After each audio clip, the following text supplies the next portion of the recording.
Chapter 1. Crimson. Painful. How painful. My head hurts so badly. A gaudy and dazzling dream world filled with murmurs instantly shattered. The sound asleep, Zhou Mingrui felt an abnormal throbbing pain in his head, as though someone had ruthlessly lashed at him with a pole again and again. No, it was more like a sharp object pierced right through his temples followed by a twist. Ouch! In his stupor, Zhou Mingrui attempted to turn around, look up, and sit up. However, he was completely unable to move his limbs as though he had lost control over his body. From the looks of it, I'm still not awake. I'm still in a dream. Who knows, perhaps the next scene will be of me thinking I'm already awake, but in fact, am actually still sleeping. Zhou Mingrui, who was not unfamiliar with similar encounters, tried his best to focus in order to escape the shackles placed upon him by the darkness and confusion. However, while still in his reverie, whatever will he could summon was ethereal like a fleeting fog. He found his thoughts difficult to control and introspect. No matter how much he tried, he still lost his focus as random thoughts surfaced in his mind. Why would I suddenly have such an excruciating headache in the middle of the night? And it's really painful. Could it be something like a cerebral hemorrhage? F***K. Don't tell me I'm going to die young. I need to wake up. Now. Why doesn't it seem to hurt as much as before? But why does it still feel like a blunt knife is slicing through my brains? From the looks of it, sleep is impossible. How am I to show up for work tomorrow? Why am I still thinking about work? This is some authentic headache. Of course I have to take time off. I don't have to worry about my manager's grumblings.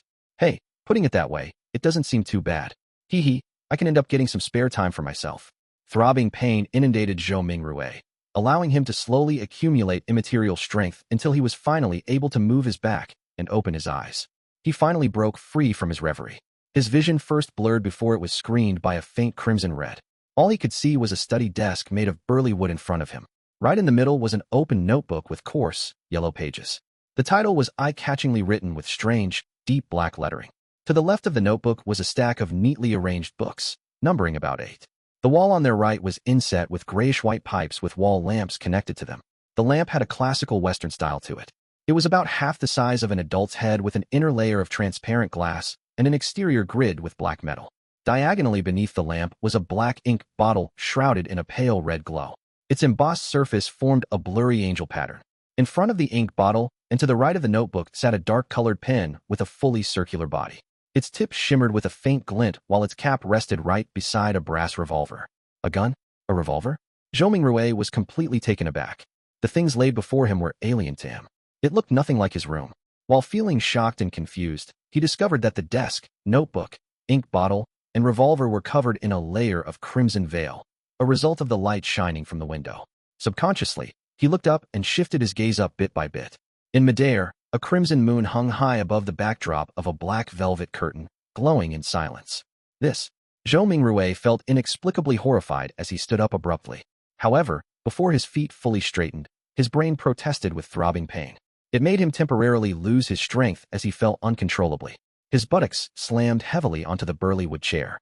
The pain did little. Zhou Mingrui stood up again by propping himself up. He turned around in a fluster as he began to size up the environment he was in. The room was not very large, with a brown door on each side of the room. Close to an opposite wall was a low, wooden bed. Between the bed and the left door was a cabinet. Its 2 doors were swung open, and beneath it were 5 drawers. To the side of the cabinet, there was the same grayish-white pipe on the wall at the height of a person. However, it was connected to a strange mechanical device with exposed gears and bearings in several spots. Items resembling coal stoves sat in the right corner of the room near the table, along with soup pots, iron pots, and other kitchen utensils. Across the right door was a dressing mirror with 2 cracks. Its bottom was made of wood, and the patterns were simple and plain. With a sweep of his gaze, Zhou Mingrui noticed himself in the mirror, the present him. Black hair, brown pupils, a linen shirt, thinly built, average-looking features, and a rather deep outline. Zhou Mingrui immediately drew a gasp as many helpless and confused guesses surfaced in his mind. The revolver in ancient European style, and the crimson moon that looked different from Earth's moon could only mean one thing. Could I have transmigrated? Zhou Mingrui widened his mouth slightly. He had grown up reading web novels and had often fantasized over such scenes. However, he momentarily found it hard to accept the situation when he found himself in one. This was probably what it meant to love a fantasy one. In a minute, Zhou Mingrui had already cursed himself while trying to make the best out of his adverse situation. If not for the still throbbing headache that made his thoughts high-strung but clear, he would have definitely suspected that he was dreaming. Calm down, calm down, calm down. After taking a few deep breaths, Zhou Mingrui worked hard to stop panicking. At that moment, as his mind and body calmed down, memories began flooding him as they slowly appeared in his mind. Klein Moretti, a citizen of the northern continent's lone kingdom, Awa County, city of Tianjin. He is also a recent graduate from the Department of History at Koei University. His father was a sergeant of the Royal Army who had sacrificed himself during a colonial conflict with the southern continent. The bereavement allowance gave Klein the opportunity to study at a private language school and laid the foundation for his admission into university. His mother was a devotee of the Evernight goddess. She passed away the year Klein passed the entrance examinations to Koei University. He also had an elder brother and a younger sister. They stayed in a two-bedroom apartment together. Their family was not wealthy, and its situation could even be described as somewhat wanting. At present, the family was supported solely by the elder brother who worked at an import and export company as a clerk. As a history graduate, Klein grasped knowledge of the ancient Phasak language, deemed the origin of all languages in the northern continent, as well as the Hermes language which often appeared in ancient mausoleums, as well as text regarding sacrificial and praying rituals. Hermes language? Zhou Mingrui's mind stirred as he reached out to rub his throbbing temples. He cast his gaze toward the table at the open notebook. He noticed that the text on the yellowed paper turned from strange to alien, before turning from alien to something familiar. It then turned into something readable. It was text written in Hermes language. The dark ink wrote the following: "Everyone will die, including me." Hiss. Zhou Mingrui felt inexplicably horrified. He instinctively leaned back in an attempt to widen the distance between him and the notebook, as well as the text on it. Being very weak, he nearly fell down, but managed to extend his hands in a fluster to hold onto the edge of the table. He felt that the surrounding air was turbulent, as though there were faint murmurings resounding in it. The feeling was akin to hearing horror stories being recounted by elders when he was young. He shook his head, believing that everything was an illusion. Zhou Mingrui found his balance and shifted his gaze from the notebook as he heaved for breath. This time his gaze landed on the shimmering brass revolver. He suddenly had a question arise in him. With Klein's family situation, how can they have the money or means to buy a revolver? Zhou Mingrui could not help but frown. While in deep thought, he suddenly discovered a red handprint to the side of the table. Its color was deeper than the moonlight and much thicker than the veil. It was a bloody handprint. A bloody handprint. Zhou Mingrui subconsciously flipped his right hand that had been holding the edge of the table. Looking down, he saw that his palm and fingers were covered in blood. At the same time, the throbbing pain in his head continued. Although it had weakened a little, it continued incessantly. Did I smash my head open? Zhou Mingrui guessed as he turned around and walked towards a cracked dressing mirror. A few steps later, a black-haired figure of medium build and brown eyes appeared clearly in front of him. The person had a distinct scholarly air to him. Is this the present me? Klein Moretti? Zhou Mingrui was stunned momentarily. Since there was insufficient lighting at night, he failed to see something clearly. He continued forward until he was just a step short from colliding with the mirror. Using the crimson veil-like moonlight as illumination, he turned his head and examined the corner of his forehead. A clear reflection appeared in the mirror. His temple had a grotesque wound with burn marks along its periphery. Blood stained the wound's surroundings, and there were grayish-white brain juices squirming slowly within. Chapter 2. Situation. Tap, tap, tap. Zhou Mingrui reeled back in fear at the sight that greeted him. It was as though the person in the dressing mirror was not himself, but a desiccated corpse. How could a person with such grievous wounds be still alive? He turned his head in disbelief again and checked the other side. Even though he was a distance away and the lighting was poor, he could still see the penetrating wound and dark red blood stains. Zhou Mingrui drew a deep breath as he tried hard to calm himself. He reached out to press his left chest and sensed his racing heart that exuded immense vitality. He then touched his exposed skin. Beneath the slight coldness was flowing warmth. When he squatted down and after verifying that his knees could bend, Zhou Mingrui stood up again and calmed down. What's happening? He muttered with a frown. He planned to inspect his head injury seriously once more. He took 2 steps forward and suddenly paused. The moonlight of the sanguine moon was relatively dark, so it was insufficient for his serious inspection. A memory fragment triggered as Zhou Mingrui turned his head to look at the grayish-white pipes and the metallic grid lamp on the wall right beside the study desk. This was the most common gas lamp of the times. Its flame was stable, and its illumination capabilities were excellent.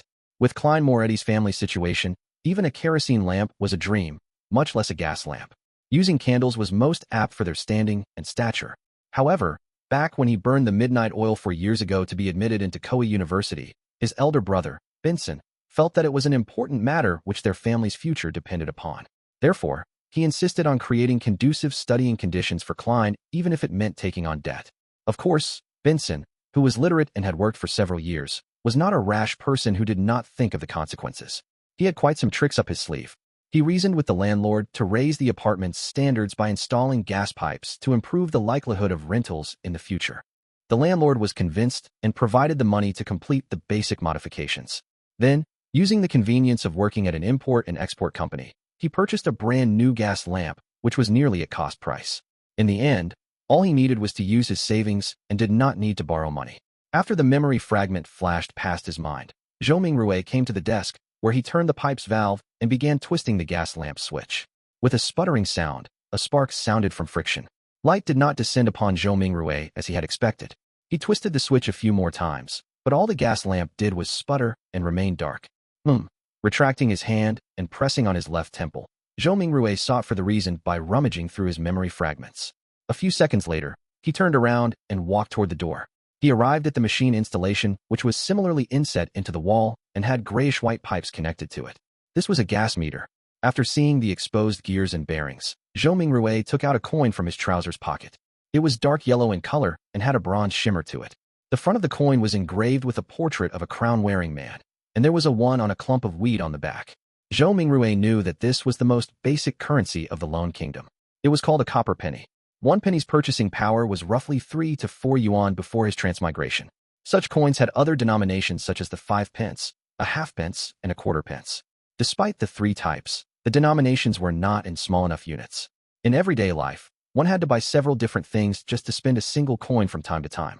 After flipping the coin, which was only minted and circulated after King George III ascended to the throne, a few times, Zhou Mingrui inserted it into the gas meter's thin vertical mouth. Clink, clang. After the penny fell to the bottom of the meter, the sound of grinding gears sounded immediately, producing a short but melodious mechanical rhythm. Zhou Mingrui stared at the meter for a few seconds before returning to the burly wood desk. He then reached out to twist the gas lamp switch. After some sputtering, there was a sharp sound. A fire plume ignited and rapidly grew. Bright light first occupied the internals of the wall lamp before penetrating the transparent glass, blanketing the room with a warm glow. The darkness quickly receded as the crimson retreated out the window.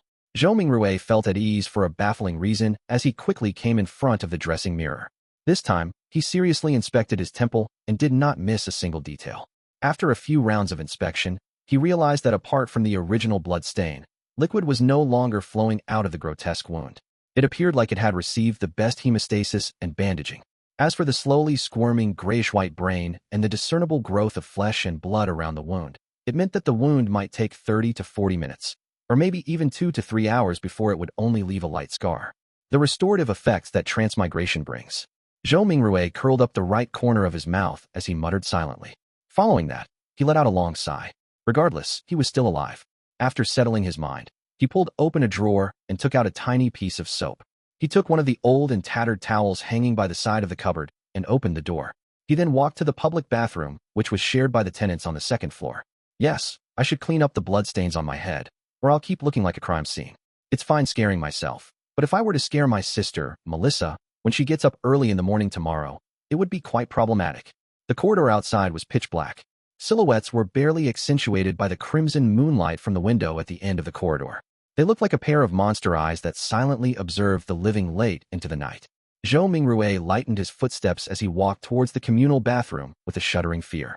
When he entered, there was even more moonlight, allowing him to see everything clearly. Zhou Mingrui stood in front of a wash basin and turned the tap's knob. Upon hearing the gushing sound of water, he suddenly recalled his landlord, Mr. Frankie. As water was included in the rent, this short and thin gentleman who wore a top hat, a vest, and a black suit always inspected the bathroom actively to take note of any sounds of flowing water. If the water gushed too loudly, Mr. Frankie would ignore all of his gentlemanly traits by flailing his walking stick and striking the bathroom's door, shouting things like, "Darn thief. Wastage is a shameless matter. I'll remember you. If I see this happen another time, scram along with your filthy luggage. Mark my words. This is the most value-for-money apartment in Tianjin City. You will not find a more kindly landlord anywhere else." Putting away those thoughts, Zhou Mingrui used a moist towel to clean the blood stains from his face again and again. After checking himself using the rundown mirror in the bathroom and verifying that all that was left were a hideous wound and a pale face, did Zhou Mingrui relax. Then he took off his linen shirt and used a bar of soap to wash away the bloodstains. At that moment, He knitted his brows and recalled of a possible problem. The wound was too exaggerated, and there was too much blood. Apart from his body, his room likely still had signs of his injury. After Zhou Mingrui was done with his linen shirt a few minutes later, he briskly returned to his apartment with a moist towel. He first wiped the blood handprint on the desk, and then, using the gas lamp's illumination, sought out spots which he missed out. He immediately discovered that quite a substantial amount of blood had splattered onto the floor beneath the desk, and there was a yellow bullet to the left side of the wall. Releasing a round with a revolver pointed at the temple, after mixing and matching the clues from before, Zhou Mingrui had a rough idea how Klein had died. He was in no hurry to verify his guess. Instead, he seriously wiped away the bloodstains and cleaned up the scene. Following that, he took the bullet and returned to the side of his desk. He opened the revolver's cylinder and poured out the rounds inside. A total of 5 rounds and a cartridge shell all had a brass luster to them.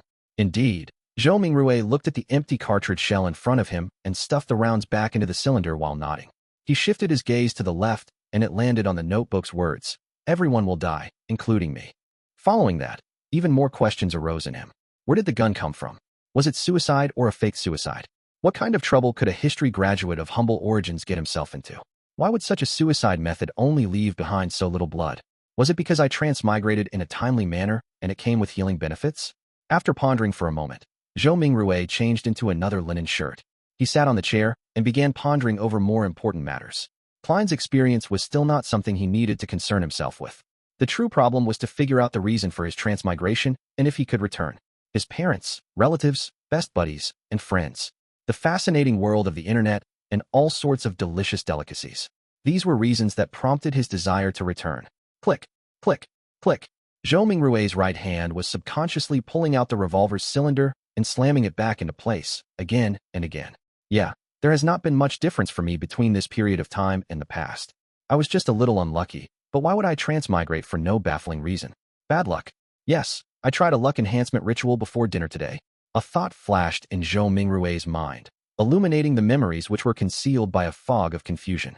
As a qualified keyboard politician, keyboard historian, keyboard economist, keyboard biologist, and keyboard folklorist, he had always deemed himself as knowing something of everything. Of course, his best buddy would often mock him as only knowing a little of everything. And one of them was Chinese divination. When he visited his hometown last year, he had discovered a thread-bound book titled Quintessential Divination and Arcane Arts of the Qin and Han Dynasty at an old bookstore. It looked pretty interesting and could aid him in posturing on the internet, so he bought it. Unfortunately, his interest was short-lived. The vertical script it used made the reading experience horrible. All he did was flip through the beginning pages before he threw it into a corner. He had experienced a spate of bad luck in the past month, losing his cell phone, customers running away after cheating him, and mistakes at work. Only then did he suddenly recall the luck enhancement ritual written at the beginning of Quintessential Divination and Arcane Arts. Furthermore, the requirements were extremely simple, without any basic foundation requirements. All he needed was to get 4 portions of the staple food in his area and place them in the 4 corners of his room. They could be placed on furniture such as tables and cupboards. Then, standing in the middle of the room, he had to take 4 steps in a counterclockwise fashion to make a square. The first step required him to sincerely chant, "Blessings stem from the immortal Lord of heaven and earth." The second step was to silently chant, "Blessings stem from the sky Lord of heaven and earth." The third step was, "Blessings stem from the exalted arch of heaven and earth." And the fourth step was, "Blessings stem from the celestial worthy of heaven and earth." After the 4 steps were taken, he needed to close his eyes and wait 5 minutes in his original spot. Only then would the ritual be considered complete. Since it did not cost him any money, he found the book, followed what was stipulated, and did it before dinner. However, nothing happened back then. Who would have guessed that he would actually transmigrate in the middle of the night? Transmigration. There is a distinct possibility that it's due to that luck enhancement ritual. Yes, I should give it a try here tomorrow. If it's really because of that, I stand a chance of transmigrating back. Zhou Mingrui stopped flicking the revolver cylinder and suddenly sat straight up. Regardless, he had to give it a try. He had to attempt a Hail Mary. Chapter 3, Melissa. After confirming his plan, Zhou Mingrui immediately felt he had a mental crutch. His fear and unease were all swept away into a corner of his mind. Only then did he have the mood to carefully study Klein's memory fragments. Zhou Mingrui habitually stood up before turning off the pipe's valve. He watched the wall lamp gradually dim until its flame extinguished before sitting back down. As he subconsciously fiddled with the revolver's brass cylinder, he pressed the side of his head. He slowly recalled his memories in the crimson-dyed darkness as though he was the most attentive viewer in a movie theater. Perhaps as a result of having a bullet pass through his head, Klein's memories were like shattered glass. Not only were the memories not contiguous, there were many spots which were clearly missing. For example, memories pertaining to how the exquisite revolver appeared in his possession, whether he had committed suicide or was killed, as well as the meaning of the words, "everyone will die," including me on the notebook, or whether he had participated in anything odd 2 days before the incident. Not only had these particular memories become fragmented, there were also missing pieces. It was the same even for knowledge he ought to know. In light of the present situation, Zhou Mingrui believed that if Klein were to return to university, it was unlikely he could graduate. This was despite him having left campus just days ago without relaxing one bit. He needs to participate in the Tianjin University's History Department interview 2 days later. The university graduates of Lone Kingdom do not have the tradition of staying at their alma mater. His mentor had given him a recommendation letter for Tianjin University and Baclun University. Through the window, Zhou Mingrui silently observed the red moon setting in the west. The gradual sinking of the moon continued until faint light glowed from the east, dyeing the horizon golden. At that moment, there was a commotion inside the apartment. Soon, the sound of footsteps approached his door. "Melissa is awake. She's really as punctual as always." Zhou Mingrui smiled. Due to Klein's memories, seeing Melissa made him feel as though she was really his younger sister. "However, I do not have a younger sister." He immediately contradicted himself. Melissa was different from Benson and Klein. Her rudimentary education was not completed at the Sunday school classes offered by the Church of the Evernight Goddess. When she reached schooling age, the Lone Kingdom had enacted the Basic Education Law. A primary and secondary education committee was established and was specially provided with funding, increasing the kingdom's investment into education. In less than 3 years, under the premise that numerous church schools would be incorporated, many public primary schools were established to strictly maintain the principle of religious neutrality. This was to prevent education from involving itself in the conflicts between the Lord of Storms, Evernight Goddess, and the God of Steam and Machinery. Compared to Sunday school that only cost a copper penny a week, a public primary school's cost of 3 pence a week appeared rather expensive. However, the former only provided education every Sunday, whereas the latter provided 6 days of classes a week. In conclusion, the price was so low that it was almost free. Melissa was different from most girls. From a young age, she enjoyed things like gears, springs, and bearings. Her ambition was to be a steam mechanic. Having suffered from a lack of culture, Benson, who knew the importance of education, supported his sister's dreams just like how he supported Klein's university education. After all, Tianjin Technical School was only considered secondary education. There was no need for her to attend language school or a public school for more knowledge. In July last year, 15-year-old Melissa passed her entrance examinations and fulfilled her dreams of becoming a student at the Tianjin Technical School's Steam and Machinery Department. As such, her weekly school fees raised to 9 pence. Meanwhile, Benson's company was affected by the situation in the southern continent. There was a drastic drop both in profit and business transactions. More than a third of the employees were retrenched. In order to keep his job and maintain their livelihood, Benson could only accept more arduous tasks. He had to work overtime more frequently or head to places with harsh environments. That was what he was occupied with the past few days. It was not that Klein did not think of helping share his elder brother's burden, but being born a commoner and having been admitted into an average language school, he felt a strong sense of inadequacy when he enrolled into university. For example, as the origin of all languages in the northern continent, the ancient language of Fasak was something all the children of nobles and of the wealthy class would learn from a young age. In contrast, he only made first contact with it in university. He faced many similar aspects during his schooling career. Klein nearly gave his all and often stayed up late into the night and woke up early before barely managing to catch up to the others, eventually allowing him to graduate with average results. Memories regarding his elder brother and younger sister remained active in Zhou Mingrui's mind until he turned the doorknob open. Only then did he jolt awake and remember that he held a revolver in his hand. This was a semi-regulated item. It will scare children. Also, there's still the wound on my head. With Melissa arriving at any moment, Zhou Mingrui pressed onto his temple and hurriedly pulled open a desk drawer and threw the revolver in before slamming it close. What happened? Melissa looked over curiously when she heard the commotion. She was still in the prime of her youth. Even though she did not have much nutritious food to eat, making her face thin and slightly pale, her skin remained lustrous as it exuded the vibes of a young girl. When Zhou Mingrui saw his sister's brown eyes look over, he forcibly composed himself and picked up an item beside his hand before calmly closing the drawer to conceal the existence of the revolver. He placed his other hand on his temple, the texture confirming that his wound had already healed. He took out a silver vine-leaf pocket watch and pressed the top gently, causing its cover to flip open. It was a picture of the siblings' father. It was the most valuable item the Royal Army sergeant left behind, but being a second-hand item, it would often malfunction from time to time in recent years, even though he had gotten a watchsmith to fix it. It had embarrassed Benson, who enjoyed bringing it with him to elevate his status many a time, so it was thrown away back at home in the end. It had to be said that perhaps Melissa did have talent in machinery. After grasping the principles behind the watch, she borrowed the tools from her technical school to fiddle with the pocket watch. Recently, she even claimed to have fixed it. Zhou Mingrui looked at the watch's open cover and saw that the second hand was not moving. Subconsciously, he twisted the top dial to wind the pocket watch. However, despite winding it a few times, he did not hear the sound of taut springs. The second hand remained motionless. It looks like it's broken again. He looked at his sister while trying to find a topic of conversation. Melissa shot him an expressionless glance and briskly walked over to take the pocket watch away. She stood in her spot and pulled up the button sitting atop the pocket watch. With a few simple turns, the tick-tocking of the second hand sounded. Isn't pulling the button up usually meant to adjust the time? Zhou Mingrui's expression immediately turned blank. At that moment, a bell chimed from a faraway cathedral. It chimed 6 times, sounding distant and ethereal. Melissa tilted her head to listen to it and pulled the button up once again. Following that, she turned it to synchronize the time. "It's okay now," she said simply without emotion. She then pressed the top button back and handed the pocket watch back to Zhou Mingrui. Zhou Mingrui returned a smile politely in embarrassment. Melissa gave her elder brother a piercing stare before turning to walk to the cupboard. She took her toiletries and towel before opening the door to leave. She headed for the public bathroom. Why did her expression have a look of disparagement and resignation? Is it a look of love and concern for a retarded brother? Zhou Mingrui lowered his head and chuckled. He closed the pocket watch's cover with a click before opening it again. He repeated this action as his idle thoughts focused on a question. Klein committed suicide without a silencer. Well, I'll consider it as suicide for now.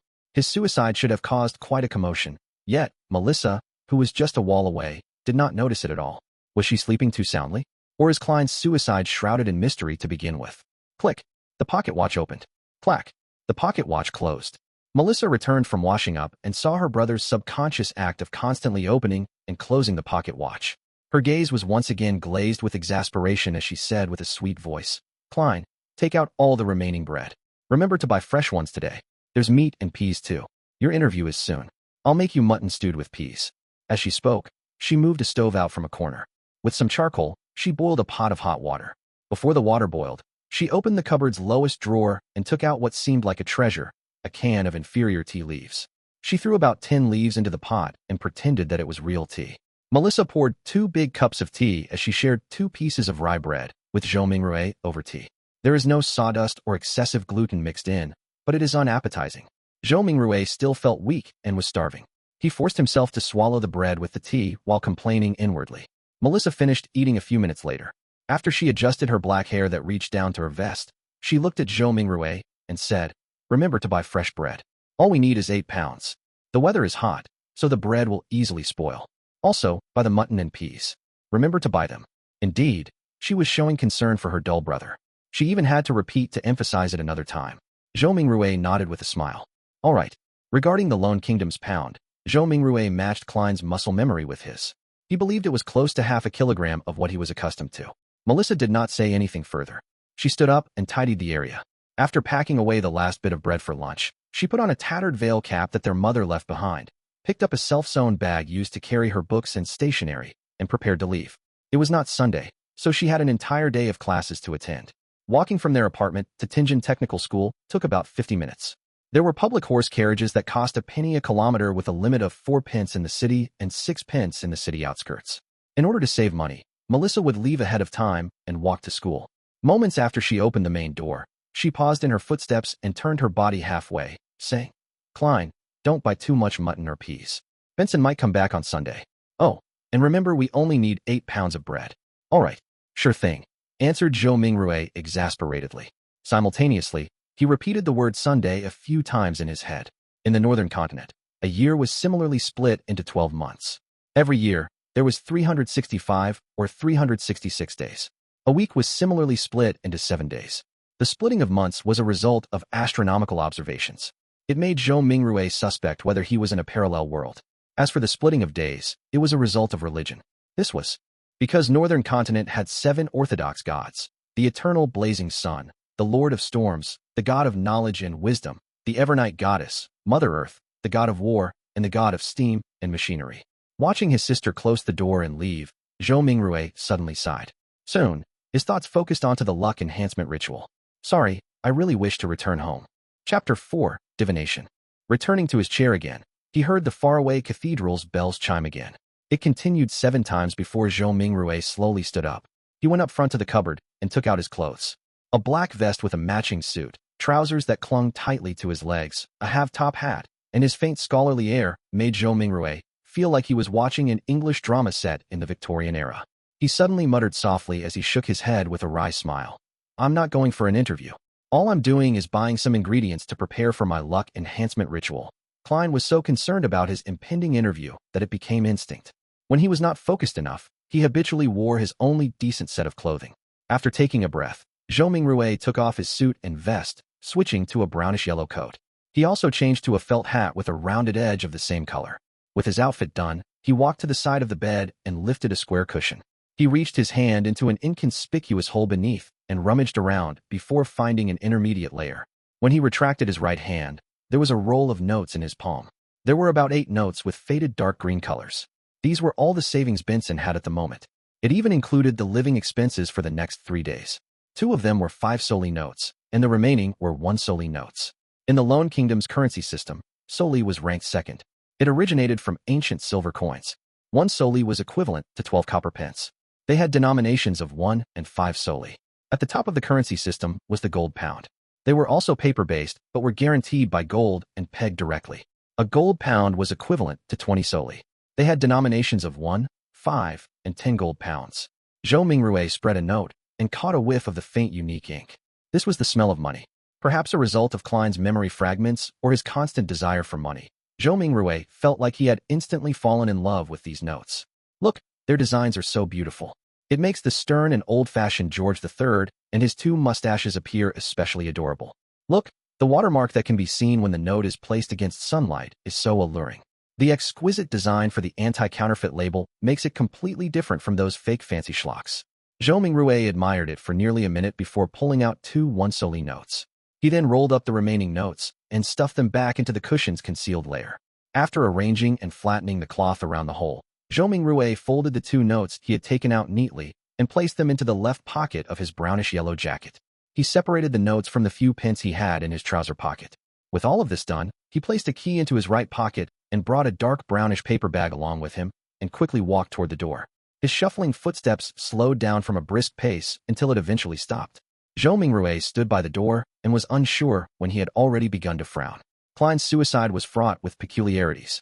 Would he encounter any accidents if he were to leave just like that? After some deep thought, Zhou Mingrui returned to his desk and pulled open the drawer.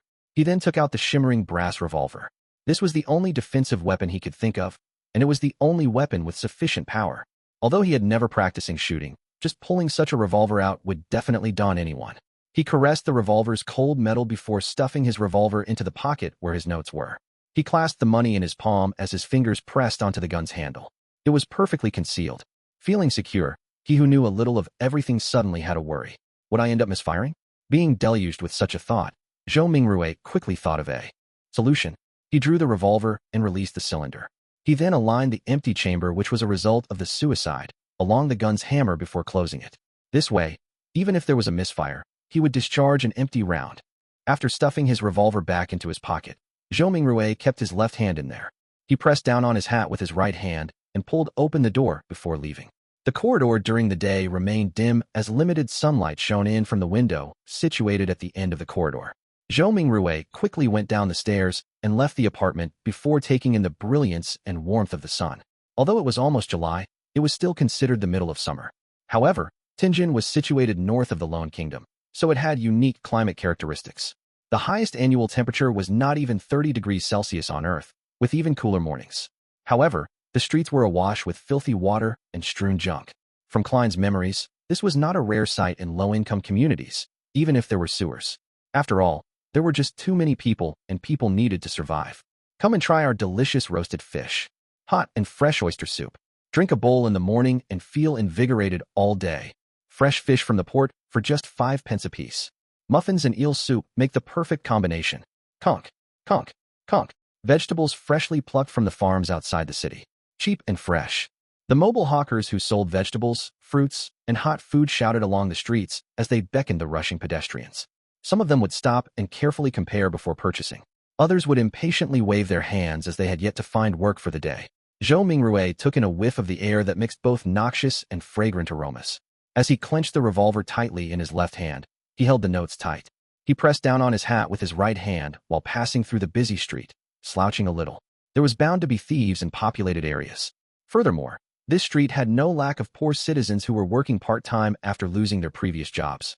There were also starving children that were exploited by adults to do their bidding. He proceeded forward until he reached a point where the crowdedness around him restored to normal. He straightened his back and raised his head to look down the street. There was a vagrant accordionist busking. The melody was sometimes pleasant, sometimes fervent. Beside him were several children in ragged clothes with sallow complexions due to malnutrition. They listened to the music and moved to the beat, dancing self-made choreographies. Their faces were filled with joy as though they were a prince or an angel.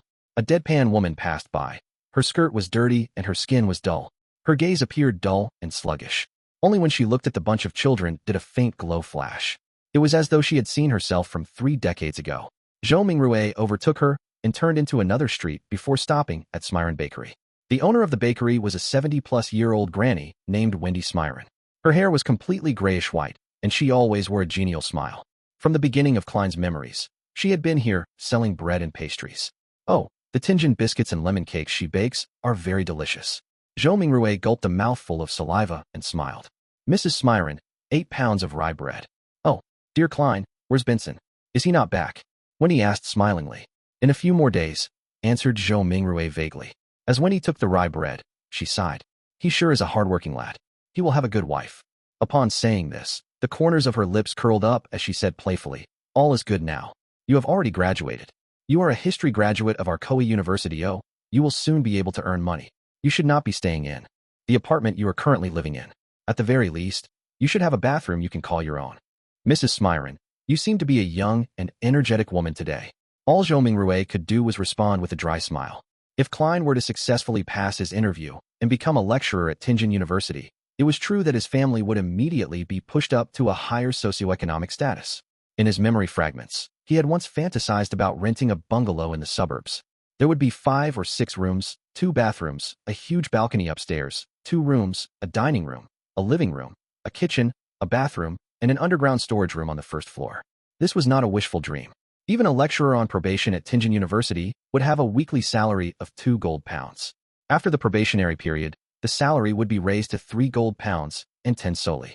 One had to know that despite working for so many years, Klein's brother, Benson, only had a weekly salary of 1 pound and 10 soli. Ordinary workers at a factory did not even get a pound or, at best, a little more. And rent for a bungalow was about 19 soli to 1 pound and 18 soli. This is the difference between earning 3 to 4,000 yuan and earning 14 to 15,000 yuan a month, Zhou Mingrui mumbled to himself. However, all of this was under the premise that he passed either the Tianjin University or Baklun University interviews. There were not many other opportunities. People without any connections were unable to get recommendations to become a public servant. And those who studied history were more limited in job opportunities. There was not much demand for private consultants from the aristocrats, banks, or industrial magnates. Taking into account that the knowledge Klein grasped were fragmented and incomplete, Zhou Mingrui felt awkward and guilty towards Mrs. Smyron's expectations of him. No, I have always been this young, answered Wendy humorously. As she spoke, she packed the 16 rye bread she had weighed into the brown paper bag that Zhou Mingrui had brought. She stretched out her right hand and said, 9 pence. Every rye bread weighed at about half a pound, as differences were inevitable. 9 pence. Wasn't it 11 pence 2 days ago? Zhou Mingrui asked subconsciously. It cost 15 pence the month before the previous month. You have to thank the people who protested on the streets for the repeal of the Grain Act, said Wendy as she shrugged. Zhou Mingrui nodded in vague acknowledgement. Klein's memories regarding this was incomplete. All he remembered was that the core tenet of the Grain Act was to protect the prices of domestic agriculture products. Once the prices rose to a certain level, grain imports from southern nations like Fenepotter, Mason, Lindbergh were stopped. Why would people protest the act? Without saying much, Zhou Mingrui, afraid he would end up pulling out the revolver, carefully took out his notes and handed one of them over to Mrs. Smyron. He was given 3 copper pence in change. Stuffing them into his trouser pocket, he took the paper bag containing the bread and headed for the lettuce and meat market across the street. He was working hard for the mutton stewed with peas his sister had exhorted. There was a municipal square at the intersection of Iron Cross Street and Daffodil Street. Many tents were erected there, and clowns dressed in odd and funny attires were distributing flyers. "There's a circus performance tomorrow night?" Zhou Mingrui glanced at the flyers in the hands of others as he read their contents under his breath. Melissa would definitely like it. However, how much is the entrance fee? With that thought, Zhou Mingrui went closer. Just as he was about to ask a clown with a red and yellow painted face, a hoarse woman's voice sounded from beside him. "Would you like to try a divination?" Zhou Mingrui subconsciously turned his head and saw a woman wearing a pointed hat and a long black dress standing in front of a short tent. Her face was smeared with red and yellow paint, and her eyes were a profound grayish blue. "No." Zhou Mingrui shook his head in response. He did not have the spare cash for divination. The woman laughed and said, "My tarot divination is very accurate." Tarot. Zhou Mingrui was instantly dumbfounded. This pronunciation was almost identical to the tarot cards on Earth. And tarot cards from Earth were a set of cards used for divination. They just had graphics that represented different omens. Wait. He suddenly recalled the origins of tarot divination in this world. It did not originate from the seven Orthodox gods, nor was it an ancient legacy. Instead, it was created by the Intis Republic's consul of that era, Roselle Gusta, more than 170 years ago. This Mr. Roselle invented the steam engine, improved the sailing boat, overthrew the Intis kingdom's imperial rule, and was recognized by the god of craftsmanship. He also became the first consul of the Intis Republic. Later, he invaded other nations and placed Limburg and other nations under his protection. He made the Lone Kingdom, Fainapotter, Fasak Empire, and other powerful northern continent nations bowed down to the Intis Republic. Following that, the Republic was then changed to an empire, and he became the self-proclaimed Emperor Caesar. It was during Roselle's rule that the Church of Craftsmanship received its first public holy revelation since the Fifth Epoch. Ever since, the god of craftsmanship was changed to the god of steam and machinery. Roselle also invented tarot divination. He also established the contemporary system of paper-based cards and their playstyles. There were many familiar styles that Zhou Mingrui was familiar with, such as Upgrade, Fighting the Landlord, Texas Poker, and Quint. In addition, the marine fleets he sent out discovered a sea route that led to the southern continent through the stormy and turbulent seas. This also began the era of colonialism. Unfortunately, he was betrayed in his old age. In the year 1198 of the Fifth Epoch, he was assassinated by the combined forces of the Church of the Eternal Blazing Sun, the former Intis royal family, the Sauron family, and other aristocrats. He eventually died in the White Maple Palace. This, to recall such general knowledge, suddenly made him facepalm. Could this be a transmigration senior? With this in mind, Zhou Mingrui was intrigued to see what tarot cards looked like. Therefore, he nodded at the pointy hat woman with the painted face and said, "If the price is reasonable, I'll give it a try." The woman immediately said with a laugh, "Sir, you are the first one here today, so it's on the house." Chapter 5, Ritual. Free? Free things cost the most. Zhou Mingrui silently mumbled and decided that he would not purchase any additional services whatever they were. He would firmly refuse them all. "If you are really that capable, try divining that I transmigrated here." With this in mind, Zhou Mingrui followed behind the woman whose face was painted red and yellow, stooping low to enter the low tent. The tent's interior was extremely dark, illuminated only by several beams of light that managed to seep inside. A table covered with paper cards could be made out faintly in the low illumination. The woman with the sharp pointy hat was not affected by this at all. Her long black dress glided as though it was moving over water while she went around to the table. She sat on the opposite side and lighted a candle. The dim yellow light flickered, causing the inside of the tent to appear bright and dark at the same time. It instantly added a much more mysterious feel to the atmosphere. Zhou Mingrui sat down quietly, his gaze sweeping over the tarot cards on the table where he discovered familiar cards like the Magician, the Emperor, the Hanged Man, and Temperance, etc. Could Roselle have been a senior? I wonder if he was also a fellow countryman of mine. Zhou Mingrui mumbled to himself subconsciously. Before he could finish looking at the open cards on the table, the woman who claimed to have accurate divinations had already reached out her hands to gather all of the cards together. She stacked them into a deck and pushed it in front of him. "Shuffle the cards first and cut the deck," the circus fortune teller said in a muted voice. "Me? Shuffle?" Zhou Mingrui asked reflexively. The yellow and red paint on the fortune teller's face squirmed together as she revealed a slight smile, saying, "Of course, everyone's destiny can only be unraveled by themselves. I only serve as a reader of it." Zhou Mingrui immediately questioned her warily. "This reading does not require additional fees, right? As a keyboard folklorist, I've already seen too many of such tricks." The fortune teller was visibly taken aback before finally saying muffledly, "It's free." Zhou Mingrui, relieved, stuffed the revolver further back into his pocket. Thereafter, he calmly reached out his 2 hands to shuffle and cut the deck skillfully. It's done. He placed the already shuffled tarot cards in the middle of the table. The fortune teller clasped the cards with both her hands and carefully looked at cards for a while. Then, she suddenly opened her mouth and said, "I'm sorry, I forgot to ask, but what would you like to ask about?" Back when he was wooing his first love, Zhou Mingrui had also done research on tarot cards. He asked unhesitatingly, "Past, present, and future." This was a type of divination as part of tarot card interpretation. 3 cards, when opened sequentially, symbolized one's past, present, and future. The fortune teller nodded first, then curled her lips to reveal a smile, and said, "Then please reshuffle the deck. You can only truly get the cards you want if you know what you would like to ask about. Were you fooling me just now? Do you have to be this petty? Didn't I only ask a few times if this would be a free service?" Zhou Mingrui's cheeks twitched a little. He took a deep breath and took the tarot deck back to reshuffle and cut it. "There won't be any problems this time, right?" He placed the already cut deck back onto the table. "No problem." The fortune teller reached out her fingers and picked a card from the top of the deck. Then she placed it on the left side of Zhou Mingrui. Her voice was going lower and lower as she spoke. "This card symbolizes your past. This card symbolizes your present." The fortune teller placed the second card right in front of Zhou Mingrui. Then, she picked the third card and put it on the right side of Zhou Mingrui. "This card symbolizes the future." "All right, which card would you like to see first?" The fortune teller raised her head up after completing her placement of the cards and gazed deeply at Zhou Mingrui with her grayish-blue eyes. "I'll have a look at the present first," Zhou Mingrui said after giving it some thought. The fortune teller nodded slowly and flipped over the tarot card that was directly in front of Zhou Mingrui. A colorfully dressed character was depicted on this card, wearing ragged headgear with a stick over his shoulder. There was a bindle hanging on the end of the stick, and a puppy was following behind him. It was numbered 0. The Fool. The fortune teller lightly read out the name of the card with her grayish-blue eyes affixed on Zhou Mingrui. The Fool? The 0 card of tarot? A start? A fresh beginning with all kinds of possibilities?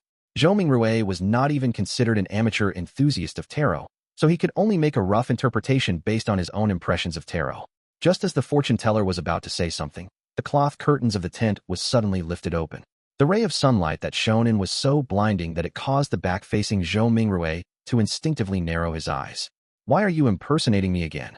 It's my job to handle the divination for people," a woman's voice growled angrily. "Return to your post quickly. You must remember that you're just an animal trainer." "An animal trainer?" Zhou Mingrui's eyes had already adapted to the light by now. He saw a similar-looking woman who was also wearing a sharp pointy hat and a black dress, with her face painted in red and yellow as well. The only difference was that she was taller and had a slimmer physique.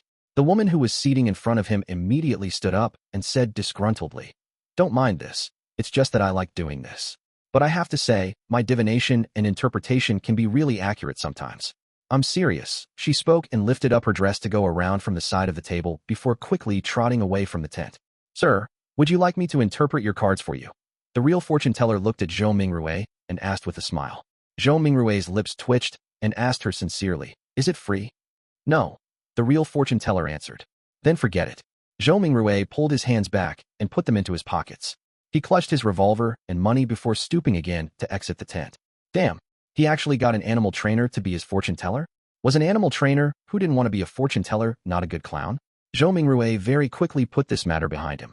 He spent 7 pence at the lettuce and meat market for a pound of not-so-great mutton.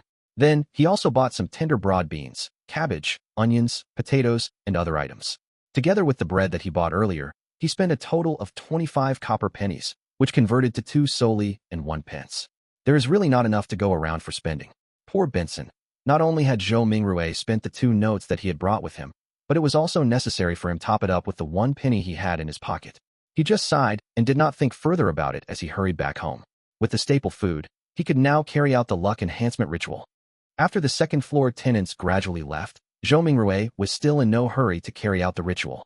Instead, he translated the blessings stem from the immortal Lord of Heaven and Earth and related phrases into the ancient Fasak language, as well as the Loan language. He was intending to try the ritual again the next day in those local languages if the original incantation did not take effect. After all, he had to take into consideration the differences between the 2 worlds. In Rome, do as the Romans do. As for translating it into an ancient ritual prayer that used the dedicated Hermes language, Zhou Mingrui had a difficult time completing it due to his lack of vocabulary. After readying everything, he finally took out the 4 loaves of rye bread.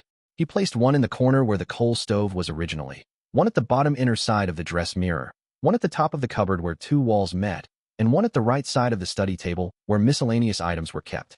With a deep breath, Zhou Mingrui came to the center of the room and spent a few minutes to calm himself. Then, he took a solemn step forward and went in a counterclockwise direction in the shape of a square. When he took the first step, he chanted in a low whisper, "Blessings stem from the immortal Lord of heaven and earth." The second step, he sincerely chanted, "Blessings stem from the sky Lord of heaven and earth." The third step, Zhou Mingrui breathed out a whisper, "Blessings stem from the exalted arch of heaven and earth." At the fourth step, he spat out a foul breath and meditated in concentration. "Blessings stem from the celestial worthy of heaven and earth." When he returned back to the original spot, Zhou Mingrui closed his eyes and waited in his place for an outcome. He had some anticipation in him, some unease, some hope, and some fear. Could he make it back? Was there going to be any effect? Could there be some unexpected situation? The unknown in front of him was tainted with the crimson light of hope. Zhou Mingrui's thoughts were swirling in his head and was finding it difficult to quell it. It was at this time that he suddenly felt the surrounding air seem to stop, becoming thick and mysterious. Immediately after, a low whisper could be heard beside his ears that sounded at times real, at times sharp, at times imaginary, at times alluring, at times maniacal, and at times crazy. He clearly did not understand the murmuring that went on, but Zhou Mingrui still couldn't help himself from wanting to listen to it and distinguish what it was saying. His head was in pain again. It was so painful that it felt like someone had stuck a steel drill rod into it. Zhou Mingrui only felt like his head was going to explode. His thoughts were filled with a psychedelic of colors. He knew that something was wrong and tried to open his eyes. However, he wasn't even able to complete such a simple action. His entire body was getting tighter and tighter, and it felt like he could just break apart at any time. At this time, a self-mocking thought came up in Zhou Mingrui's mind. If you didn't seek death, you wouldn't die. He could no longer bear with it. Just as his mind was going to break, the murmuring of voices faded away and his surroundings became very quiet. The mood was an erratic one. It was not only the mood. Zhou Mingrui felt his own body going through the same sensations as well. He tried once more to open his eyes, an extremely easy task this time. A gray fog appeared over his eyes. Haziness, vague, and endless. What's with this situation? Zhou Mingrui suddenly looked around him and then lowered his head down to discover that he was floating at the edge of an endless fog. The fog was flowing like water and was dotted with a lot of crimson stars. Some of them were enormous while others were tiny. There was a sense of them being hidden in the deep depths, while others floated over the surface of this water-like fog. Looking at the seemingly holographic sight, Zhou Mingrui reached out his right hand in a half-confused, half-exploring manner to try to touch the crimson star that was seemingly floating on the surface. He was trying to find a way to leave this place. When his hand touched the surface of that star, a watermark suddenly appeared from within his body and agitated the stars into a crimson burst. It looked like a dreamlike burning of flames. Zhou Mingrui got a fright from it.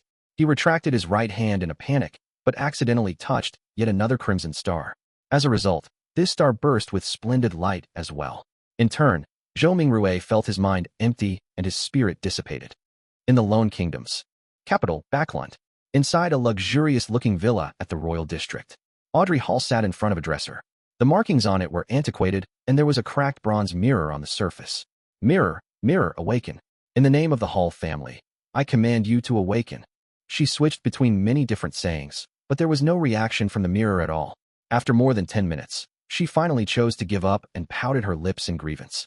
She said in a soft murmur, "Father was indeed lying to me. He always tells me that this mirror was the treasure of the Roman Empire's Dark Emperor, and that it is an extraordinary item." Her voice trailed off. The bronze mirror which rested on the dresser suddenly glowed with a crimson light that shrouded her completely. In the Sonia Sea, a three-masted sailboat that looked like an obvious relic was navigating through a storm.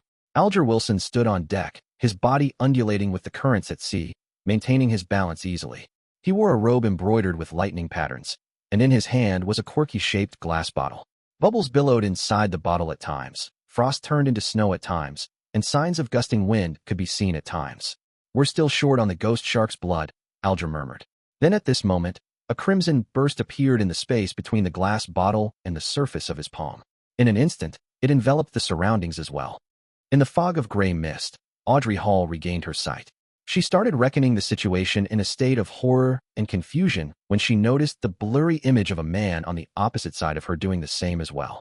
Immediately after, the both of them discovered another mystery person standing not far from them who was shrouded in a gray mist. The mysterious person was none other than Zhou Mingrui. He was similarly dumbfounded. "Sir, where is this?"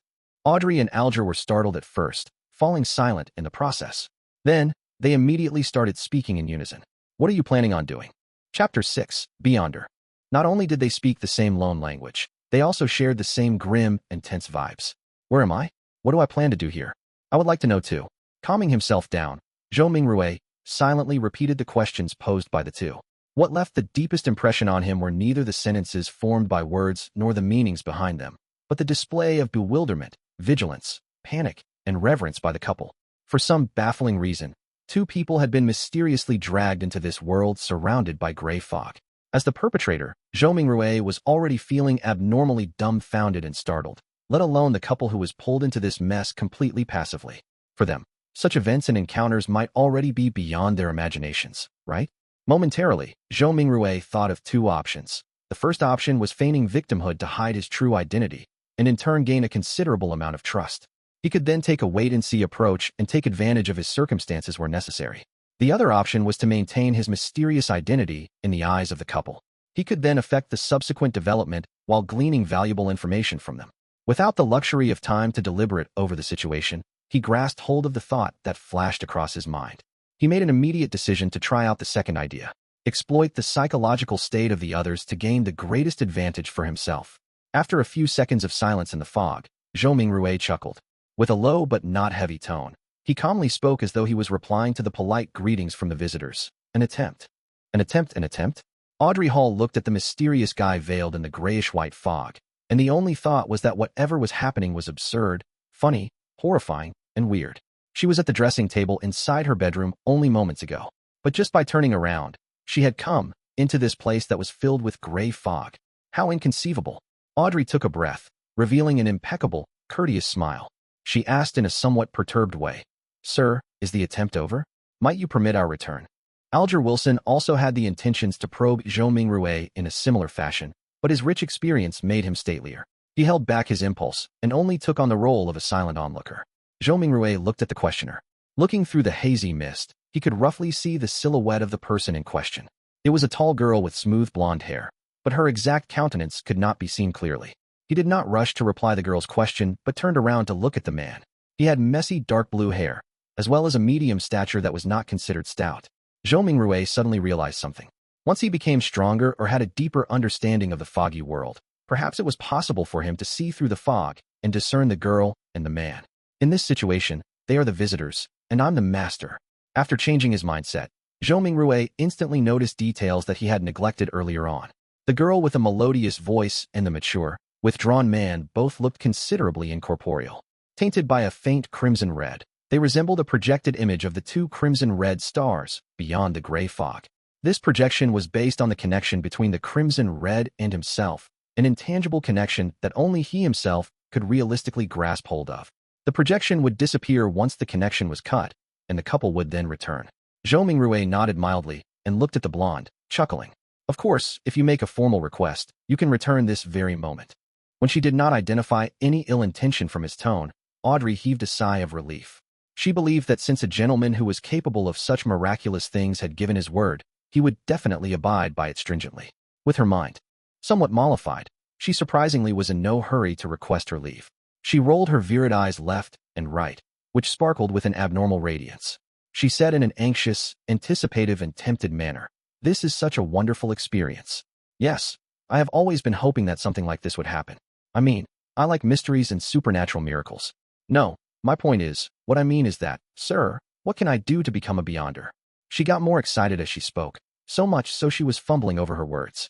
The dream that sprouted in her as a result of listening to thrilling fantasies as told by her elders finally saw the possibility of being materialized.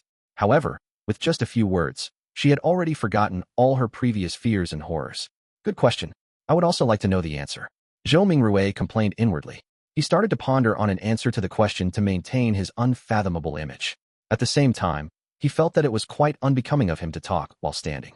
Shouldn't he be in a palace, sitting at the head of a long table, and on a mysterious high-back chair engraved with ancient patterns, while silently observing his visitors? As soon as this thought surfaced, the gray fog started to churn, giving both Audrey and Alger a shock. In an instant, they saw a number of towering stone pillars around them. Above them was a vast dome that encapsulated them. This entire edifice looked magnificent, grand and lofty, just like a legendary palace for giants. Directly under the dome where the gray fog gathered, a long, bronze table appeared with 10 high-back chairs on either side in a symmetrical arrangement. The back of each chair dazzled and shone faintly with crimson red, drawing the outlines of weird constellations that differed from reality. Audrey and Alger sat face to face, sitting next to the seat of honor. The girl looked to her sides and could not help but mumble, "How fascinating." "It is certainly fascinating."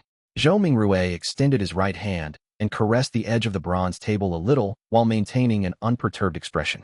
Alger inspected the surroundings, and after a few seconds of silence, he suddenly opened his mouth and answered Audrey's question in place of Zhou Mingrui. "Are you alone? If you want to become a Beyonder, join the churches of either the Evernight Goddess, the Lord of Storms, or the God of Steam and Machinery. The majority of us will not meet a Beyonder our entire lives." This has caused churches, and even some clergies within some of the biggest churches, to suspect the same. While this is the case, I am certain to tell you that Beyonders still exist in courts, tribunals, and execution agencies. They are still fighting against the dangers that grow in the dark, only that their numbers are much fewer as compared to before and during the early days of the Iron Age. Zhou Mingrui listened attentively, but he tried his best to present himself as paying little attention to Alger's words, much like how young kids listen to stories. Relying on Klein's fragmented general knowledge of history, Zhou Mingrui knew clearly that the Iron Age referred to the current epoch, which was the fifth epoch that began 1,349 years ago. Audrey silently listened to Alger finish his sentence before sighing. "Mister, I know all about what you just said. I even know more than that, including the Nighthawks, the mandated Punisher, and the machinery hive mind, but I don't want to lose my freedom." Alger gave a low-sounding laugh and said vaguely, "You can't become a Beyonder without sacrifices. If you don't consider joining churches and accepting their given challenges, you can only seek the royal families and the few nobles with family histories of more than 1,000 years. If not, you can rely on your luck to search for clandestine evil organizations." Audrey puffed her cheeks subconsciously and looked around in a fluster. After confirming that both the mysterious man and Audrey did not notice her tick, she pressed, "Are there no other solutions?" Alger sank into silence. About half a minute later, he turned around to look at the mysterious man, who was watching the two of them in silence. Realizing that Zhou Mingrui had no plans to make any comment, he looked back at Audrey and said with deliberation, "I have 2 sets of Sequence 9 potion formulas." "Sequence 9?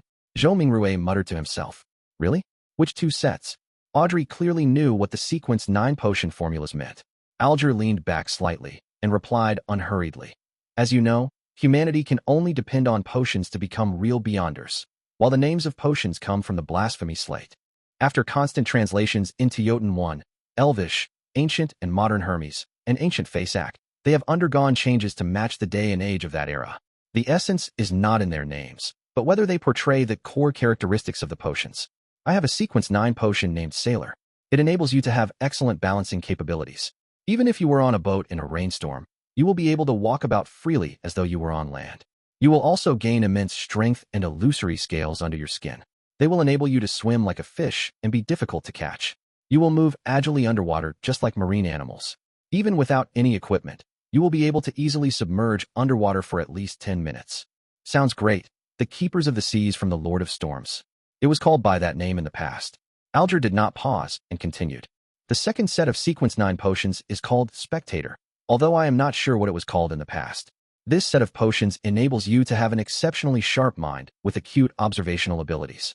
I believe you can understand by what spectator means from watching operas and plays.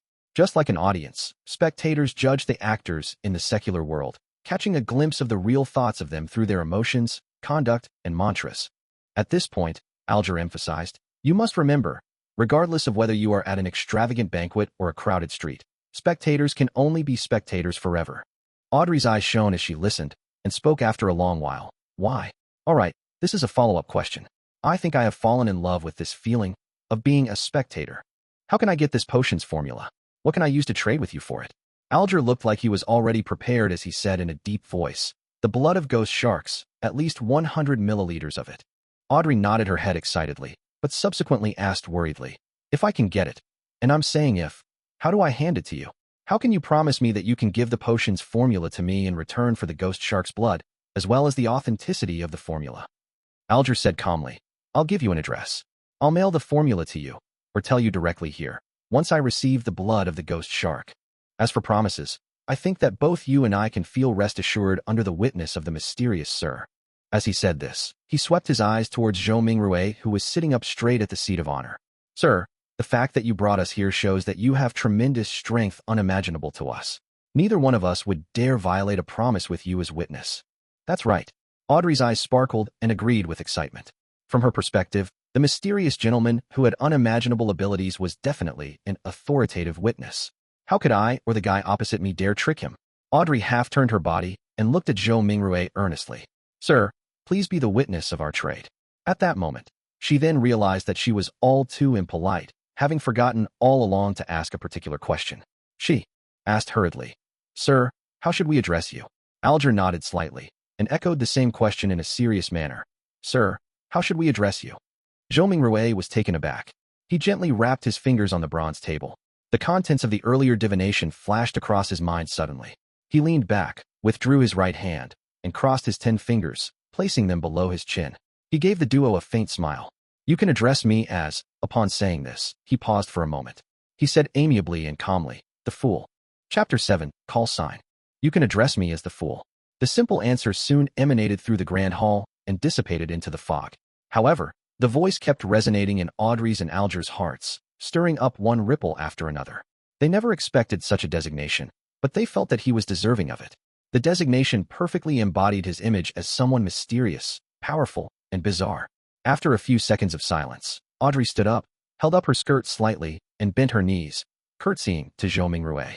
Honorable Mr. Fool, would you please permit me to take the liberty of requesting you to be the witness of our trade? It's nothing. Zhou Mingrui's mind whirred as he answered in a way that matched his status. It's our honor, Mr. Fool. Alger stood up as well. He bent his back slightly with his right palm over his chest. Zhou Mingrui lowered his right palm and smiled. Continue, the both of you. Alger nodded and sat back down before looking at Audrey.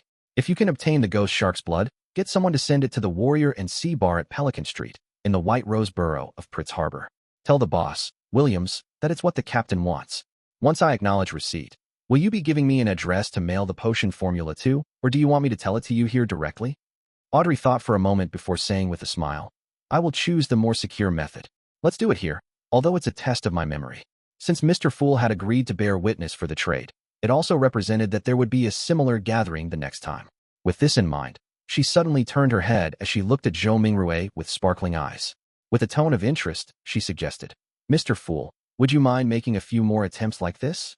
Alger listened to her suggestion calmly. He was tempted by the suggestion as well. He hurriedly echoed, Mr. Fool, don't you find such gatherings interesting? Although your powers exceed our imaginations, there has to be certain domains that you don't understand or excel in. The person across me is obviously a young lady of lofty stature. I also have my unique set of experiences, insights, mediums, and resources. Perhaps there will come a day when both of us can help you complete something trivial that might be inconvenient for you. From his point of view, the fact that he had been pulled into this space without any warning or any means to resist meant that the mysterious Mr. Fool was in control. Participating in the gatherings was not necessarily something he could refuse.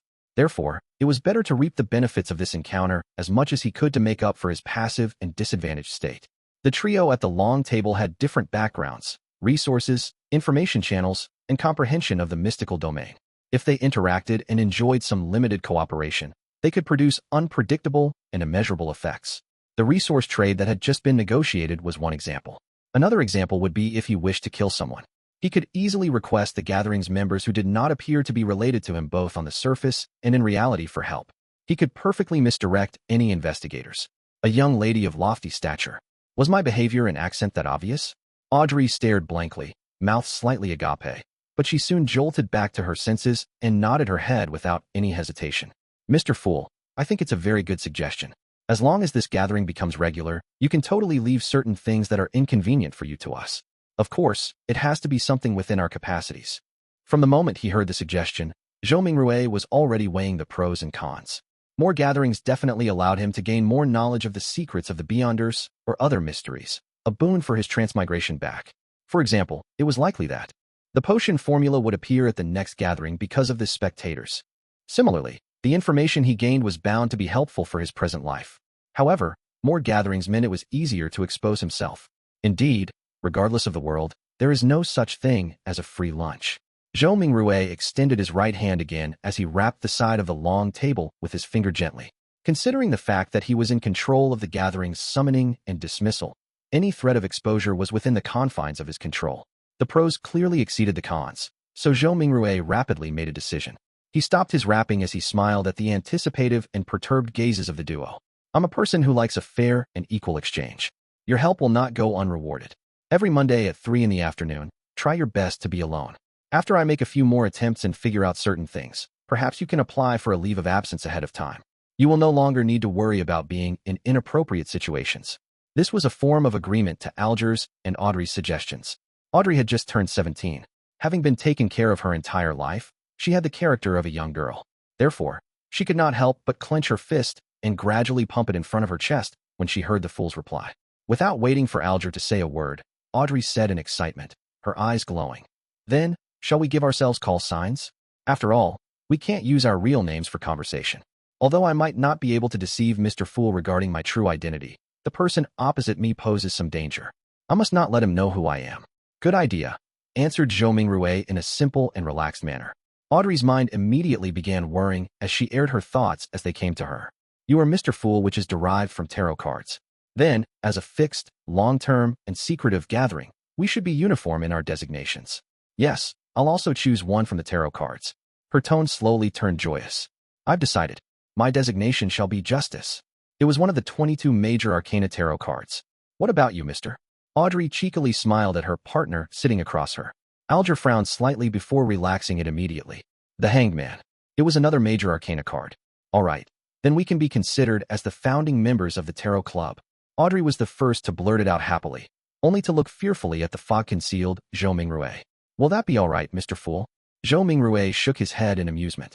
You can decide on such trivial matters by yourselves. Thank you. Audrey was clearly thrilled. Following that, she looked at Alger. Mr. Hangman, can you repeat the address again once more? I'm afraid that my memories will fail me. No problem. Alger was very pleased with Audrey's seriousness as he repeated the address once more. After repeating it to herself silently thrice, Audrey said again in excitement. I heard that tarot cards were invented by Emperor Roselle as a game. In fact, doesn't it come equipped with the power to divine the future? No. Most of the time, divination stems from oneself.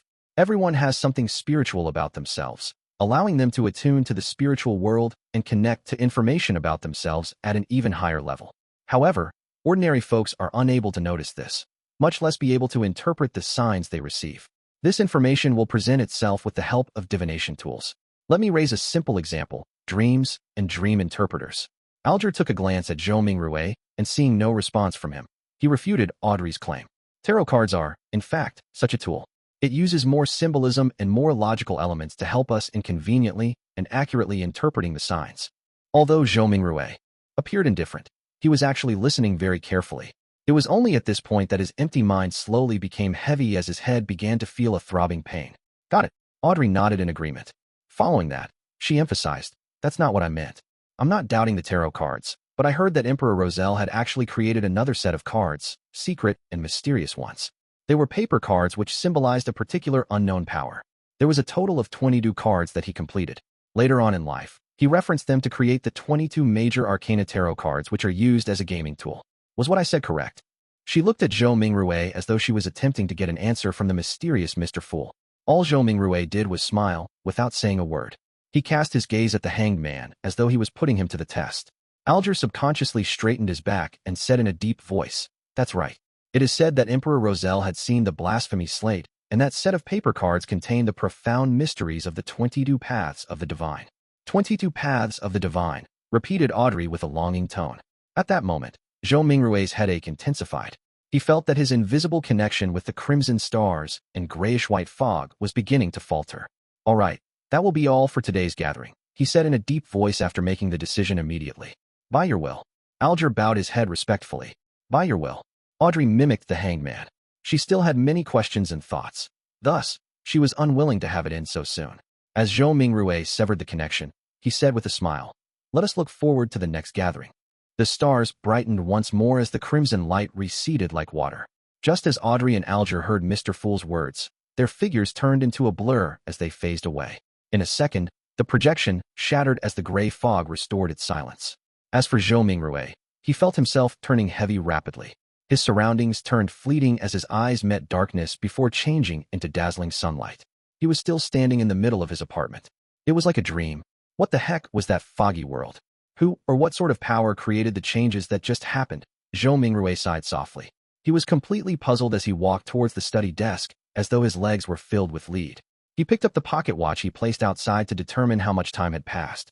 Time flowed at the same pace. Zhou Mingrui made a rough judgment. After putting down his pocket watch, he found himself unable to endure the splitting headache any further.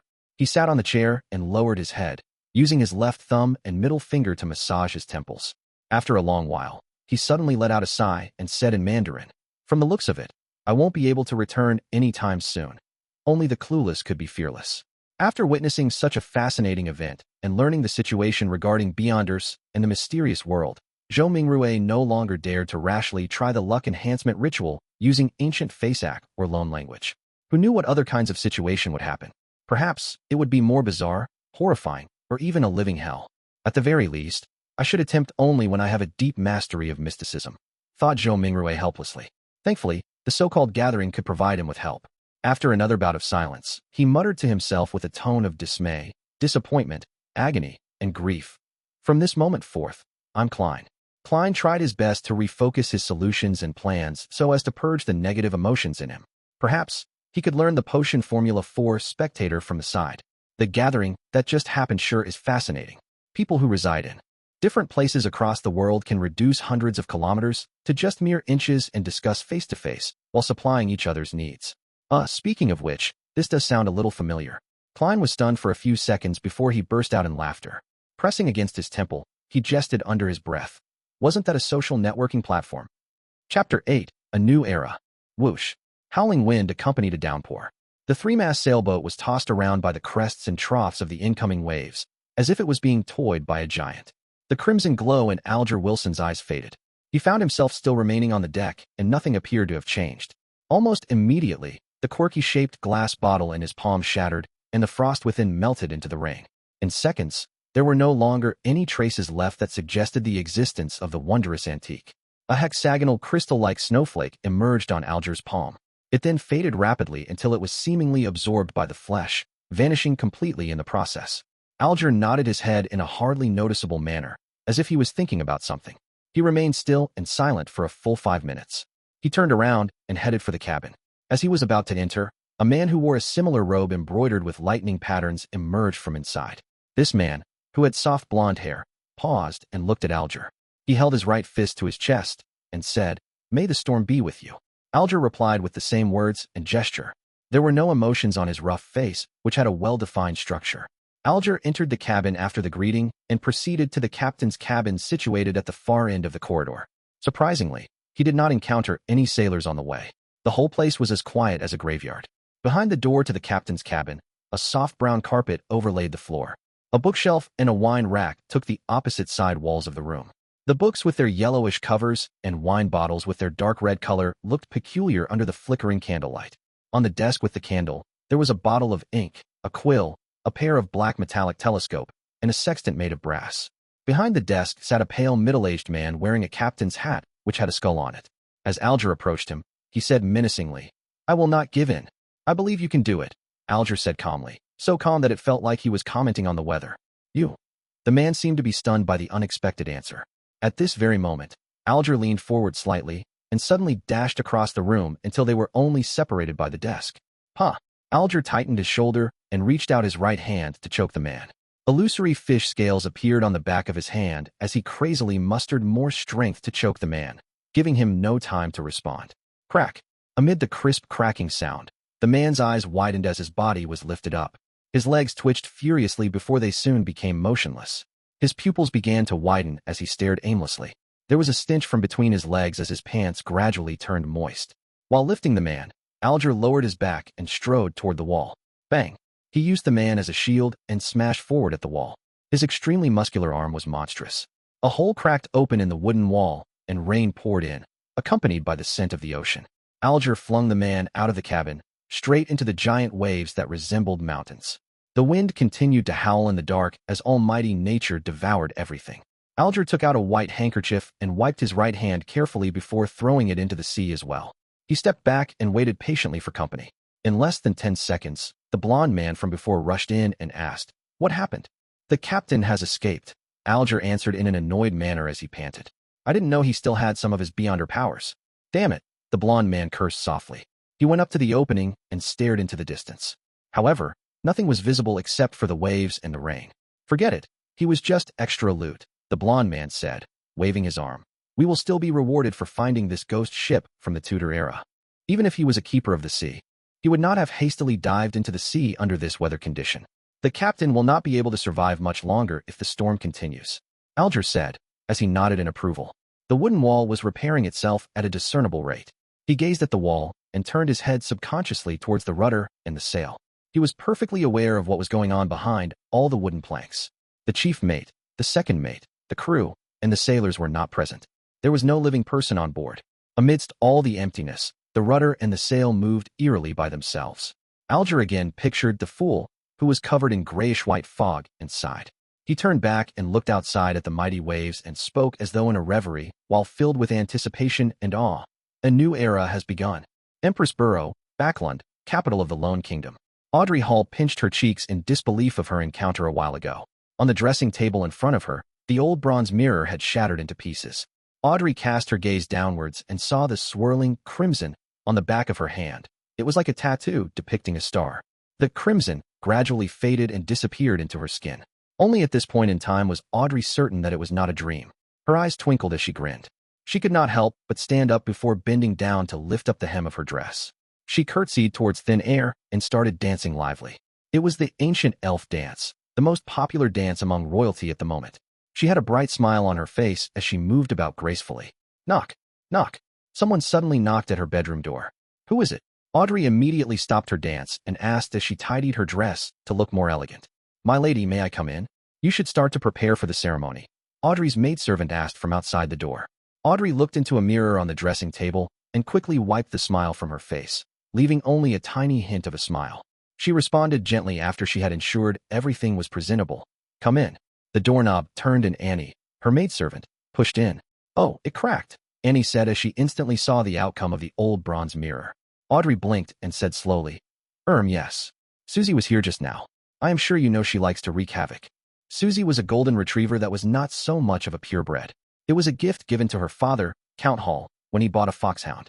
Nevertheless, Audrey adored it. "You should train it well," Annie said, as she picked up the pieces of the bronze mirror adeptly and with care, lest it hurt her mistress.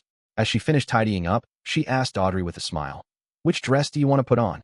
Audrey thought for a while and answered, "I like the dress designed by Mrs. Guinea for my 17th birthday." "No, you can't wear the same dress twice to a formal ceremony or others will gossip about and question the Hall family's financial ability," Annie said, shaking her head in disagreement. "But I really like it." Audrey insisted in a gentle manner. "You can wear it at home or when you attend an event that isn't so formal," Annie said firmly, suggesting that it was not negotiable. "Then it will have to be the one with the lotus design along the sleeves given by Mr. Sadas 2 days ago," Audrey said as she drew in a gasp inconspicuously, maintaining her sweet smile. "You always have such a good taste," Annie said as she stepped back and shouted towards the door. "The 6th dressing room." "Ah, forget it. I shall fetch it myself." Maidservants began to work. The dress, accessories, footwear, hat, makeup, and hairstyle. Everything had to be taken care of. When it was almost ready, Count Hall appeared at the door wearing a dark brown waistcoat. He had a hat sharing the same color as his clothes and a nice mustache. His blue eyes were filled with joy, but his loosening muscles, widening waist, and wrinkles were obviously destroying his handsome youth. "The brightest jewel of Backland, it is time for our departure," Count Hall said, knocking at the door twice. "Father, stop calling me that," Audrey protested as she got up with the help of the maidservants. "Well then, it's time to set off, my beautiful little princess," Count Hall said as he bent his left arm, signaling Audrey to hold his arm. Audrey shook her head slightly and said, "That is for my mother, Mrs. Hall, the Countess." Then this side, Count Hall bent his right arm with a smile and said, "This is for you, my greatest pride. The Royal Navy Base, Pritz Harbor, Oak Island." When Audrey took her father's arm and walked down the carriage, she was suddenly shocked by the juggernaut in front of her. In the military port not far away, there was a huge ship shimmering with metallic reflections. It did not have a sail, leaving only an observatory deck, 2 towering chimneys, and 2 turrets at the ends of the ship. It was so majestic and large that the fleet of sails nearby were like newborn dwarfs clustering around a giant. Holy Lord of Storms, oh, M-Lord. An ironclad warship. Amidst the furor, Audrey was also shocked by this unprecedented miracle created by mankind. It was an ocean miracle that had never been seen before. It took a while for the aristocrats, ministers, and members of parliament to compose themselves. Then, a black spot on the sky started to grow in size until it occupied a third of the sky and entered everyone's view. The atmosphere suddenly became solemn. It was a gigantic flying machine with a beautiful streamlined design hovering in midair. The deep blue machine had airbags made of cotton, which were supported by alloy structures that were strong but light. The alloy structure's bottom had openings mounted with machine guns, projectile launchers, and muzzles. The exaggerated humming noise from the ignition steam engine and the tail blades produced a symphony that left everyone amazed. The king's family arrived on their airship, exuding a lofty and indisputable authority. 2 swords, each with a ruby crown at the handle, were pointing vertically down and reflected the sunlight on both sides of the cabin. They were the Sword of Judgment, emblem which symbolized the Augustus family and has been passed down from the previous epoch. Audrey was not yet 18, so she had not attended the introductory ceremony, which was an event led by the Empress that marked one's debut into the Backlund social scene to announce her adult status. Therefore, she could not be nearer to the airship and had to remain silent at the back to watch the entire event. Nevertheless, it did not matter to her. In fact, she was relieved that she did not need to deal with the princes. The miracle that mankind used to conquer the sky touched down gently. The first ones to step down the stairs were the handsome young guards who wore red ceremonial uniforms with white trousers. Decorated with medals, they formed 2 lines with rifles in hand. They were awaiting the appearances of King George III, his queen, and the prince and princess. Audrey was not new to meeting important people, so she showed no interest at all. Instead, she had her attention on the 2 statue-like black-armored cavalry flanking the king. In this era of iron, steam, and cannons, it was surprising that there was still someone who could bear wearing full armor. The cold metallic luster and the dull black helmet conveyed solemnity and authority. Could they be the higher-ordered disciplinary paladins? Audrey recalled snippets of a casual conversation among adults. She was curious, but did not dare go close. The ceremony commenced with the arrival of the king's family. The incumbent prime minister, Lord Aguisid, went up to the front. He was a member of the Conservative Party and the second non-aristocrat to become the prime minister till this very day. He was given the title of a lord for his great contributions. Of course, Audrey knew more. The main supporter of the Conservative Party was the present Duke of Negan, Palace Negan, who was the brother of Aguisid. Aguisid was a slender and almost bald 50-plus-year-old man with a sharp gaze. He surveyed the area before speaking. Ladies and gentlemen, I believe you have witnessed this history-making ironclad warship. It has dimensions of 101 by 21 meters. It has an amazing port and starboard design. The armor belt is 457 millimeters thick. The displacement is 10,060 tons. There are 4 305 millimeter main cannons, 6 rapid-fire cannons, 12 6-pound cannons, 18 6-barrel machine guns, and 4 torpedo launchers. It can reach a speed of 16 knots. It will be the real hegemon. It will conquer the seas. The crowd was roused. The mere descriptions were enough to instill fearful images in them, let alone the fact that the actual thing was right in front of them. Aguisid smiled and spoke a few more lines before saluting the king and requested, "Your Majesty, please give it a name. Since it will set sail from Pritz Harbor, it should be named the Pritz." George III responded. His expression showed his delight. The Pritz. The Pritz. The words spread from the Navy Minister and the Admiral of the Royal Navy to all the soldiers and officers on the deck. They all exclaimed in unison, "The Pritz." George III ordered the Pritz to set sail for a trial in the midst of the gun salutes and the celebratory atmosphere. Honk! Thick smoke spewed out from the chimneys. The sound from the machinery could be heard faintly beneath the sound of the ship horn. The juggernaut departed from the harbor. Everyone was shocked when the 2 main cannons at the ship's bow fired at an uninhabited island in its path. Boom, boom, boom. The ground shook as dust shot up into the sky. Shock waves spread out, producing waves in the sea. Satisfied, Aguisid turned back to the crowd and announced, "From this day on, doomsday will fall on the 7 pirates who call themselves admirals and the 4 who call themselves kings. They can only shiver in fear. It is the end of their era. Only the ironclad warship will roam the seas no matter whether the pirates have the powers of the Beyonders, ghost ships, or cursed ships." Aguisid's chief secretary deliberately asked, "Can't they build their own ironclad warships?" Some of the nobles and members of parliament nodded, feeling that such a possibility could not be eliminated. Aguisid immediately smiled and shook his head slowly as he answered, "Impossible. It will never be possible. Building our ironclad warship required 3 big coal and steel amalgamators, a scale of more than 20 steel factories, 60 scientists and senior engineers from the Backlund Cannon Academy and Pritz Nautical Academy, 2 royal shipyards, almost 100 factories for spare parts, an admiralty, a shipbuilding committee, a cabinet, a determined king with excellent foresight, and a great country with an annual steel production of 12 million tons. The pirates will never achieve it. Having said that, he paused and raised his arms before shouting in agitation, "Ladies and gentlemen, the era of cannons and warships has dawned upon us." Chapter 9, The Notebook. After half an hour of rest, Zhou Mingrui, who now viewed himself as Klein, finally recovered. In the meantime, he found that there were now 4 black dots on the back of his hand, which happened to form a small square. These 4 black spots faded and disappeared quickly, but Klein knew that they were still hiding in his body, waiting to be awakened. 4 spots forming a square. Is it in correspondence with the 4 pieces of staple food at the 4 corners of the room? Does this mean that in the future, I don't need to prepare the food and can do the ritual and chants immediately? Klein made a guess. This might seem good, but the emergence of the spots was ominous, and things that one lacked understanding of were always scary.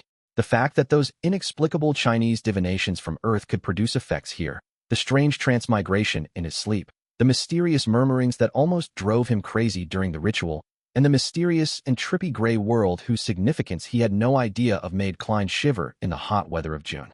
The oldest and strongest emotion of mankind is fear, and the oldest and strongest fear is the fear of the unknown. He recalled this, saying as he was experiencing the fear of the unknown acutely.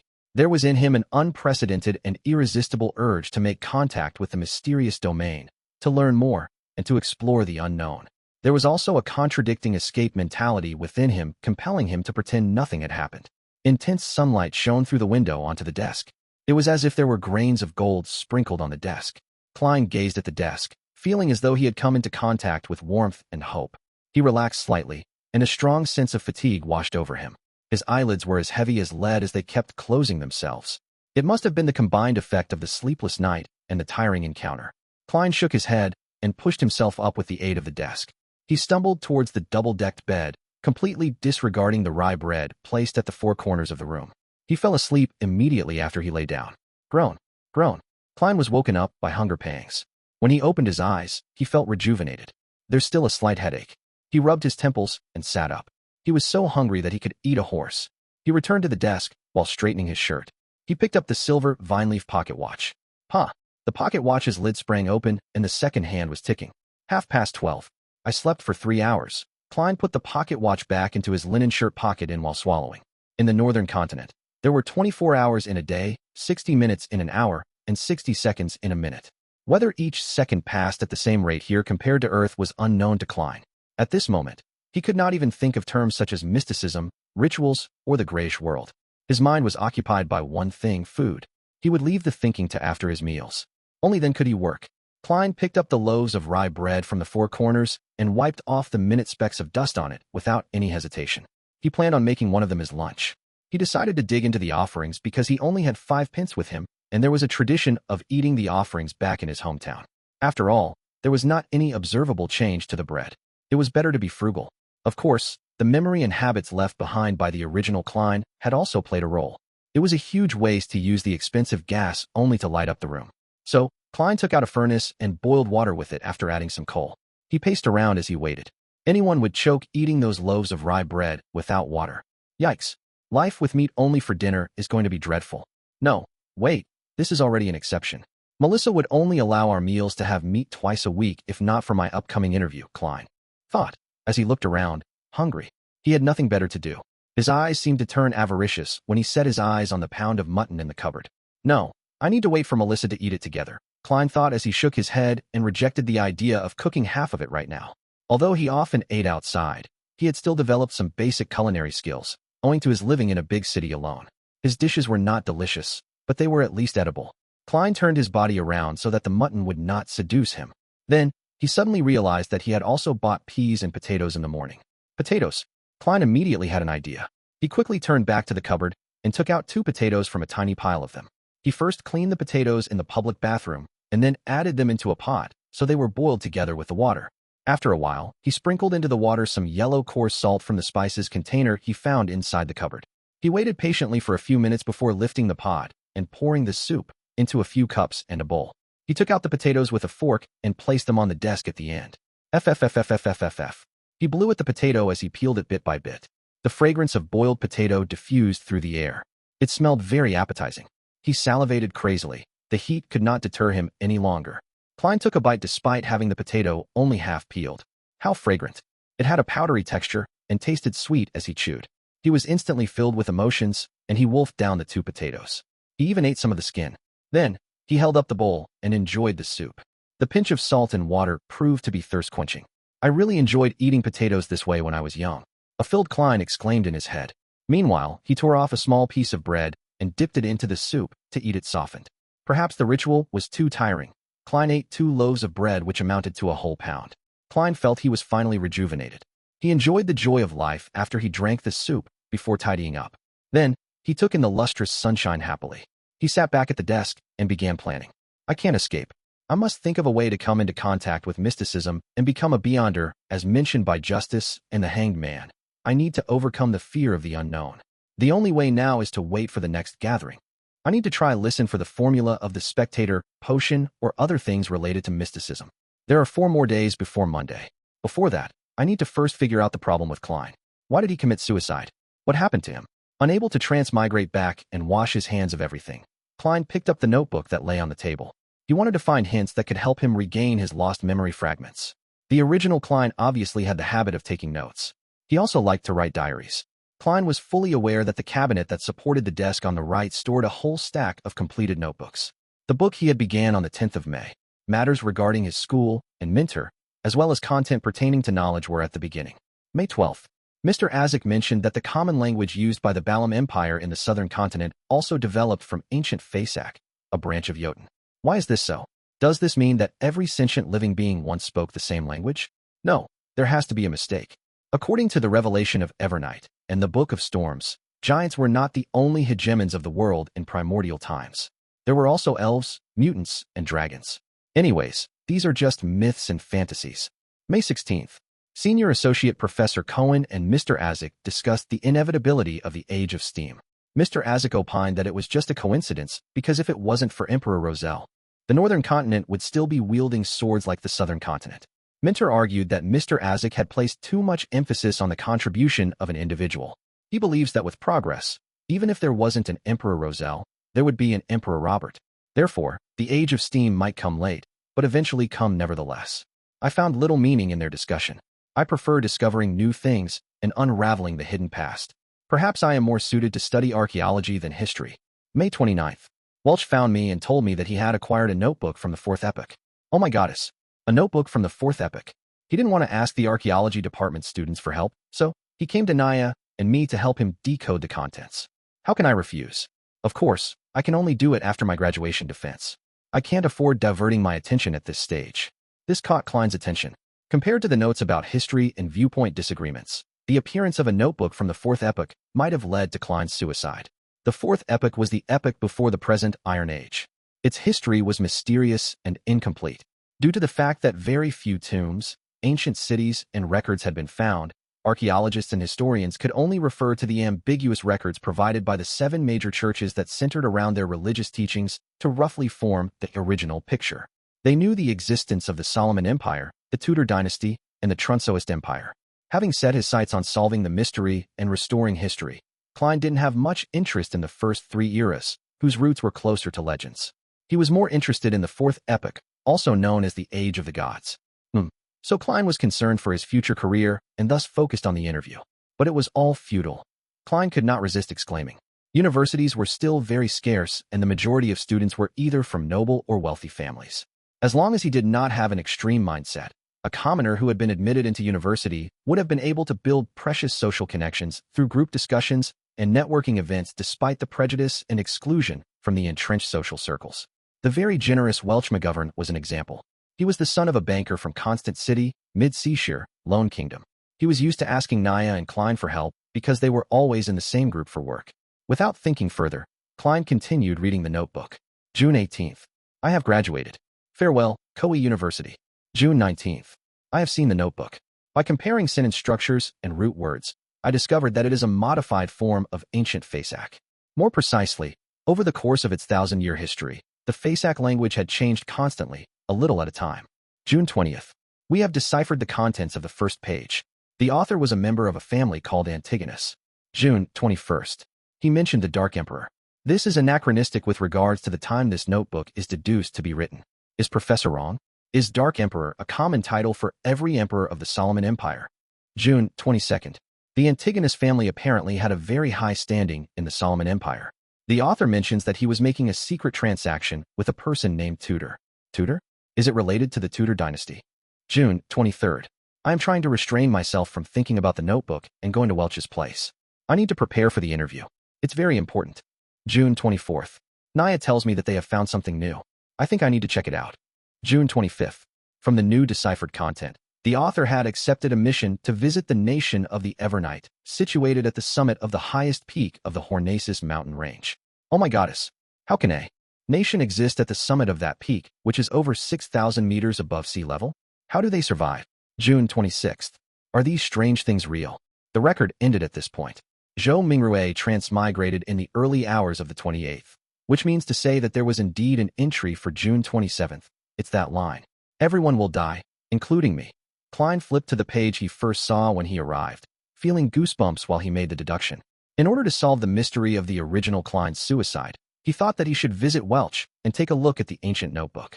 However, with a lot of experience from novels, movies, and TV drama series, he suspected that if they were really related, this visit would be very dangerous. Those who went investigating castles despite knowing that they were haunted served as a warning. However, he had to go since escaping would never solve the problem. It would only make things worse, until it welled over and completely drowned him. Perhaps call the police? But claiming to have committed suicide would be silly, right? Knock. Knock, knock. There was a series of quick and forceful knocks. Klein sat straight up and listened. Knock. Knock, knock. The knocks echoed through the empty hallway. Chapter 10. The Norm. Who is it? Klein was thinking about the mysterious suicide of the original owner of this body and the unknown danger he might encounter when he heard the sudden knock on the door. He subconsciously opened the drawer, took out the revolver, and asked vigilantly. The other party was quiet for 2 seconds before a slightly sharp voice, in Alwa's accent, replied, "It's me, Mountbatten, bitch Mountbatten." The voice paused for a moment before adding, "Police, bitch Mountbatten." When Klein heard this name, he immediately thought of the owner of this name. He was the policeman in charge of the street where the apartment was located. He was a rude, brutal, hands-on man. But perhaps, only such a man could be a deterrent for alcoholics, thieves, part-time thieves, villains, and hooligans. And his unique voice was one of his trademarks. "Okay, I'll be right there," Klein responded loudly. He had planned to put the revolver back into the drawer, but thinking that he had no idea why the police was outside, and that they might search the room or do other things, he cautiously ran to the stove where the flames had already been extinguished and put the revolver in it. Then he picked up the coal basket, shook a few pieces into the stove, covered the gun, and finally placed the kettle over the stove to conceal everything. After doing all of that, he tidied up his clothes and quickly approached the door and murmured, "Sorry, I just had a nap." Outside the door stood 4 policemen in black and white checkered uniforms with peak caps. Bitch Mountbatten, the one with a brown beard, coughed and said to Klein, "These 3 inspectors have something to ask you." Inspectors? Klein looked at the shoulder badges of the other 3 reflexively and found that 2 of them had 3 silver hexagons and 1 had 2, both of which looked superior to bitch Mountbatten, who had only 3 chevrons. As a history student, Klein did little to no research into the ranks of police epaulets, except that bitch Mountbatten often boasted of being a senior sergeant. So these 3 are inspectors? Influenced by conversations with Benson, Welch, and his classmates, Klein had the common sense to make way and point into the room. "Please come in. How might I help you?" The leader of the 3 inspectors was a middle-aged man with sharp eyes. He seemed to be able to read the mind of a person and make them fearful. His eyes were wrinkled, and the edge of his hat revealed light brown hair. He looked around the room and asked in a deep voice, "Do you know Welch McGovern? What's wrong with him?" Klein quivered and blurted back, "I'm the one asking the questions." The dignified middle-aged police inspector had a stern look in his eyes. The inspector next to him, also wearing 3 silver hexagons, looked at Klein and smiled gently. "Don't be nervous. It's just a routine questioning." This policeman was in his 30s, with a straight nose and gray eyes that, like a lake in an ancient forest that no one visited, gave him an indescribable sense of depth. Klein took a breath and organized his words. "If you mean Welch McGovern, the graduate of Coe University from Constant, then I'm sure I know him. We are classmates with the same mentor, Senior Associate Professor Quentin Cohen. In the Lone Kingdom, professor was not only a professional title, but also a position, just like the combination of professors and department deans on Earth. That meant there could only be one professor in a university's department. If an associate professor wanted to become professor, they had to wait for their superior to retire or force out their superior with their abilities. As talents needed to be retained, the kingdom's Higher Education Commission had added senior associate professors in the three-level system of lecturers, associate professors, and professors after years of observation. This title was given to anyone with high academic achievements or with enough seniority, but did not make it to the position of professor. At this point, Klein looked into the eyes of the middle-aged police inspector and thought for a second. To be honest, our relationship is quite good. During this period, I met with him and Naya frequently to interpret and discuss the fourth epic notebook that belonged to him. Inspectors, did something happen to him? Instead of answering, the middle-aged police inspector looked sideways at his gray-eyed colleague. The inspector with the peaked cap and ordinary looks replied mildly, "I'm sorry, Mr. Welch has passed away." What?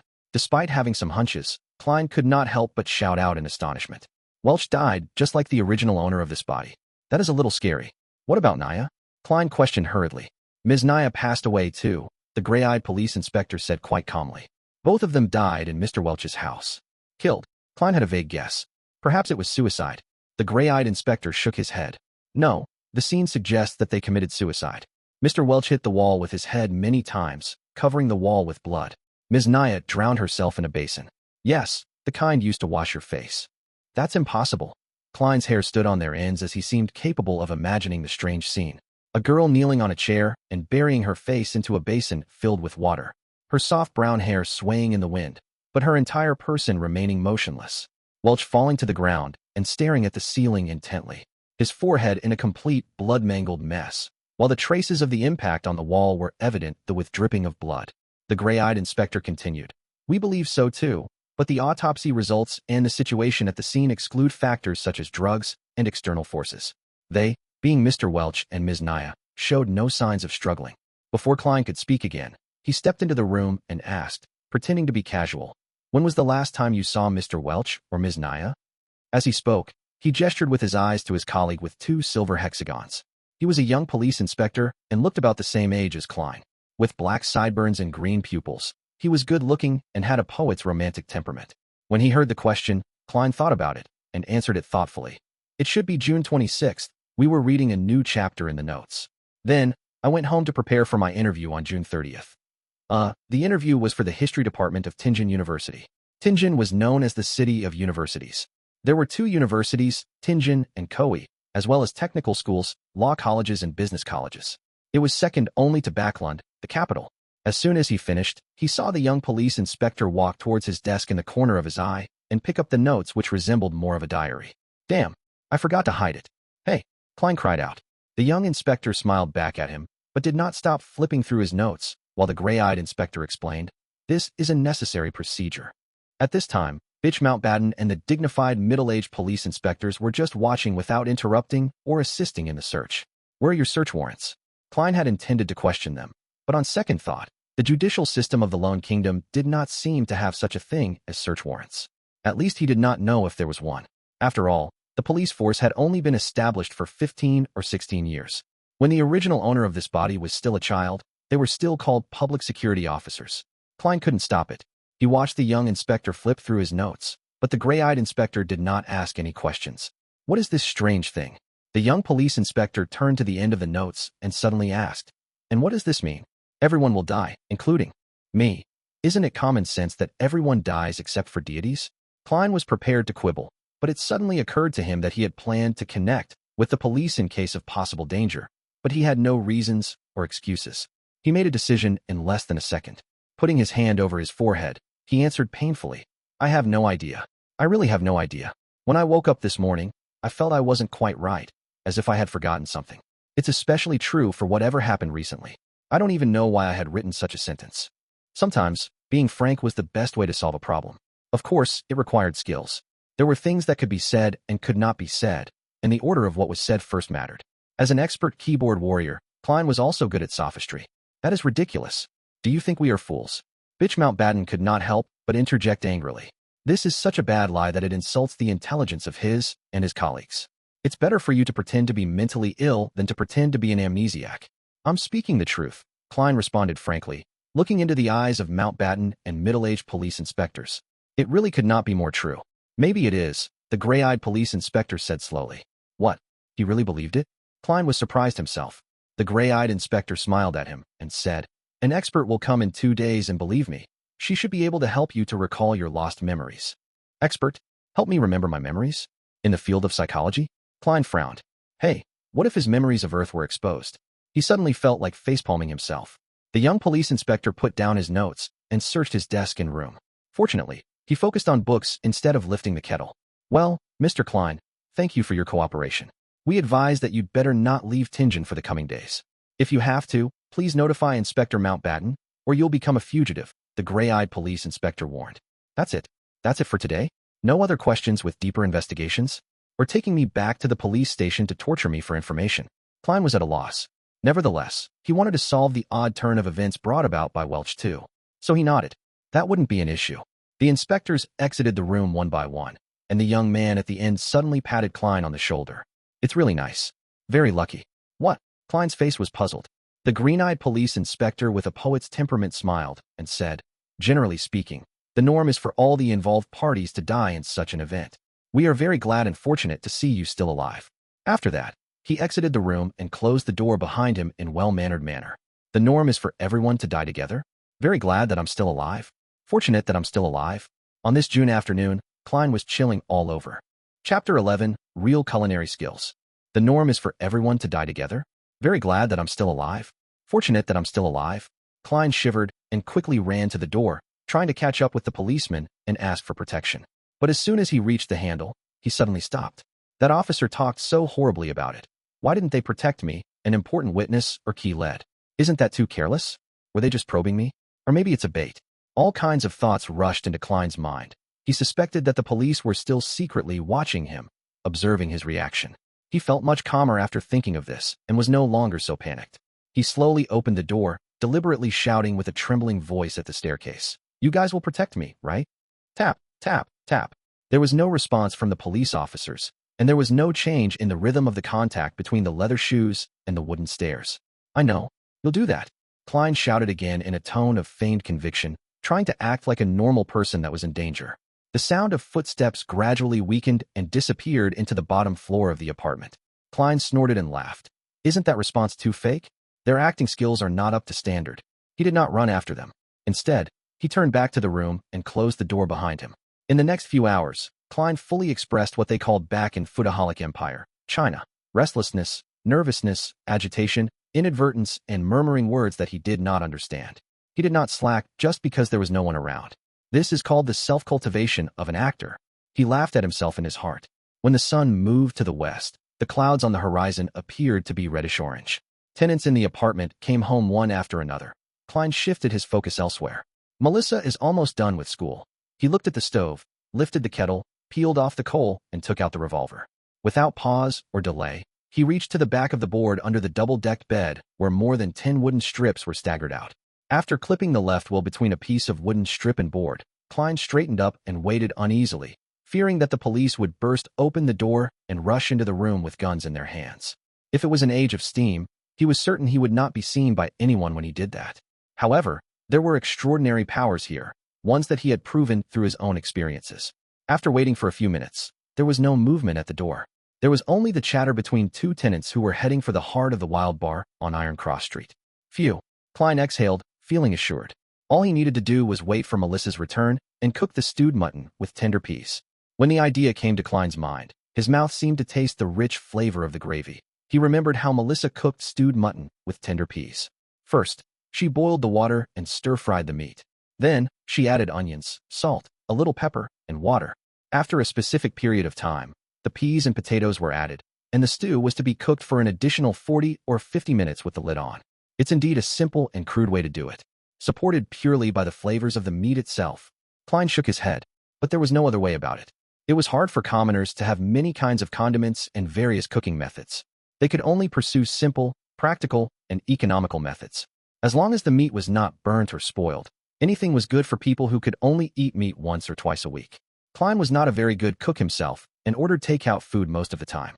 But by cooking 3 or 4 times a week, after many weeks of accumulated practice, he had a passing standard and felt that he would not let the pound of mutton down. When Melissa comes back to cook it, it will be done after 7:30 p.m. She would be starving by then. It's time for her to see what real cooking is. Klein made an excuse for himself. First, he started the fire again, went to the bathroom to collect water, and wash the mutton. Then he took out the kitchen boards and knives before chopping the mutton into tiny chunks. As for the explanation for his sudden culinary skills, he decided to blame it on the dead Welsh McGovern, who had not only hired a chef who was good at the mid-seashore flavor, but also often created his own delicacies and invited people to try them. Well, the dead cannot refute me. Nevertheless, TSK, this is a world with beyonders. The dead are not necessarily unable to speak. With that in mind, Klein was a little guilty conscience. He threw aside his confused thoughts and put the meat into the soup bowl. Then he took out the condiment box and added in a spoonful of the crude salt, half of which had begun yellowing. In addition, he cautiously took some black pepper grains from a special small bottle, mixing and marinating them together. He placed the saucepan on the stove and, while waiting for it to heat up, Klein rummaged for the carrots from yesterday and cut them into pieces with the onions he bought today. When he was done with his preparations, he took out a small can from the cupboard and opened it. There was not much lard left in it. Klein took a spoonful, put it in the pan, and melted it. He added in the carrots and onions and stirred it for a while. As the fragrance began to pervade, Klein poured all the mutton into the pot and fried it with care for a while. He should have added cooking wine in the process, or red wine at least. However, the Moretti family did not have these luxuries and could only drink a glass of beer a week. Klein had to make do with whatever was available and poured in some boiled water. After stewing for about 20 minutes, he opened the lid, put the tender peas and cut potatoes in it, and added a cup of hot water and 2 spoons of salt. He closed the lid, lowered the fire, and exhaled satisfactorily, waiting for his sister to reach home. As seconds turned into minutes, the fragrance in the room intensified. There was the allure from the meat, the rich smell of potatoes, and the refreshing scent of onions. The smell gradually mixed up, and Klein swallowed his saliva from time to time, keeping track of the time with his pocket watch. After more than 40 minutes, some not-so-brisk but rhythmic footsteps approached. A key was inserted, the handle was turned, and the door opened. Before Melissa came in, she whispered doubtfully, "Smells good." With her bag still in her hand, she stepped in and glanced over at the stove. "You made this?" Melissa took off her veil hat, and her hand paused mid-air, looking at Klein in astonishment. She twitched her nose and inhaled more of the fragrance. Her eyes quickly softened, and she seemed to find some confidence. "You made this?" she asked again. "Are you afraid I'd waste the mutton?" Klein smiled and returned with a question. Without waiting for an answer, he said to himself, "Don't worry. I specifically asked Welch to teach me how to cook this dish. You know, he is a good cook." First time, Melissa's eyebrows creased subconsciously, but they were smoothed by the fragrance. "It looks like I'm talented." Klein laughed. "It's almost done. Put your books and veil hat down somewhere. Go to the bathroom and wash your hands, and then get ready to taste it. I'm very confident about it." When she heard her brother's orderly arrangements and saw his gentle and calm smile, Melissa stood rooted at the door and failed to respond in her daze. "Do you prefer the mutton to be cooked longer?" Klein urged with a laugh. Okay. Melissa jolted back to her senses. With handbag and veil in each hand, she rushed into the room quickly. When the lid of the saucepan was uncovered, a sudden blast of steam appeared before Klein's eyes. 2 pieces of rye bread were already placed to the side of the mutton and tender peas, allowing them to absorb the fragrance and heat to become soft. By the time Melissa had packed her items, washed her hands and face, and returned, a plate of stewed mutton with tender peas, potatoes, carrots, and onions was already placed on the table. 2 pieces of rye bread, colored by a light dip into the gravy, were on their plates. "Come on, try it." Klein pointed to the wooden fork and spoon next to the plate. Melissa was still a little confused. She didn't refuse. She picked up a potato with her fork, put it into her mouth, and bit it lightly. The taste of the starchy potato and gravy fragrance flooded her mouth. Her saliva secretion went crazy as she gobbled down the potato in a few mouthfuls. "Try the mutton." Klein gestured at the plate with his chin. He had tasted it just now and thought it was barely at a passing standard, but it was enough for a girl who was inexperienced with what the world had to offer. After all, she only ate meat occasionally. Melissa's eyes were filled with anticipation as she carefully forked some mutton. It was very tender and, as soon as it entered the mouth, nearly melted. The fragrance of the meat exploded in her mouth, filling it with delicious meat juices. It was an unprecedented feeling, and that made Melissa unable to stop eating. By the time she realized it, she had already eaten several pieces of the mutton. Klein, this was supposed to be prepared for you." Melissa blushed and stammered. "I nibbled some of the food just now. It's the privilege of being a cook." Klein smiled and soothed her sister. He picked up his fork and spoon. At times, he would eat a piece of meat, and sometimes, he would stuff his mouth full of peas. At other times, he would put down the utensils, break off a piece of rye bread, and dip it in gravy. Melissa relaxed and was immersed in the delicacy again by Klein's normal behavior. It's really delicious. It doesn't seem like you were doing it for the first time. Melissa looked at the empty dish and praised him with all her heart. Even the gravy was finished. It's a long way from Welch's chef. When I'm rich, I'll take you and Benson out to the restaurant and have a better meal, Klein said. He was beginning to look forward to it himself. Your interview. Burp. Melissa did not finish her words because she suddenly let out a sound of contentment involuntarily. She put her hand over her mouth in a hurry and looked embarrassed. The fault is with the stewed mutton with tender peas just now. It was just too delicious. Klein laughed secretly and decided not to make fun of his sister. He pointed to the plate and said, "This is your mission." All right. Melissa stood up immediately, took the basin, and rushed out the door. When she came back, she opened the cupboard to check the condiment box and other items as per normal. Did you just use them? Melissa was surprised and turned to Klein, holding the black pepper bottle and lard can. Klein shrugged his shoulders and laughed. Just a little. It's the price of a delicacy. Melissa's eyes twinkled, her expression changing for a few moments, before she finally said, "Let me cook in the future." You have to hurry up and prepare for the interview. You have to think about your job. Chapter 12. Here again. Melissa, can you not rub my nose in it? Klein muttered inwardly. He felt a throbbing pain in his head. The amount of content Klein had forgotten was considered a lot, but neither was it negligible. The interview was in 2 days, so how could he find the time to make up for it? Furthermore, he was involved in such strange paranormal activity, so how would it be possible that he would be in the mood to revise? Klein gave his sister a perfunctory response and began putting on the appearance of studying. Melissa moved a chair over to sit beside him. With light shining from the gas lamp, she began working on her assignments. The atmosphere was serene. When it was almost 11 o'clock, the siblings bade each other good night and went to bed. Knock, knock, knock. Poundings on the door roused Klein from his dreams. He peered out of the window to see the first glimmer of dawn. In a daze, he flipped over and sat up. Who is it? Look at the time now. Why didn't Melissa wake me up? It's me, Dunn Smith. A man with a deep voice outside the door replied. Dunn Smith? Don't know him. Klein got off his bed and shook his head as he walked towards the door. He opened the door to see the gray-eyed police inspector whom he had met the day before standing in front of him. Alarmed, Klein asked, "Is there something wrong?" The policeman replied with a stern look, "We found a carriage driver. He testified that you had gone to Mr. Welch's place on the 27th, the day when Mr. Welch and Ms. Naya died. Furthermore, Mr. Welch was the one who paid for your transportation fees." Klein was startled. He did not feel a tinge of fear or guilt that one would expect from having his lies exposed. It was because he was not even lying.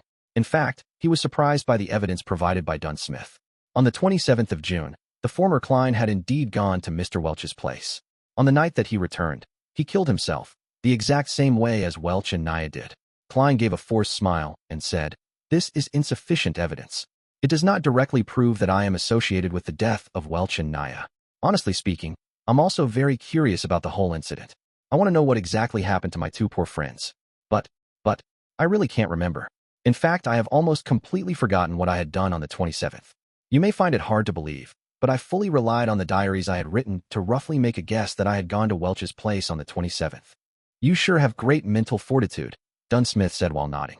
He showed not a trace of anger, nor was he smiling. "You should be able to hear my sincerity." Klein looked him straight in the eye and said, "I'm telling the truth. Of course, only part of it." Dunn Smith did not give an immediate response. He swept his glance across the room before saying slowly, "Mr. Welch lost a revolver. I guess I should be able to find it here, right, Mr. Klein?" Indeed. Klein finally understood where the revolver had come from. A thought flashed in his mind, and he came to the final verdict in an instant. He raised his hands halfway and retreated, leaving a path open. Then, he signaled at the bunk bed with his chin, behind the bedboard. He did not specifically mention that it was the bottom deck, as no one would normally hide things at the back of the bedboard on an upper deck. That would be too obvious for guests to notice at a glance. Dunn Smith did not move forward.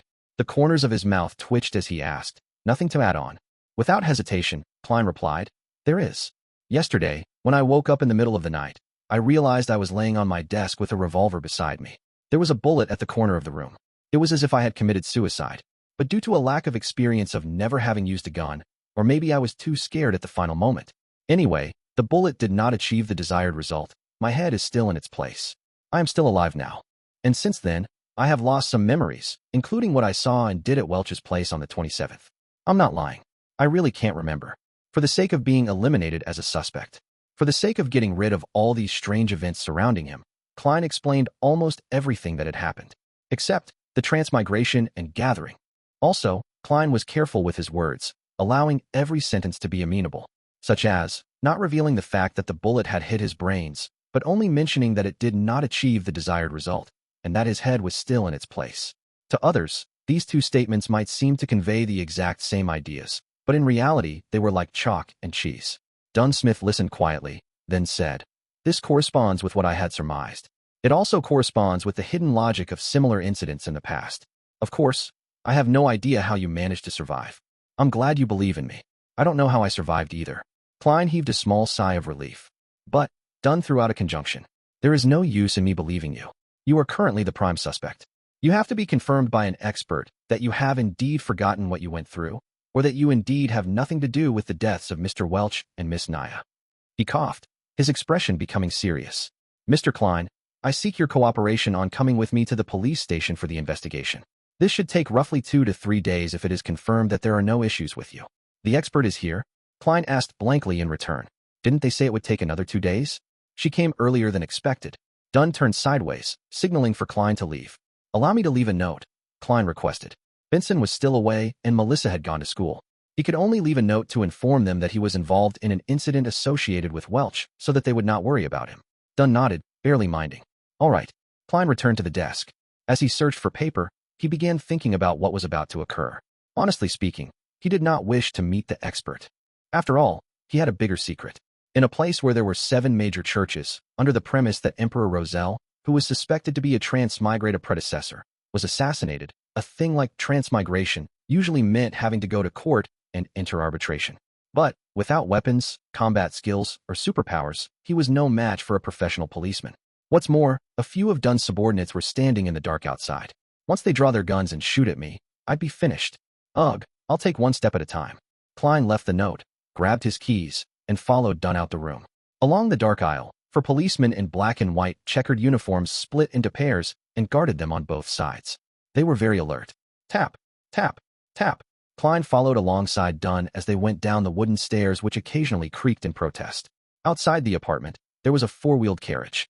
On the side of the carriage, there was the 2 crossed swords and a crown police emblem. Their surroundings were crowded and bustling with noise as usual. "Go on up." Dunn signaled for Klein to go first. Klein was just about to step forward when an oyster seller suddenly grabbed a customer and claimed that he was a thief. Both parties wrestled and triggered a response from the horses, causing great chaos. An opportunity. There wasn't much time for Klein to think any further. He bent forward and dashed towards the crowd, either shoving or dodging. He escaped frantically towards the other end of the street. Right now, for the sake of not meeting the expert, he could only proceed by going to the pier outside the city, taking a boat down the Tussock River, and escaping to the capital, Backlund. The population was higher there, making it easier to hide. Of course, he could also get on a steam train, go eastward to the nearest Inmat harbor, and take the sea route to Pritz, then towards Backlund. Not long after, Klein arrived at a street and made a turn onto Iron Cross Street.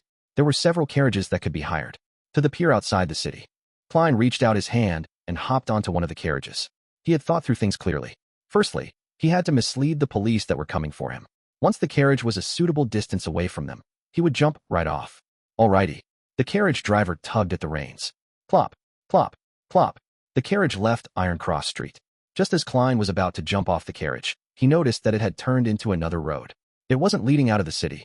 "Where are you going?" Klein blurted in his momentary daze. "To Welch's place," the carriage driver answered monotonously. "What?" Klein was at a loss for words. The carriage driver turned around, exposing his cold gray eyes. It was Dunn Smith, the gray-eyed policeman. "You?" Klein was flustered. Everything suddenly became a blur as though the world spun around him when he instantly sat up. Sat up? Klein looked around, confused. He noticed the crimson moon outside the window and the room being covered in a crimson veil. He reached out with his hand to feel his forehead. It was all moist and cold. Cold sweat. His back felt exactly the same. It was a nightmare. Klein heaved a sigh. All is well. All is well. He found it weird. He was rather clear-minded in his dream. He was even able to think calmly. After calming down, Klein looked at his pocket watch. It was only 2 in the morning. He got out of bed quietly and planned to head to the washroom, where he could wash his face and empty his burgeoning bladder. He opened the door and walked along the dark corridor. Under the dim moonlight, he walked lightly towards the washroom. Suddenly, he noticed a silhouette outside the window at the end of the corridor. That silhouette was wearing a black windbreaker that was shorter than a coat, but longer than a jacket. That silhouette was partly camouflaged in the darkness, bathing in the crimson moonlight. That silhouette turned around slowly, his eyes deep, gray and cold. Dunn Smith. Chapter 13, Nighthawk. Plop. Klein could not help but take a step back. For a moment he was unsure if he was awake or still in his dreams. The silhouette took off his black top hat and bowed a little as he said with a smile, "Reintroducing myself, Nighthawk, Dunn Smith." Nighthawk. One of the code names of the Church of the Evernight Goddess Beyonder teams which Justice and the Hanged Man mentioned before. Klein suddenly realized something and exclaimed after making a connection, "You can control dreams? You just made me dream of that." Nighthawk Dunn Smith wore his black hat again, concealing his slightly high hairline. With deep gray eyes he said, "No, I only entered your dream and made the necessary guidance." His voice was deep and soothing. It reverberated through the dimly lit corridor without disturbing the sweet dreams of others. In dreams, even though much of your usually suppressed emotions and various dark thoughts in you are amplified, making everything seem chaotic, absurd, and crazy, they are all rooted in reality since reality exists. For veterans like me, everything is crystal clear. Compared to a conscious you, I believe the you in your dreams more. What normal human being could control his dream? If I had dreamed of something on Earth, wouldn't Dunn Smith have noticed? Klein was petrified by what had happened in the dream, yet he quickly found it bizarre. He remembered being very much sober and rational, knowing what to say and what not to say. To put it simply, it did not feel like dreaming at all. So, Dunn Smith only saw what I wanted him to see. Klein's mind whirled as he gained a glimmer of understanding. This is a perk that resulted from transmigration? Like having a special body and soul? Or was it the effects of that luck enhancement ritual? So, Mr. Smith, do you believe that I really lost my memory? Klein organized his thoughts and asked in reply. Dunn Smith did not answer him directly. Instead, he looked at him keenly. You are actually not surprised by the course of events? I've met people who wouldn't believe in the power of the Beyonders, and they would rather believe that they haven't really woken up. Klein tersely acknowledged as he said, "Perhaps, I have always been praying, hoping that there was such power to help me." An interesting train of thought. Perhaps you survived not only because you were lucky. Dunn nodded expressionlessly. I can now confirm that you really lost parts of your memories due to the incident, especially those related to it. So can I go back now? Klein heaved a long sigh of relief in his heart as he probed. Dunn placed a hand in his pocket and walked slowly towards Klein, the surrounding darkness becoming tranquil and gentle. No, you still have to come with me to see the expert, he smiled politely and said. Why? Klein blurted out, then added, You don't believe in the findings from my dream? You must be joking. If that expert specializes in hypnosis or mind reading and stuff, then wouldn't my biggest secret be exposed? The consequences would be beyond imagination. I'm quite humble usually, but I'm still confident for things related to dreams. Dunn calmly replied.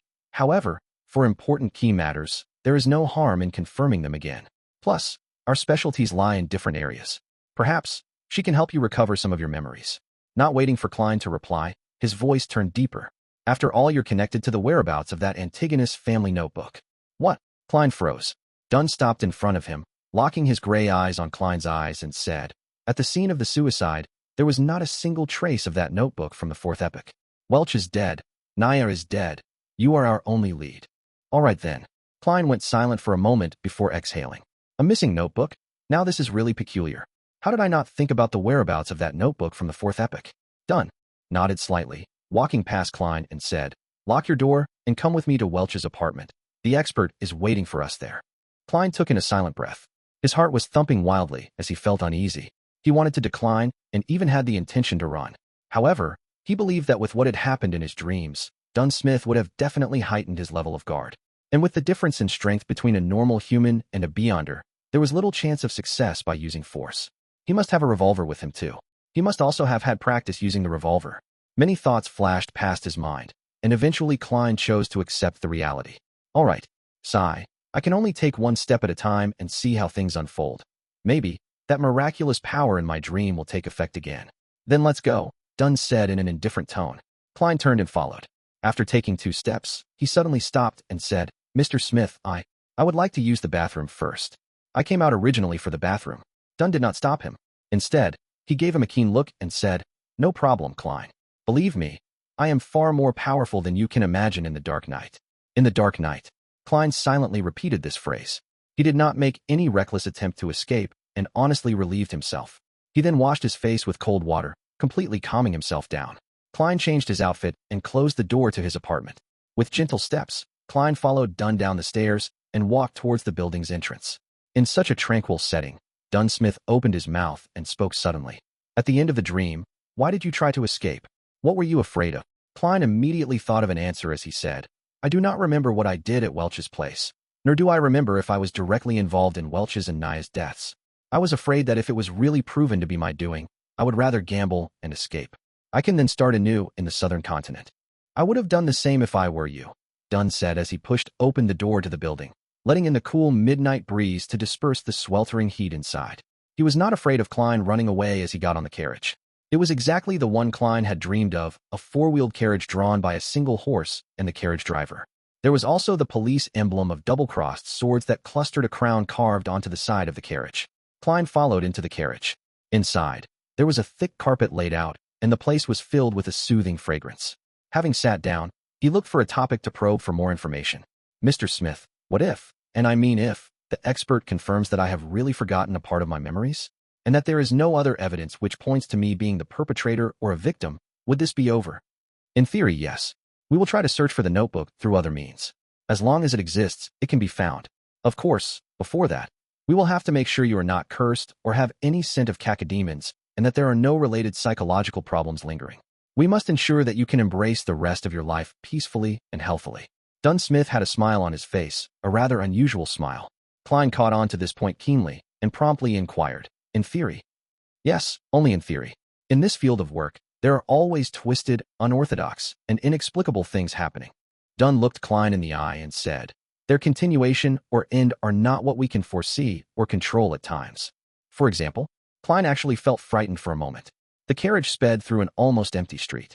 Dunn took out his tobacco pipe and sniffed it, saying, when we believe that things have come to an end, with everything going back to normal, it would resurface in a terrifying, chilling way. A few years ago, we handled a case regarding an evil cult. They did live sacrifices to please an evil god by making followers commit suicide.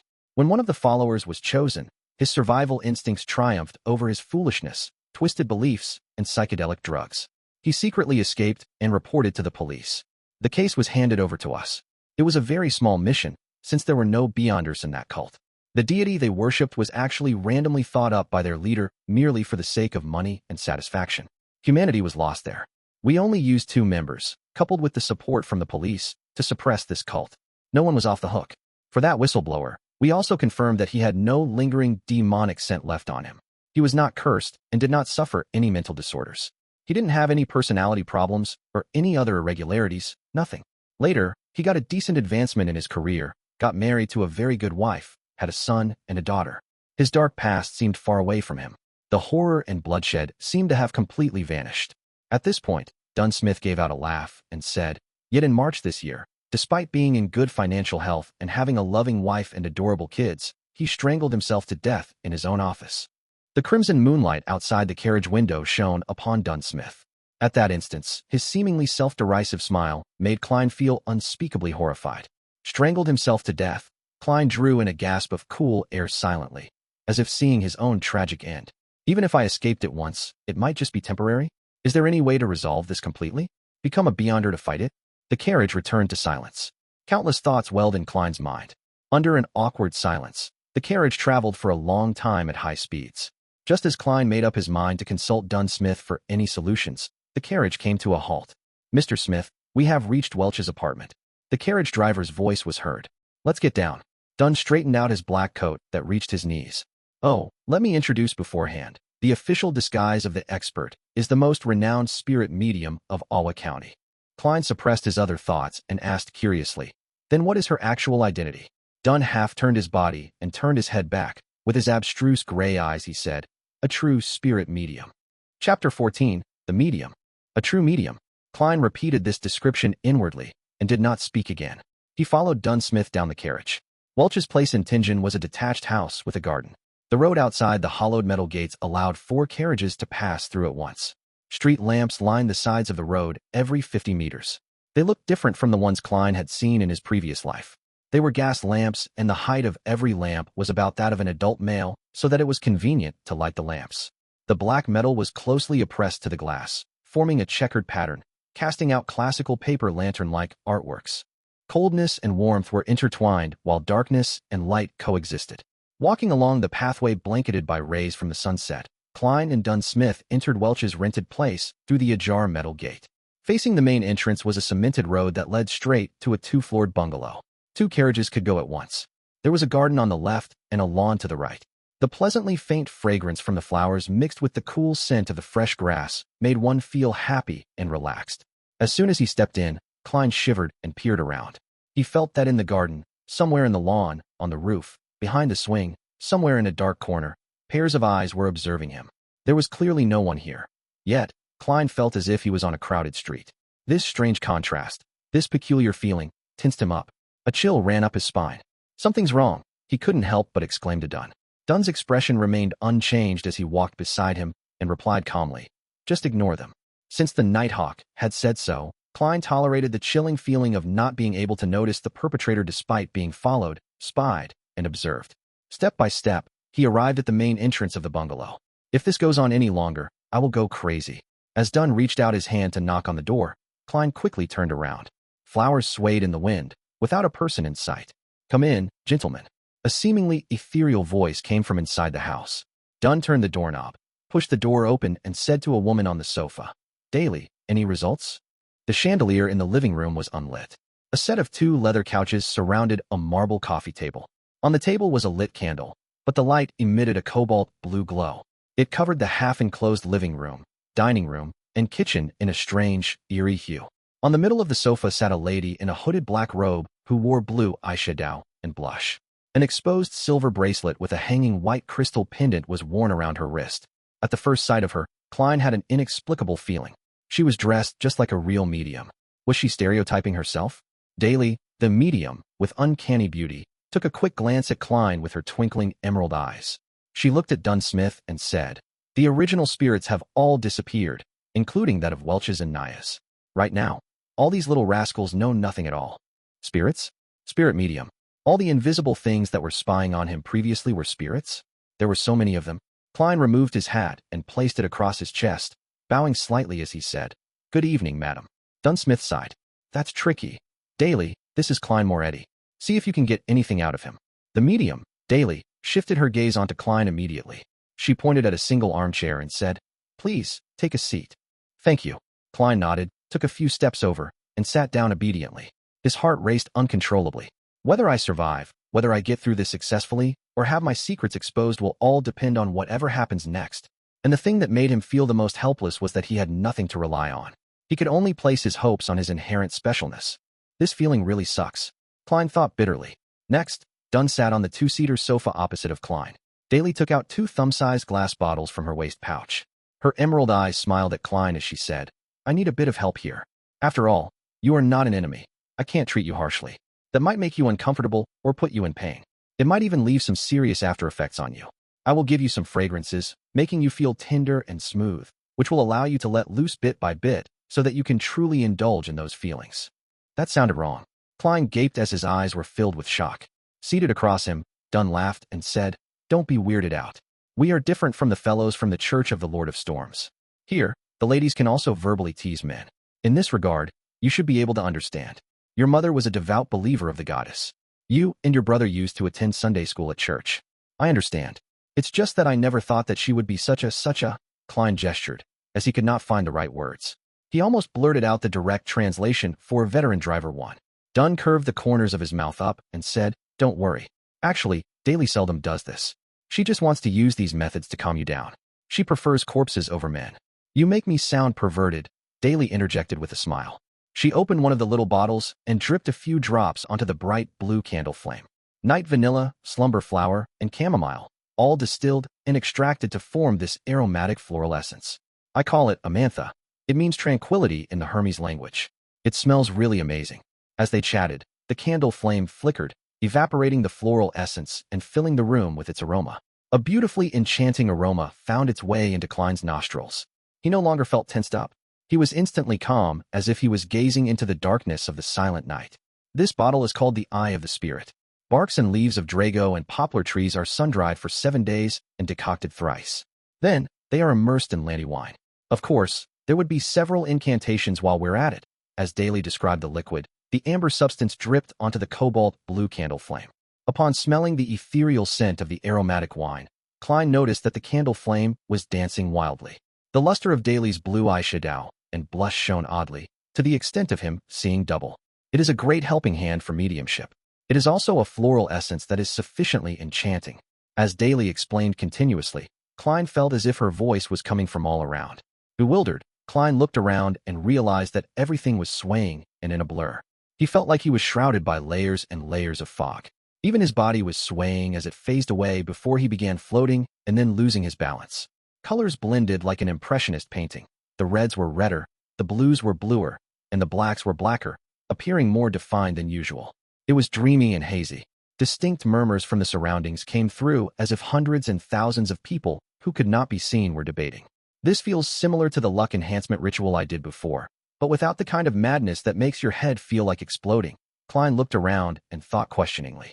At this moment, his vision was locked onto a pair of eyes that were crystal clear like emerald. On a blurry sofa sat Daly in a black robe. Eccentrically, her gaze concentrated on the tip of Klein's head. She smiled and in a gentle voice said, "Let me properly introduce myself. I am the spirit medium, Daly. I can still have rational thoughts. It's like when I was at that luck enhancement ritual and that gathering." The thought crossed Klein's mind as he intentionally behaved, muddled and said, "Hello there. The mental worlds of humans are extremely vast. Many secrets are hidden within the mind. Look at the ocean. What we know about it is all on the superficial level. But in reality, deep in the ocean, there is a larger unseen portion. Other than islands, there is the entire ocean. There is the boundless sky that symbolizes the spiritual world. You are the spirit of your body. Not only do you know of the islands above, but you also know of the things hidden beneath the sea, as well as the entire ocean. Anything that exists leaves some traces behind. The superficial memories of the islands may be wiped out, but what is left under the sea and the entire ocean will definitely have a corresponding projection left in it." Daly went on, bewitching Klein. The vague surrounding winds and shadows took on similar forms. It as though Klein's spirit was fully exposed in the form of an ocean, waiting for him to search and discover. Klein watched patiently as he churned the ocean occasionally. Then, in an airy voice, he replied, "No, I can't remember. I have forgotten." He expressed his agony at just the right level. Daly tried to guide him once again, but the clear-headed Klein was unaffected. "Okay, we shall end here. You may leave. Leave. Leave." The airy voice lingered and Daly disappeared. The wind and shadows began calming as the ethereal smell and subtle scent of the aromatic wine became more distinct again. The colors returned to their normal state, and the fuzzy feeling was no longer around. Klein's body quivered, and he found his balance again. He opened his eyes, which he had no memory of closing, and noticed that the candle with the bright blue flame was still before him. Dunn Smith was still resting comfortably on the couch. Same for Daly with the black hooded robe. "Why did you use the theory that belongs to that bunch of evil madmen, the psychology alchemists?" Dunn furrowed his eyebrows and stared at Daly. As Daly put away the 2 little bottles, she replied calmly, "I think it's pretty accurate. At least, it corresponds with some of the things I've made contact with before." Without waiting for Dunn's reply, Daly shrugged and said, "This tricky fellow did not leave a single trace behind." Upon hearing this, Klein heaved a huge sigh of relief. Pretentiously, he asked, "Oh, it's over? What happened? It felt like I just took a nap. That was a pass, right?" "Thankfully, I had the luck enhancement ritual as a rehearsal. Just take it as such." Dunn interrupted him and looked at Daly. "Have you examined Welch's and Naya's bodies? The corpses can tell us a lot more than you can imagine. It's such a pity that Welch and Naya had indeed committed suicide. So, the force that drove them to it is to be feared. Not a single trace was left behind." Daly stood up and pointed at the candle. "I need some rest." The cobalt blue glow vanished, and the house was instantly inundated with a blurry shade of crimson. "Congratulations. You can return home now. But do remember, do not reveal this incident to your loved ones. You have to promise this," Dunn said as he led Klein to the door. Surprised, Klein asked, "Is there no need to examine the curses or the trails left behind by the evil spirits?" Daly didn't mention anything about it, so there's no need for it, Dunn answered simply. Klein calmed down. As the thought of his previous worries came to mind, he asked hurriedly, "How can I be sure that I will be free from trouble from now on?" "No worries." Dunn twitched his lips and said, "Based on statistics of similar incidents in the past, 80% of the survivors of the incident do not experience any horrifying after effects." "Yeah, this is based on what I know, roughly, more or less. Then, there's still 1/5 of those poor souls." Klein did not dare to try his luck. then you can consider joining us as a civilian staff. This way, even if there are any precursors, we can discover it in time, Dunn said casually as he approached the carriage. Or simply become a beyonder. After all, we are not nannies. We can't babysit you all day long and even watch what you do with women. Can I? Klein questioned the statement. Of course, he did not expect much. After all, how was it even possible to be a part of the Nighthawks so easily and obtain the power of the Beyonders? That was the power of the Beyonders. Dunn paused and turned his head sideways to look at him. It's not that you can't. It depends, what? The transition in his words shocked Klein. Klein stared blankly beside the carriage before answering. Really? Who are you kidding? Is it so easy to become a Beyonder? Dunn laughed lightly. His gray eyes were hidden in the shadow of the carriage. You don't believe me, huh? Actually, when you become a Nighthawk, you lose a lot. For instance, freedom. Even if we don't talk about this now, there is another issue. Firstly, you are not a member of the clergy, nor a devotee. You can't pick whatever you want or choose the safest approach. And secondly, Dunn held onto the handle and hopped onto the carriage as he went on. Among the cases that us, the mandated punisher, the machinery hive mind, and other judiciaries, have to deal with annually, a quarter of them were a result of Beyonders who lost control. A quarter. Beyonders who lost control. Klein was dumbfounded. Just then, Dunn turned slightly. His gray eyes were deep. With no sign of a smile, he continued, and among the quarter of cases, a large number of them are our teammates. Chapter 15, The Invitation. A wave of tumultuous emotions rose up in Klein's heart after he heard Dunn. Instinctively, he uttered, why? The Beyonders have serious hidden dangers? So much so that the church's internal judiciary and the Beyonders, who dealt with bizarre phenomenon, are also prone to problems? Dunn stepped into the carriage and sat back in his seat. His expression and tone remained the same. This is not something that you need to understand. Neither is it something you can understand, unless you become one of us.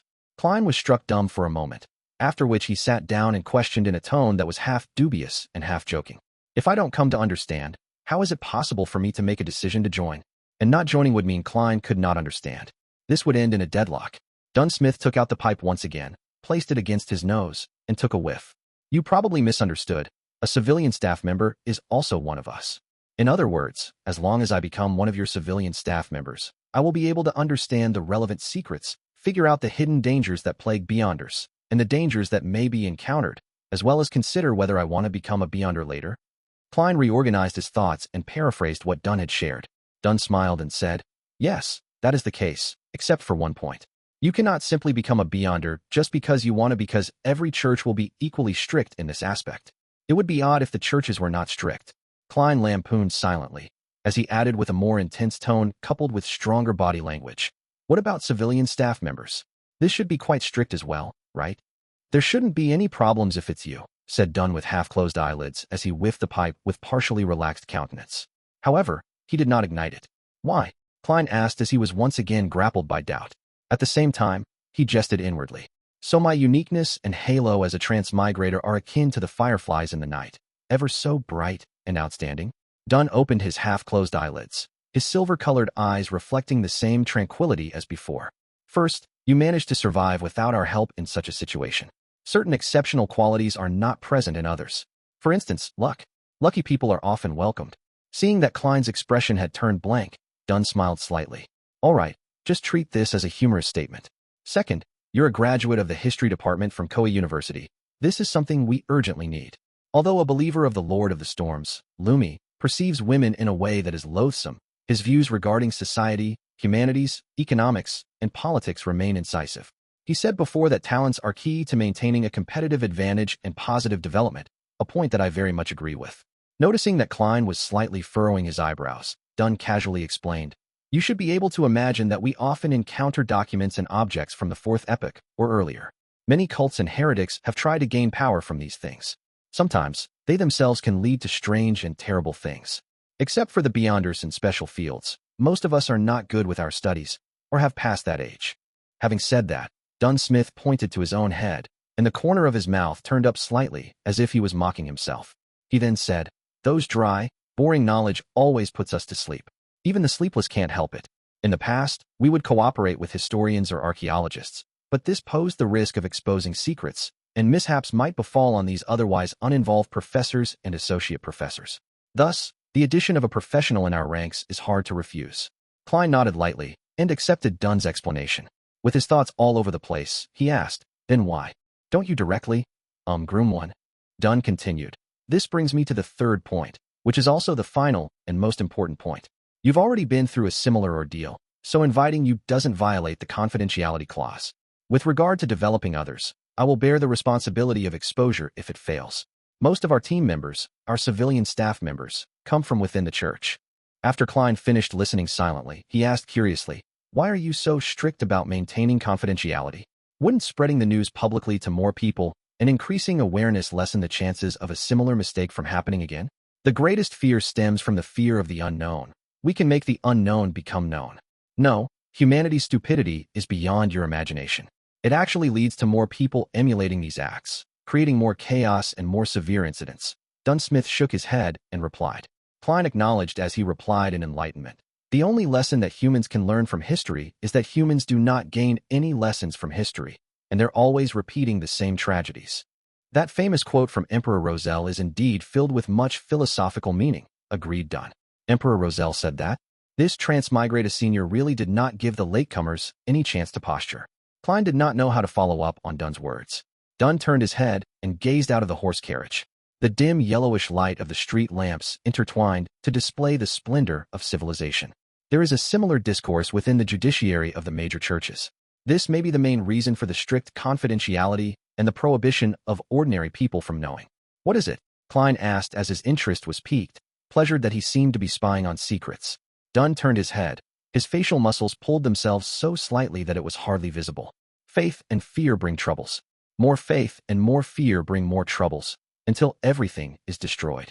After he said that, Dunn signed. Besides praying for the blessings and help from gods, humans can't solve their real major problems. Faith and fear bring troubles. More faith and more fear bring more troubles, Klein recited silently, but he could not fully understand it. What followed next was the fear of uncertainty that came from the unknown. It was like the dark shadows formed by the streetlights outside. In the darkness without light, it appeared as though there were pairs of callous-looking eyes and wide-open mouths. As the horse galloped vigorously and nimbly while the wheels of the horse carriage reeled on ahead with Iron Cross Street in sight, Dunn broke the silence suddenly and formally invited Klein. Would you like to join us as a civilian staff member? In Klein's mind, multiple thoughts surfaced, making him indecisive. He contemplated and asked, Can I have some time to consider? Since this matter had serious implications, he could not hastily and recklessly make the decision. No problem. Just give me a reply before Sunday. Dunn nodded and added. Of course, remember to keep this a secret and don't disclose the information regarding Welch to anyone, including your brother and sister. Once this is violated, it'll not only bring them trouble, but you might also have to attend a special court. Okay, Klein answered gravely. The carriage was once again plunged into silence. Seeing that they were nearing Iron Cross Street, and that he was almost reaching home, Klein suddenly thought of a question. He hesitated for a few seconds before asking, Mr. Smith, what kind of salary and benefits do civilian staff get? This was a serious question. Taken aback momentarily, Dunn smiled instantly and answered, There's no need for you to worry about this issue. Our funds are guaranteed by the church and the police department. For newly registered civilian staffs, the weekly salaries are placed at £2.10 solely. There is an additional 10 solely as compensation for the risk and confidentiality. All of this will add up to a total of £3. This is hardly worse than a confirmed university lecturer.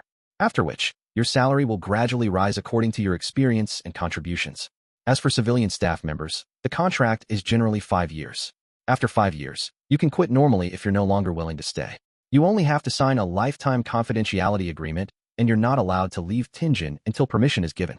If you want to move to another city, the first thing you must do is register with the local Nighthawk.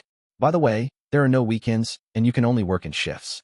At any point in time, there should be 3 civilian staffs on duty, and if you wish to go to the south or Desi Bay for a vacation, you'll need to arrange it with your colleagues. Just as Dunn finished speaking, the horse carriage pulled to a stop in the apartment building where Klein and his siblings resided and appeared on the side. I get it now. Klein turned around and walked down the horse carriage. He stopped at the side and asked, By the way, Mr. Smith, where do I find you after I've come to my decision? Dunn gave a deep and low throaty laugh before saying, Go to the Hound Pub at Basic Street and find their boss, right? Tell him that you want to hire a small mercenary squad for a mission. Huh? Klein asked confusedly. Our location is confidential too. Before you agree to become one of us, I can't tell you directly. All right, Mr. Klein Moretti, I wish you a good dream tonight as well. Dunn smiled as he said. Klein took off his hat and saluted, watching as the pace of the departing horse carriage gradually sped up. He took out his pocket watch. Click. He pressed it open and saw that it was only a little past 4 in the morning. The street was filled with a relaxing, cool breeze. A dim yellowish light from the street lamps illuminated the surroundings. Klein drew a deep breath and took in the deep silence of the night around him. The busiest and noisiest district in the day could be so lifeless and quiet at night. This was in stark contrast to the silent observations and medium's seance in Welch's residence. It was only then that Klein realized that the back of his linen shirt was unknowingly drenched in sweat, cold and clammy. Chapter 16, Rat Baiting with Dogs. Phew, I finally got through the round with the medium. Klein let out a foul breath. He slowly turned around and enjoyed the cool breeze and tranquility of the night while walking closer and closer to the apartment building's door. He took out his keys, inserted the correct one in, and turned it gently, allowing the crimson-mixed darkness to expand with the creaking sound of the opened door. Walking on the staircase without a single person in sight and taking in the cold air, Klein had an inexplicable and amazing feeling. It felt like he had a few more hours than others. This caused him to hasten his pace. In a similar state of mind, he opened the door to his room, and before he even stepped inside, he saw a silhouette sitting silently in front of his desk. It had reddish-black hair, bright brown eyes, and a delicate, pretty face. Undoubtedly, she was Melissa Moretti. "Klein, where did you go?" Melissa asked curiously as she relaxed her eyebrows. Without waiting for Klein's reply, she added, "Just now, I got up to go to the bathroom and realized you weren't home." It was as if she wanted to know everything clearly, from the causes and effects of the matter to the underlying logic. With great experience at lying to his parents, Klein's brain took a spin before he gave a bitter smile and calmly replied, "I couldn't fall asleep again after I woke up. Instead of wasting time, I decided that I should train my body. So I went out to run a few rounds. Look at my sweat." He took off his jacket and half-turned his body, pointing to his back. Melissa stood up, took a glance half-heartedly, and deliberated for a few moments before saying, "Honestly speaking, Klein, you don't have to stress yourself out. I'm sure you can pass the interview to Tianjin University. Even if you can't, if, you can still find better ones." "I haven't even thought about the interview." Klein nodded his head and said, "I understand." He did not mention the offer that he had gotten because he had not decided whether he wanted to join them or not. Staring at Klein intensely, Melissa suddenly turned around and trotted into the interior of the house. She took out an object that resembled a tortoise. It was comprised of items like gears, rusted iron, torsion springs, and ordinary springs. After quickly tightening the torsion spring, Melissa placed the object on the desk. Ka, ka, ka, dum, dum, dum. The tortoise moved and jumped with a rhythm that could pull anyone's attention. Whenever I feel irritated, I feel much better seeing this tortoise move. I've been doing this very often recently, and it's very effective.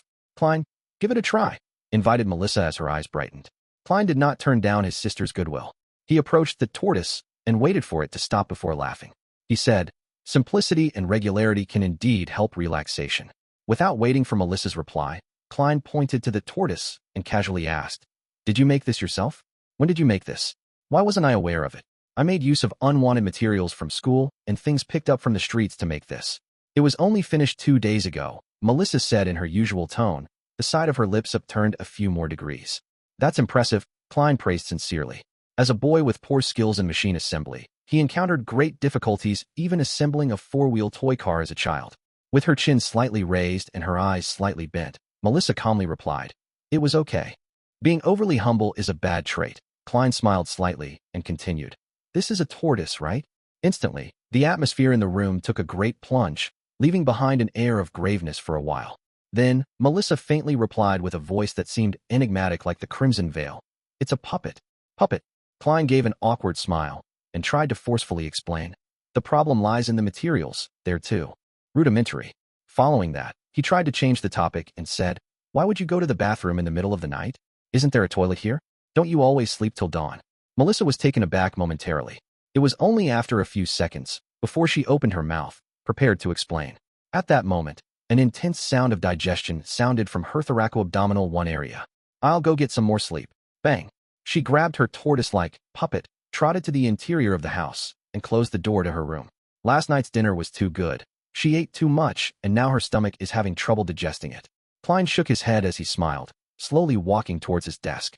He sat down soundlessly, silently pondering Dunn Smith's invitation as the crimson-red moon emerged from behind the dark clouds. Being a Nighthawk civilian staff member had its apparent disadvantages. With me being a transmigrator, the fool, initiator of the mysterious gathering, and the multiple secrets I have, It will be risky to be under the noses of the Church of the Evernight Goddesses team that specializes in dealing with matters regarding the Beyonders. As long as I join Dunn Smith and his team, I would certainly aim to become a Beyonder. I could then cover up the benefits gained from the gathering. Yet, becoming a formal member would entail many restrictions on my freedom, like how a civilian staff has to report his leaving of Tingen. No longer would I be able to go wherever I want or do whatever I want. I would miss many opportunities. The Nighthawks are a strict organization. Once a mission is given, I can only wait for the arrangements and accept orders. There is no room for rejection. Beyonders have the risk of losing control. Having all the disadvantages listed out one by one, Klein turned to considering the necessities and advantages. Judging from the situation of the luck enhancement ritual, I'm not one of the 80% of lucky people. In the future, there is bound to be some bizarre event happening to me, increasing the dangers I face. Only by becoming one of the Beyonders or by joining the Nighthawks can I be equipped with the ability to resist. The wish to become a Beyonder cannot be solely reliant on the gathering. The potion formula is not a major problem, but where can I find the corresponding materials? How am I to obtain and concoct them? Not forgetting the noose of daily practice, I'm faced with serious obstacles. It is just not possible for me to consult justice and the hanged man on every matter and exchange every object with them. This would not only hurt the image of the fool and arouse their suspicions, but there will also be inadequate time to communicate on such trivial issues. Similarly, I am unable to produce anything that can pique their interest. Besides, more materials would more often than not leave behind the trail of my real identity. Then, online disputes would effectively be transformed into offline conflicts, bringing about immense troubles. By joining the Nighthawks, there would definitely be contact with the common knowledge of the world of mystery and relevant channels.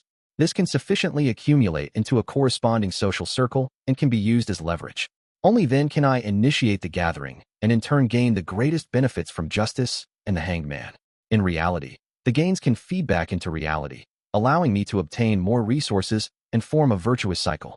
Of course, I could also go to an organization that is suppressed by the various churches, such as the psychology alchemists mentioned by Dunn, and join them.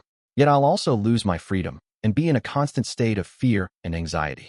However, more importantly, I have no idea where to look for them. Even if I manage to gain the corresponding information from the hanged man, such rash contact with them could endanger my life. Becoming a civilian staff leaves opportunity for a buffer and exit. The inferior recluse hides away in the wild, the superior, the crowd. Perhaps the identity as a Nighthawk can be a better cover. In the future, when I become one of the top authorities of the tribunal, who would imagine that I am a heretic, the head of the secret organization who is working behind the scenes? As the first rays of the morning sun shone, the crimson disappeared. Gazing at the golden light on the horizons of the sky, Klein made up his mind. He would find Dunn Smith today and become part of the Nighthawks' civilian staff. At this moment, Melissa, who had gotten out of bed again, had pushed open the door to the room. She was surprised to see her brother stretching in an unglamorous manner. "You didn't sleep?" "I was thinking through some things." Klein smiled, feeling relaxed. Melissa thought for a moment and said, "Whenever I encounter problems, I'll list out both the pros and cons one by one and compare them. After that, I would be able to get a hint of what I should do next." "That's a good habit. I did that too." Klein smiled and replied. Melissa's countenance was relaxed, and she did not add more. Holding a yellowish sheet of paper and her toiletries, she headed to the bathroom. Not in a hurry to leave after he finished his breakfast and his sister's departure, Klein took a good nap. Based on what he knew, nearly all the pubs were closed in the morning. At 2 o'clock in the afternoon, he smoothed the pleats of his silk hat and handkerchief using a small brush. He also removed the dirt to re-establish the tidiness. Thereafter, he wore a suit of formal clothing, just like he was going for an interview. Basic Street was a little far, and Klein was afraid that he would miss the working hours of the Nighthawk. Therefore, he did not walk there, but instead waited for public horse carriage at Iron Cross Street. In the Lone Kingdom, public horse carriages were placed under 2 categories, without track and with track. The former consisted of a carriage drawn by 2 horses and could sit approximately 20 people while taking into account the top of the carriage. Only a general route existed, without specific stations. It had flexible operations and could be hailed anywhere unless it was full. The latter was operated by the Orbital Carriage Company. First, a rail-like service device was laid on the main street. The horses would move on the inner lane while the wheels ran on the tracks, making it easier and more labor-saving. This could thus pull a bigger double-decker carriage that sat nearly 50 passengers. However, the only problem was that the route and stations were fixed, making many places inaccessible. After 10 minutes, the sound of the wheels hitting the tracks approached from a distance. A double-decker horse carriage stopped in front of the station at Iron Cross Street. To Basic Street, Klein said to the carriage driver, "You have to transfer at Champagne Street, but when you get there, It takes about 10 minutes to walk to Basic Street, explained the carriage driver to Klein, with regards to the route. Let's go to Champagne Street then. Klein nodded in approval. It's more than 4 kilometers, for pence, said a young man with a fair and clean face, as he extended his hand. He was a worker responsible for money collection. Okay.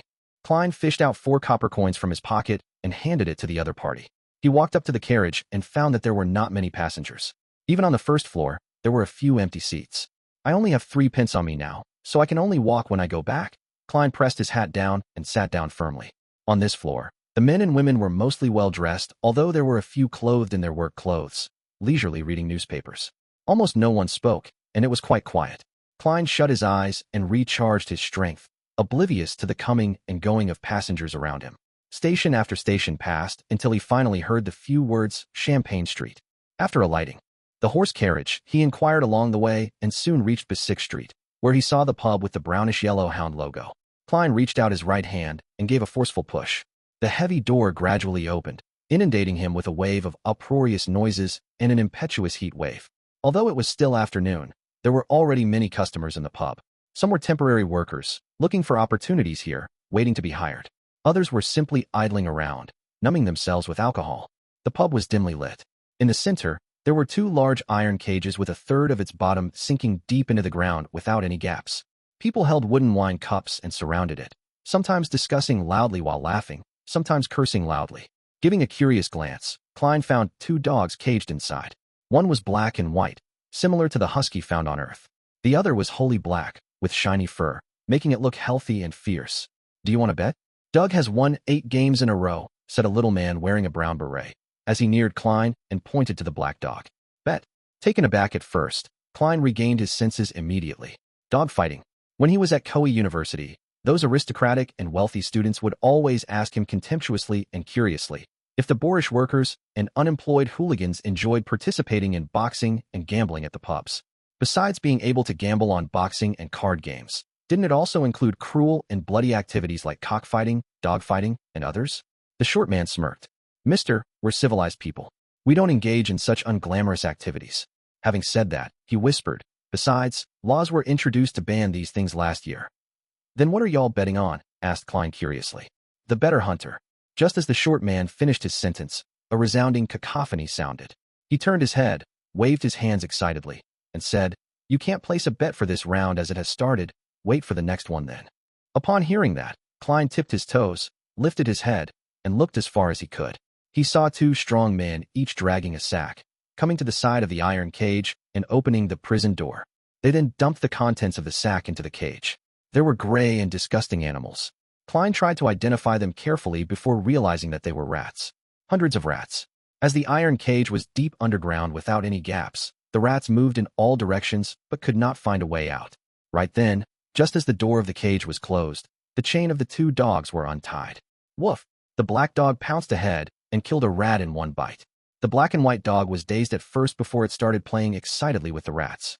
The surrounding people either raised their wine cups and intensified their gaze or shouted loudly, Bite it! Kill it! Doug! Mother ***, king rat baiting with dogs too. Klein regained his senses, and the corner of his mouth twitched unceasingly. The objective of the gamble is to determine which dog can catch more rats. Perhaps, one can even bet on the specific number of rats caught. No wonder there were people purchasing live rats at Iron Cross Street. That's really unique.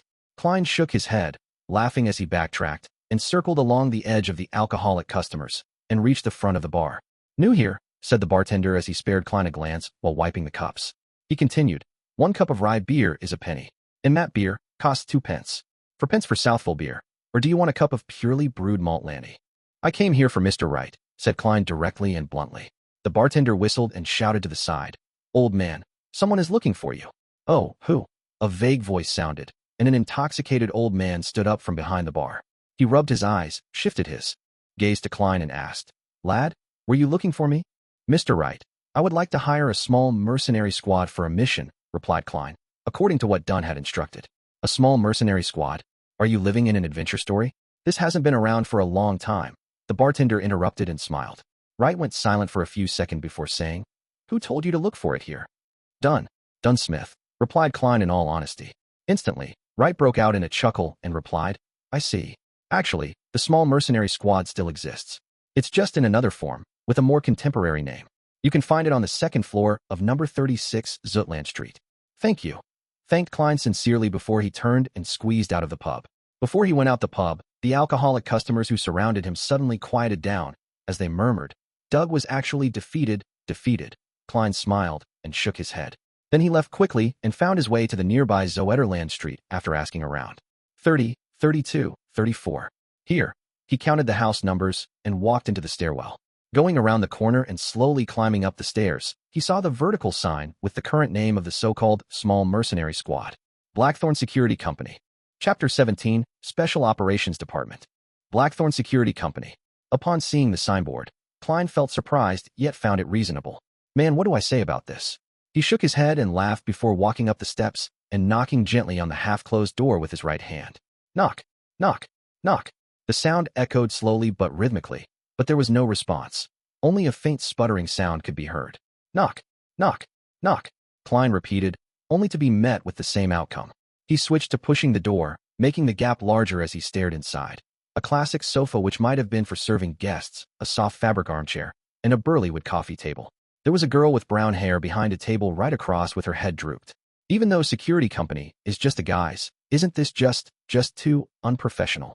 How long has this place been out of business? Right, you guys don't need any business. Klein drew closer as he complained silently and knocked on the table just beside the girl's ear. Knock, knock. The brown-haired girl sat up immediately and swiftly took the newspaper in front of her, covering her face. Tianjin City Honest Paper. Nice name. Klein silently read the title of the page facing him. The steam train service, Soaring Express that directly reaches Constant City, is starting operations today. Oh, come on. When will there be one that goes straight to Brindisi Bay?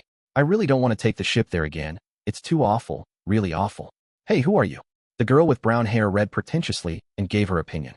As she spoke, she lowered the newspaper and revealed her bright forehead and light brown eyes, looking at Klein with a fawning and startled look. Hello, I am Klein Moretti, and I am here at the invitation of Dunn Smith, Klein said as he took down his hat to his chest and bowed slightly.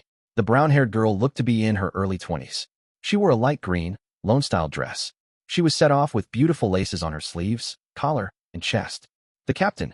All right, wait here for a moment. I'll go get him. The girl scurried up and went into the room beside her. She didn't even serve a cup of water or anything. The level of service awareness is worrying. Klein smiled faintly as he waited at his spot. After 2 to 3 minutes, the brown-haired girl opened the door and came out. She said with a sweet smile, Mr. Moretti, please follow me. The captain is on watch at the Chinese gate and is unable to leave at the moment. Okay. Klein quickly followed behind. In his mind, he pondered to himself. Chinese gate, what could that be? Going through the partition, the first thing he saw was a small corridor with only 3 offices on each side. Some of these offices were locked tight, while some were opened, revealing someone on the inside who typed nonstop on a heavy mechanical typewriter. At a glance, Klein noticed a familiar figure, the young officer that had investigated his apartment, the one with the black hair and blue eye and romantic vibe of a poet. He was not in official wear. His white-collared shirt was not tucked in, making for quite an unruly appearance. Perhaps he really is a poet. Klein nodded in greeting and was greeted with a smile. The brown-haired girl pushed open the left office door at the end of the room and pointed inside, chirping, We still have to go down a few levels. This office had no furniture in place, only a grayish-white stone staircase that extended downwards. The 2 sides of the stairs were lit up by gas lamps. The stable glow dispelled the darkness and gave a sense of harmony. The brown-haired girl walked in front, staring at her feet while walking carefully. Although I walk here often, I am still constantly afraid of falling down, tumbling down like a barrel. You don't know, Leonard did such a folly.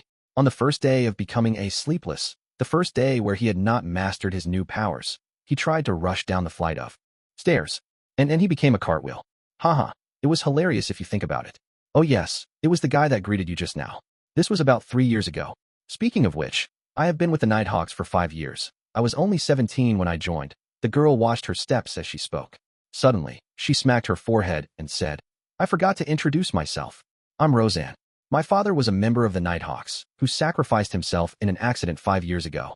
I suppose we are colleagues from now on. Yeah, colleague is the right word. We are not teammates since we are not beyonders. I hope to have the honor, but still it depends on what Mr. Smith has to say, Klein said as he sized up the enclosed surroundings.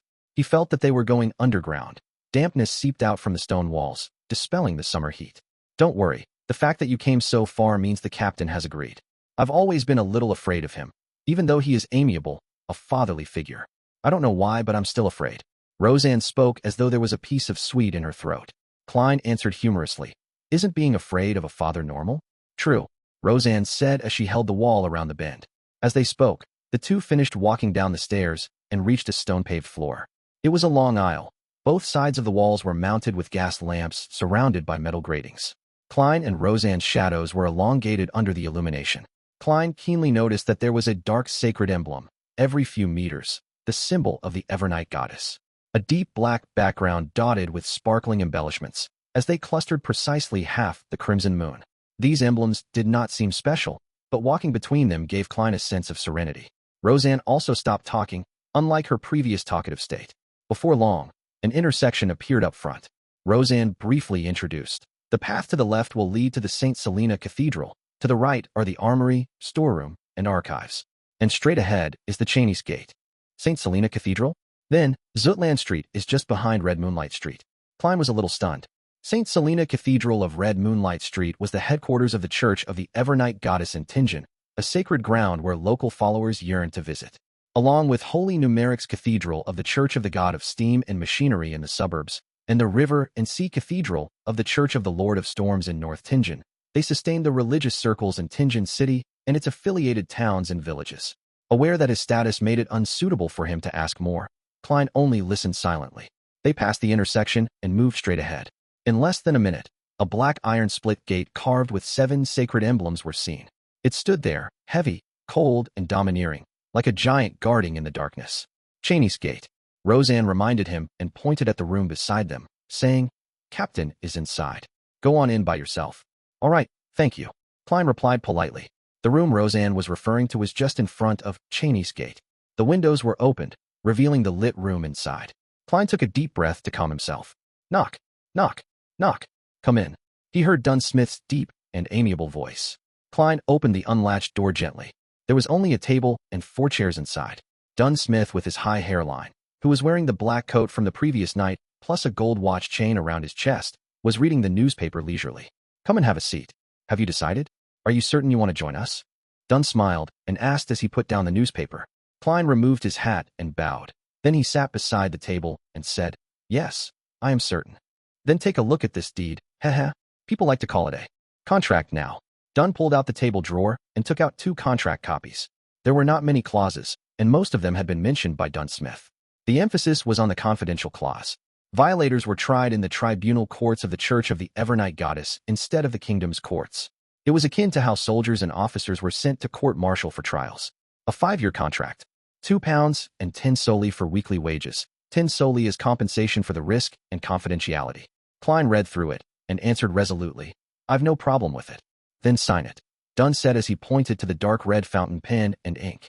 Klein used a piece of waste paper to try out the pen before drawing a breath. He signed on both contracts with his name, Klein Moretti. As he did not have a stamp yet, he could only use his thumbprint. Dunn received the contract, took out a stamp from the drawer, and stamped on the end of the contract and a few key parts. With that done, he stood up and returned a contract with one hand, and reached for Klein with the other, saying, Welcome. From now on, you are one of us. And please note that the contract is confidential as well. Klein stood up as well. He received the contract, shook his hand, and said, So, I shall be addressing you as Captain? Yes. Dunn's grayish eyes seemed especially deep in the dim surroundings. After shaking hands, they sat down. Klein glanced at the stamp on the contract. It read, Nighthawk Squad, Tingen City, Awa County, Lone Kingdom. I can't believe you guys would use the name Blackthorn Security Company as a disguise, he laughed and said. Actually, we have other signboards. Dunn pulled out a piece of paper from the drawer. It was stamped with the stamps of the city government and the police department. The content were as follows: 7th Unit, Special Operations Department, Awa County Police, Lone Kingdom. The first 4 units are the regular police responsible for general security, like the VIP Protection Unit and Key Installations Protection Unit. And from Unit 5 onwards are the ones dealing with supernatural incidents in each city. Our unit is responsible for incidents related to the followers of Evernight Goddess in Tingen. If there are different types of followers, then we divide the area accordingly. We are mainly in charge of places like the North, West, and the Golden Indus region. Dunn briefly introduced. Unit 6 of the mandated Punisher Squad under the Church of the Lord of Storms is in charge of the Pier region, the East, and the South. The university area and the suburbs are under Unit 5, which is the machinery hive mind squad in Tianjin. Right. Klein had no questions about it. He then laughed. What happens if someone really comes here due to the Blackthorn Security Company signboard and requests for our services? We'll take those requests. Why shouldn't we? As long as it doesn't affect our daily operations, Dunn said slowly and humorously. Any earnings would be considered additional bonuses, so our members are quite willing to take those jobs. Anyway, the market for trivial and troublesome matters such as finding dogs and cats have been monopolized by private detectives. So how many people are there in this Nighthawk squad? Klein asked since they were on this topic. There aren't many supernatural incidents, so there are even fewer beyonders. There are only 6 formal members of the Nighthawks in the entire Tianjin city, including me. Heh. As for civilian staff, there are 6 including you.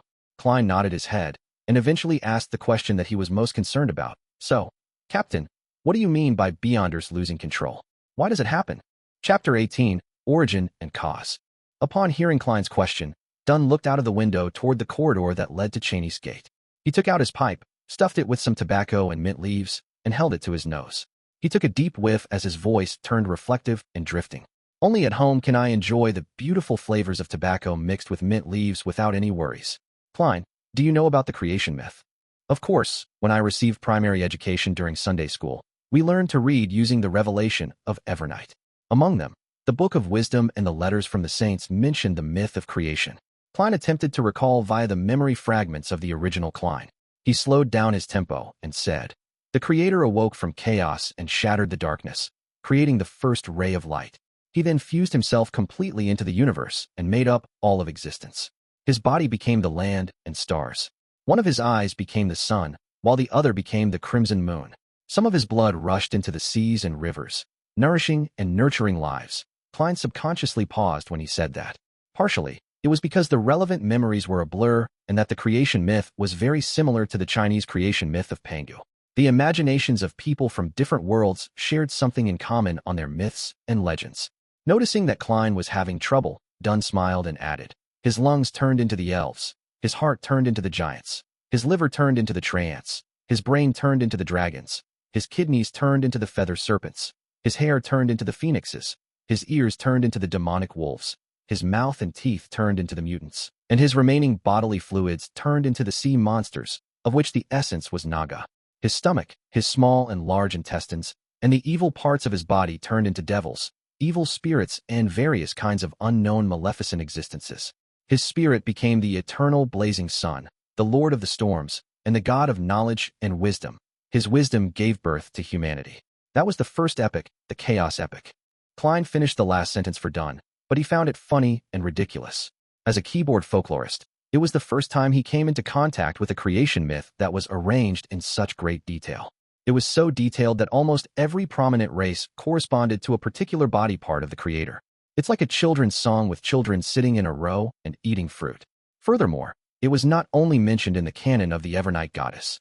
The churches of the Lord of Storms and God of Steam and Machinery also had similar descriptions.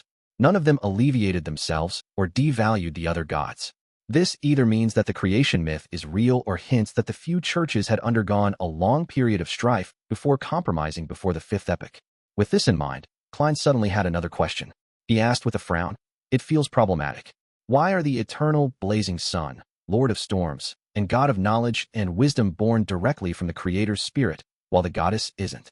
In the revelation of Evernight's prehistorical records, the Evernight goddess had only awoken at the end of the second epoch.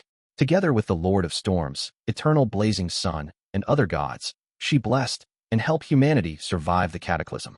It was also known as the third epoch, the Cataclysm epoch. It was during that time that Mother Earth and the god of war appeared as well. As for the god of steam and machinery, whose original name was the god of craftsmanship, he was born only in the fourth epoch. In that sense, the standing among the gods seemed self-evident. The ones who were more ancient was more orthodox. It was extremely clear. This also troubled the believers of the Evernight goddess. Dunn Smith held his pipe with another hand, and instead of answering, he returned with a question. Repeat the goddess's full title. Klein immediately felt like he had stabbed himself with a knife. He racked his brains and tried his best to recall. The Evernight goddess is nobler than the stars and more eternal than eternity. She is also the Lady of Crimson, the Mother of the Secrets, the Empress of Disaster and Horror, Mistress of Calm and Silence. Thankfully, Klein's mother was a devout believer of the Evernight goddess.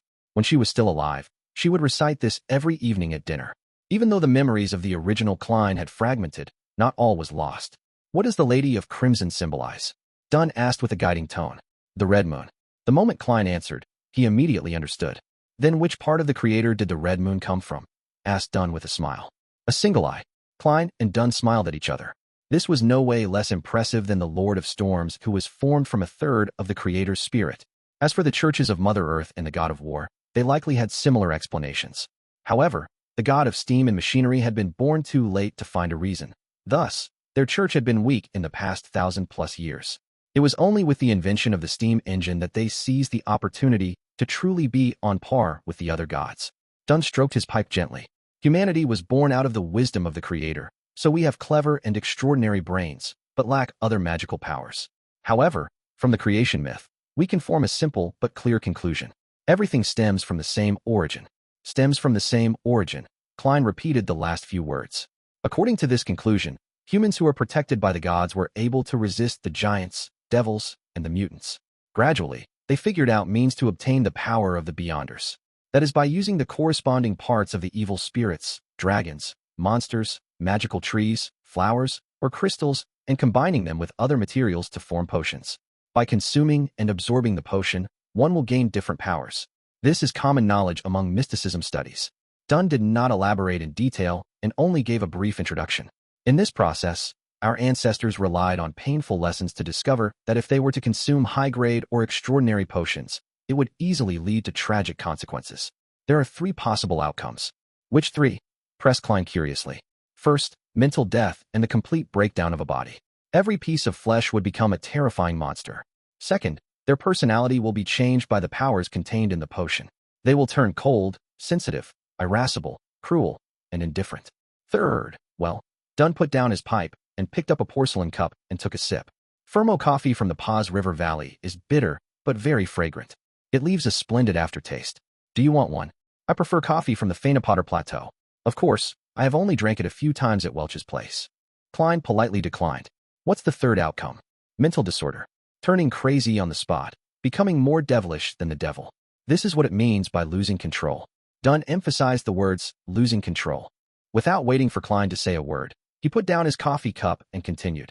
After a long period of experimentation and exploration, together with the birth of the blasphemy slate, humans have finally perfected the potion system. We formed a tiered system that chains into stable progression paths known as sequences. The lower the number in a sequence, the higher the grade of a potion. At this point, the 7 major churches each control at least one complete sequence. Besides, there are also incomplete paths that they have gathered over the past hundreds or 1,000 years. Blasphemy slate. Klein sharply noticed the term. At the gathering, the hanged man had also mentioned it. According to the hanged man, the blasphemy slate was the most critical factor of a potion's system formation and completion. That seemed to contradict what Dunn had just said. Those were things created by some evil gods. As for which era it appeared, what it contains, or what's so special about it, I am unsure as well. If you discover any clues, you have to immediately report it to me. It deserves the highest level of response, said Dunn vaguely. I mentioned one of the types of losing control. I'll now tell you the remaining 4. All right. Klein pushed the question of the blasphemy slate to the back of his mind and listened attentively. Although humans have clever minds, they lack extraordinary powers. It is not absolute. There are always a few lucky ones. Perhaps I should call them the unlucky ones. They are born with relatively higher perception. Well, it also means the ability to sense spirits. They can hear voices that others cannot hear and see things that others cannot see. They have partial characteristics of Beyonders. While Dunn spoke, he looked at the empty air around him and watched Klein shudder in fear. In other words, if they are half a Sequence 9 Beyonder and have fixed characteristics. Oh, Sequence 9 is the lowest grade in the chain. In short, they can only choose a corresponding, fixed sequence pathway. If they consume other potions, the effects might range from mental disorders to a loss of control, or even worse, death. Got it. Klein nodded slowly. The third kind is similar to the second kind. Once you choose a sequence chain, you will be forced to go down that path. There will be no room for regret. If you were to consume potions from the corresponding sequence of other paths, there will be a high probability you will get mixed, unusual, and warped powers. But it is almost certain that you would be in a semi-deranged state, sensitive and irascible, cruel and bloodthirsty, and silent and melancholic. And there is only one such opportunity. After that, regardless if you consume the potions from the original path or potions in the present sequence, The only result is a loss of control. The outcome could then be mental death. Alternatively, the body breaks down into monsters or even transforms into an evil spirit. As Dunn spoke, he lifted his coffee cup to take a sip. Klein, who turned alarmed and fearful after hearing this, fell silent for a few seconds before asking, "What about the fourth kind?" "The fourth kind, heh. That is the most common problem. When we consume potions to gain powers that originally belonged to extraordinary beings, we undergo an unnatural transformation. Therefore, we would more or less be affected by the remnant spiritual powers. While perhaps the symptoms might not manifest and are undetectable to others, it will definitely lurk in one's mind. If one rushes to consume the corresponding potion ranked higher in the sequence before fully grasping the extraordinary powers the potion brings and eliminating the subtle traces, the madness will accumulate, increasing the chances of losing control." Dunn suddenly fell silent. After a short pause, he said with a sigh, "As per the internal rules of us Nighthawks, even if a teammate were to make a great contribution, they must have consumed the last potion 3 years ago and be examined before they can be promoted. Even so, there are still many who lose control every year." "How terrifying." Klein drew a gasp as he asked, "Then what about the final kind?" There was no trace of a smile despite Dunn's curved lips. "The fifth kind is the most common reason for a loss of control. For Beyonders, one's spiritual perception would be enhanced more or less. The smaller the number in the sequence, the more enhanced their perception. Therefore, they would hear what others cannot hear, see what others cannot see, and encounter things others would not encounter. They are constantly met with mysterious enticement and illusionary bewitchment. Once they are overstimulated or have greedy desires, they will slowly go down the path of losing control." As he spoke, Dunn looked straight at Klein, his gray pupils reflecting Klein's figure. His tone turned bleak as he said, "The founder of the Nighthawks, Archbishop Cheney's, once said, 'We are guardians, but also a bunch of miserable wretches that are constantly fighting against dangers and madness.'" Chapter 19, Sealed Artifacts. "We are guardians, but also a bunch of miserable wretches that are constantly fighting against dangers and madness." The corridor outside the window was sealed, its walls ice-cold. The room was illuminated with bright yellow lights. Dunn Smith's delivery echoed, sending blow after blow to Klein's heart. It left him temporarily at a loss for words. Dunn shook his head and smiled when he saw Klein silent. "Are you very disappointed? Beyonders are not like what you imagine them to be. We are always treading alongside danger. There is always a price to any gain." Klein recovered from his shock as he answered with a quivering voice. It was true that he never imagined that the halo, extraordinariness, and the inordinary aspects of a Beyonder would have such hidden threats. Perhaps it was only because he was hearing a description without witnessing it firsthand, and that he had been sucked into the vortex with a peculiar incident already befalling him. Klein soon brought his fear, uneasiness, worry, and apprehension under control. Of course, the thought of shrinking back was inevitable. It lingered around and refused to leave. "Not bad. Very mature and rational." Dunn finished the last mouthful of coffee and added, "Also, Beyonders are not as powerful as you imagine them to be, especially a low-sequence Beyonder. Why would we use 1 to represent the highest grade and 9 the lowest? Isn't this against intuition and logic? The low sequence we often mention refers to a low grade or a high number. They are the starting point of the sequence chain." "All right, where was I?" "Yes, Beyonders are not as powerful as you imagine. A low-sequence Beyonder's power is no match for guns, much less cannons. They are just more fascinating and indefensible than firearms. If you have a chance to become a Beyonder in the future, you must consider what I said today carefully. Do not make a rash decision." Klein gave a self-deprecating smile. "I don't even know when I will have the chance." He felt that he would not miss the opportunity if it presented itself to him. Consuming the wrong potion or a higher-rank potion in the sequence could be mostly avoided. The major potential danger was the subtle influences the potions had and what he experienced from having heightened auditory and visual perceptions. For the former, he could draw on the experiences from generations of people before him. As long as he was not in a rush to advance himself and patiently grasped control over his powers, the chances of losing control were relatively low. Furthermore, he still had to resolve the potential problem that he currently faced. He had to understand the essence of mysticism and seek a way to transmigrate back. These were the underlying reasons for taking the first step. He did not aim for higher sequence spots. If it was easy to lose control, he could just forget about advancement, stay in his original sequence, and rely on knowledge to plan a way home. It was needless to elaborate on the potential risks. Back when Klein held the luck enhancement ritual, he was nearly driven crazy. The murmurings that nearly blew up his head were still fresh in his mind. They were not unavoidable by not becoming a Beyonder. Therefore, it was better to gain power that allowed him to defend himself. With this in mind, Klein felt that the pros clearly outweighed the cons. It made his thoughts of withdrawal almost disappear. Dunn picked up his pipe again as his gray eyes carried a smiling trace to them. I cannot give you an accurate answer on this. To become a beyonder, firstly, you must make enough contributions. Perhaps tomorrow or the day after, you would be able to interpret critical ancient documents. Maybe you would be able to give us valuable ideas for one of our cases. Secondly, it depends on the arrangements of the higher-ups. No one can be sure. All right, I believe you should know quite a bit about beyonders now. In the future, do not make a rash decision. Now, I'll introduce you to our Nighthawk team's civilian. Jobs. He stood up and walked to the door. He pointed in the opposite direction of Cheney's gate and said, "We have an accountant and someone else who is in charge of procuring necessities and collecting supplies handed out by the church and the police department while standing in as a carriage driver. They are professionals and do not need to take shifts, so they can rest on weekends." The other 3 civilian staff are Roseanne, Brett, and Old Neil. Their jobs include attending to visitors, cleaning the rooms, and writing case files and inventory registration lists. They also guard the armory, storeroom, and the archives, strictly enforcing the registration should someone wish to enter, take out, or return an item. Each of them has 1 day off a week, other than Sundays. They negotiate among themselves on the arrangement of night shifts and rest days. So is my job scope the same as Roseanne and the rest? Klein swept away his thoughts about beyonders and tried to clarify his job responsibilities.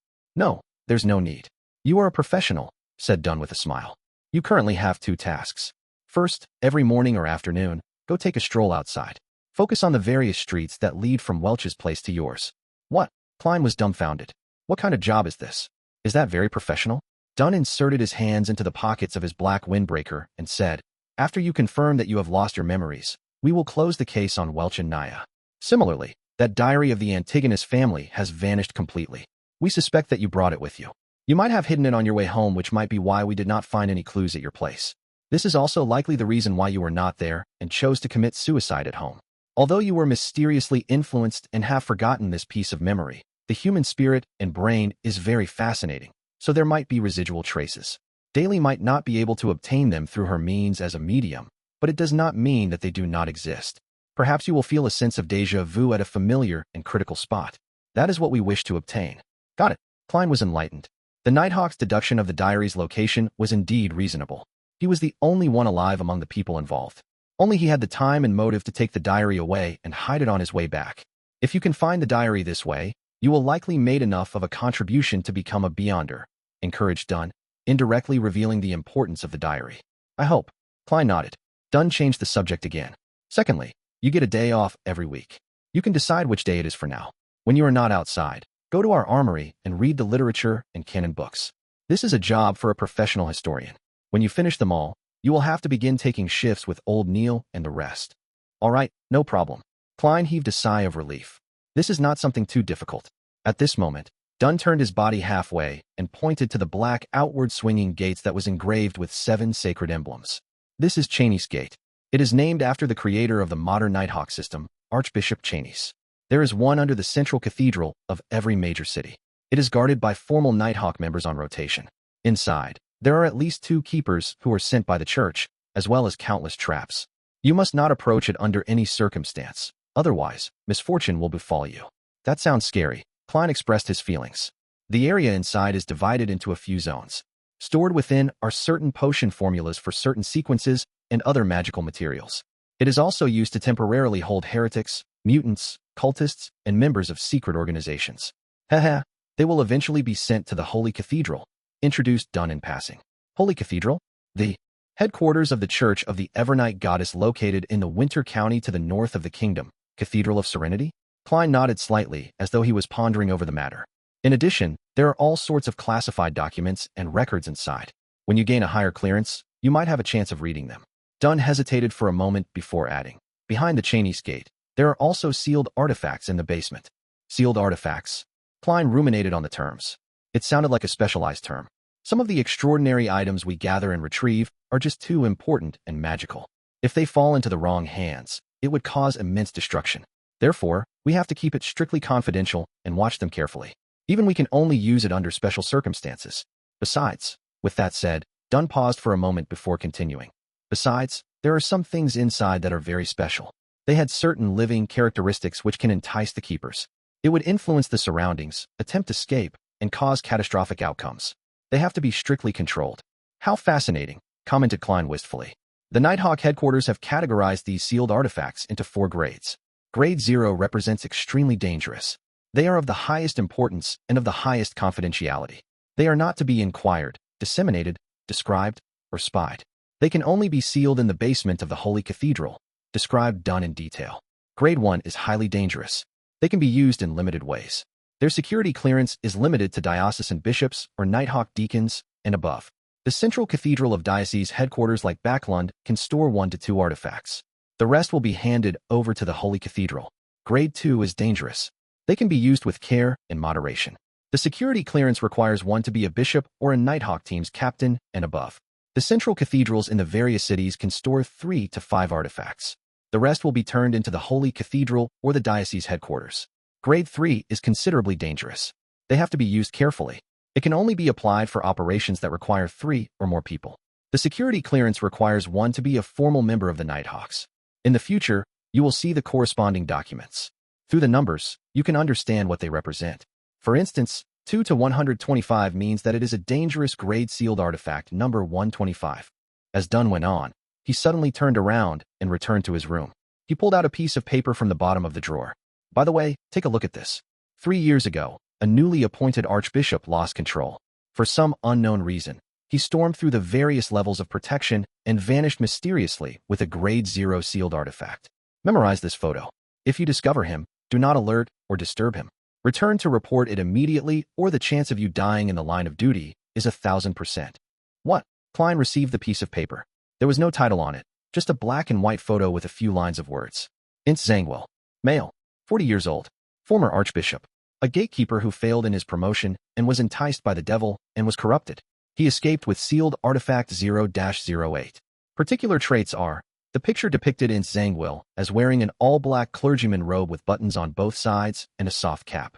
His hair was dark blonde, and his pupils were so blue that it was nearly black. He had a high nose, and his lips were tightly pursed. His facial features were like a classic sculpture without any wrinkles. The most striking characteristic was that he was blind in one eye. The description of the corrupted is so detailed, but the only thing about the sealed artifact is its code name. Klein honestly offered his first impression. That's why it is at the highest security clearance. The search for sealed artifacts number 0-08 is only described verbally and never written in words. Even so, the description will be little, said Dunn with a sigh. 0-08 appears to be a common quill, but it does not need ink to write. That's all. Dunn did not dive deeper into the topic. He tugged at the golden chain on his black windbreaker and took out a gorgeous pocket watch of the same color. He clicked it open and took a glance before pointing outside. I've told you all you need to know. Go to the armory to find old Neil. Get him to arrange the documents that you need to read. He is no ordinary civilian clerk. He was once a formal member, but due to his advanced age, he failed to be promoted. His health is ailing, so it's no longer suitable for him to handle cases. Furthermore, he does not wish to become an internal keeper or rest at home. All he wishes is to be accompanied by documents and records. Chapter 20. The Forgetful Dunn. Okay. Klein bowed slightly as he wore his short top hat again. However, his mind was preoccupied with how sealed artifact 0-08 looked. It appears to be just your everyday quill. It writes without ink. Then, what is its actual use? What makes it classified at the highest level of confidentiality that it's deemed extremely dangerous? Can it be a pen that kills anyone whose name is written? No, that would be way too heaven-defying. Ince Zangwill wouldn't need to escape and hide away if that were the case. Just as Klein turned around to leave, Dunn suddenly shouted out to him. Hold on. I forgot something. What? Klein turned his head, his eyes puzzled. Dunn put back his pocket watch and said with a smile, later, remember to visit the accountant, Mrs. Oriana, and get an advance payment of 4 weeks, a total of £12. After that, you'll earn half your salary every week until the difference is covered. That's too much. There's no need for this. The amount should be reduced, said Klein subconsciously. He had no objection towards an advance payment. After all, he didn't even have the money needed to pay for the public horse carriage trip home. However, to receive £12 at once left him a little afraid. No, it's necessary, said Dunn as he shook his head and smiled. Think about it. Do you still wish to continue living in your present apartment? One that needs you to share a bathroom with so many other tenants? Even if you aren't taking yourself into consideration, think about the lady. Besides, he paused when he saw Klein nod in agreement. He smiled and sized up Klein's garbs and said with a meaningful intent, besides, you need a cane, and you should buy a new suit. Klein was taken aback for a second before snapping back to reality. His face immediately burned with embarrassment since the suit he was wearing was cheap and of inferior quality. Typically, a top hat was made of silk, costing 5 to 6 soldi. A bow tie was 3 soldi. A walking cane inlaid with silver was 7 to 8 soldi. A shirt was 3 soldi, while pants, a vest, and tuxedo were around £7 in total. Leather boots were 9 to 10 soldi. As such, an entire suit cost more than £8 and 7 soldi. Of course, to be a presentable gentleman, one needed a watch chain, a pocket watch, and a wallet. Back then, the original Klein and Benson scrimped and saved before managing to save up a pool of money. When they went to a clothing store to check the price, they ended up running off without even bothering to try haggling. They each bought a set at a bargain shop near Iron Cross Street for a total of less than £2. It was also because of that incident that original Klein had a deep impression of the prices of clothes. "Oh, okay," Klein stammered a reply. He was like the original Klein. He was someone who cared about his appearance. Dunn took out the pocket watch again and clicked it open to take a glance at it. "Perhaps you should find Mrs. Oriana first? I know you'll spend quite some time at Old Neil's, while Mrs. Oriana will likely be returning home soon." "All right." Klein was acutely aware of his state of poverty and did not object to it. Dunn returned to the table's side and pulled at a few hanging ropes as he said, "I'll get Roseanne to bring you there." The ropes began their operation as the gears ground, producing a chime from a bell at the reception area of Blackthorn Security Company. When Roseanne heard it, she hurriedly stood up and carefully made her way down. It did not take long before she appeared in front of Klein again. Dunn said humorously, "I did not disturb your rest, right?" "Oh, bring Moretti to Mrs. Oriana." Roseanne secretly curled her lips as she answered happily, "All right, Captain. Is that all?" At that moment, Klein blurted out in surprise, "To get his advance payment from finance, isn't there a need to get an approval letter from the captain? Shouldn't you write something?" "So," Dunn returned with a question, "I mean, don't I need your signature to claim an advance payment from Mrs. Oriana?" Klein tried his best to use simple language. "Oh no, there's no need. Roseanne is enough proof." Dunn pointed at the brown-haired girl and gave a reply. "Captain, it seems there's almost zero management of our finances." Klein resisted his urge to deliver a sarcastic comment before turning to leave the room with Roseanne. At that moment, he heard Dunn shout out again, "Hold on, there's still another thing. Can we finish it all at once?" Klein turned back with a smiling face. "Yes." Dunn pressed at his temple and said, "When you meet Old Neil, remember to collect 10 demon-hunting bullets." "Me? Demon-hunting bullets?" Klein returned in astonishment. "Welch's revolver is still with you, right? There's no need for you to turn it in." Dunn inserted a single hand into his pocket and said, "With the demon-hunting bullets, if you were to face within paranormal danger, you will be able to protect yourself. It will give you some courage at the very least." There's no need for you to add on the final sentence. Just as Klein was vexing over the problem, he answered without any hesitation, "All right, I'll remember to do so. This will require me to write a formal document." "Wait a moment." Dunn sat down and picked up the dark red fountain pen. He scribbled a note, signed it, and stamped it. "Thank you, Captain." Klein received it sincerely. He slowly walked back before turning around. "Hold on." Dunn shouted one more time. "Captain, you look to be in your 30s. Why do you have the symptoms of dementia?" Klein squeezed out a smile and turned around to ask, "Anything else?" "I forgot earlier that you are not trained in shooting, so getting demon-hunting bullets would be useless. Let's do this. Collect 30 normal bullets every day. Take the opportunity when you are out to go to the street corner, the underground shooting range at number 3 Zutland Street. Most of it belongs to the police department, but there is one that is specially for us Nighthawks. Oh, right. You also need to get a badge from Old Neil. Otherwise, you won't be able to enter the shooting range." Dunn smacked his forehead and took back the note from Klein. He then added the information and stamped it with another seal. "A good marksman is produced by expending bullets. Do not think lightly of it." Dunn handed back Klein the modified note. "Got it." Klein, who was fearful of danger, yearned to visit the shooting range that very day. He took 2 steps towards the exit before carefully turning around halfway. He deliberated before asking, "Captain, is there anything else?" "No." Dunn nodded firmly. Klein heaved a sigh of relief and walked straight out the door. While walking, he had the strong urge to turn around to ask another, "Are you sure there's nothing else?" He resisted that urge and finally left the keeper room successfully. Captain has always been this way. He often forgets things. As Roseanne walked by his side, she softly disparaged the captain. "Even my granny has a better memory than him. Of course, he only forgets the trivial stuff." "Yeah, trivial stuff. Klein, I'll call you Klein in the future." Mrs. Oriana is a very affable person. It is easy to hit it off with her. Her father is a watchsmith with excellent skill. As Klein listened to the brown-haired girl rattle on, he stepped into the stairwell and returned to the upper floor. He found Mrs. Oriana in the far office on the right-hand side. She was a black-haired woman dressed in a flounced lace dress. She appeared in her 30s and had fashionable curly hair.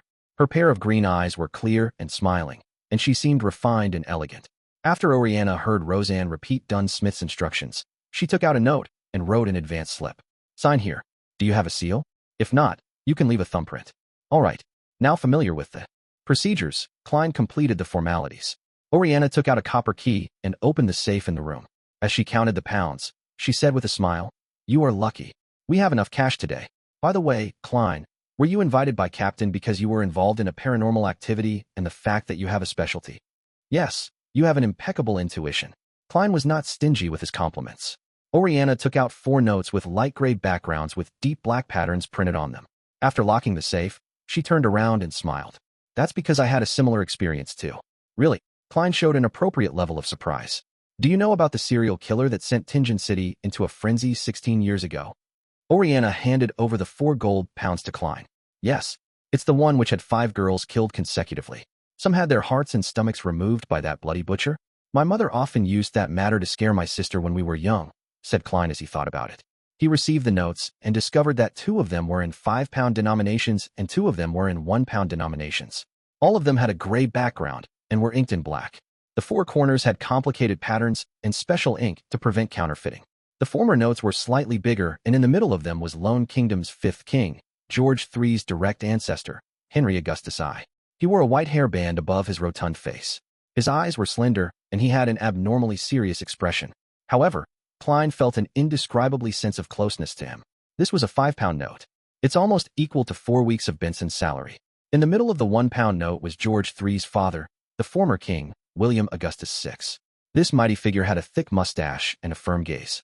While he was in power, he freed the Lone Kingdom from the shackles of the old order, allowing his nation to regain the pinnacle spot. They were all good kings. Klein could faintly smell the note's ink that elated and refreshed him. "Yes, if the Nighthawks had not come in time, I would have been the 6th victim." Mrs. Oriana's tone still hinted at a sense of lingering fear despite the incident having happened more than 10 years ago. "I heard that the serial killer, no, the butcher was a beyonder." Klein carefully folded the paper notes and placed it in an inner pocket of his suit. Then, he patted the area a few times to confirm it was there. "Yes." Mrs. Oriana gave a firm nod. He had killed even more before that. The reason why he was captured was because he was preparing a ritual for the devil. No wonder he wanted different organs. "Sorry, Mrs. Oriana, for making you recall such unpleasant memories," said Klein sincerely. Oriana smiled. "I'm no longer afraid. I was studying accountancy in business school back then. After that incident, I've been here ever since. All right, I'll stop keeping you from what you should do. You still need to head to old Neil's. Goodbye, Mrs. Oriana." Klein took off his hat and bowed before leaving the office. Before he went downstairs, he could not help but pat his inner pocket to make sure the 12 pounds was still there. He did a turn at a cross-junction and headed right. It did not take him long to see a half-closed iron door. Knock, knock, knock. While he knocked, an aged voice sounded from inside. "Come in." Klein pushed open the metal door and discovered a cramped room, which only allowed for a desk and 2 chairs. There was a tightly locked iron door inside the room, and behind the desk was a hoary elder dressed in a class black robe. He was reading a few yellowed pages from a book with the illumination of a gas lamp. He raised his head and looked at the door. "Are you Klein Moretti? Roseanne said you were very polite when she came over a while ago. Miss Roseanne is really a friendly person. Good afternoon, Mr. Neil." Klein took off his hat as a gesture of respect. "Have a seat."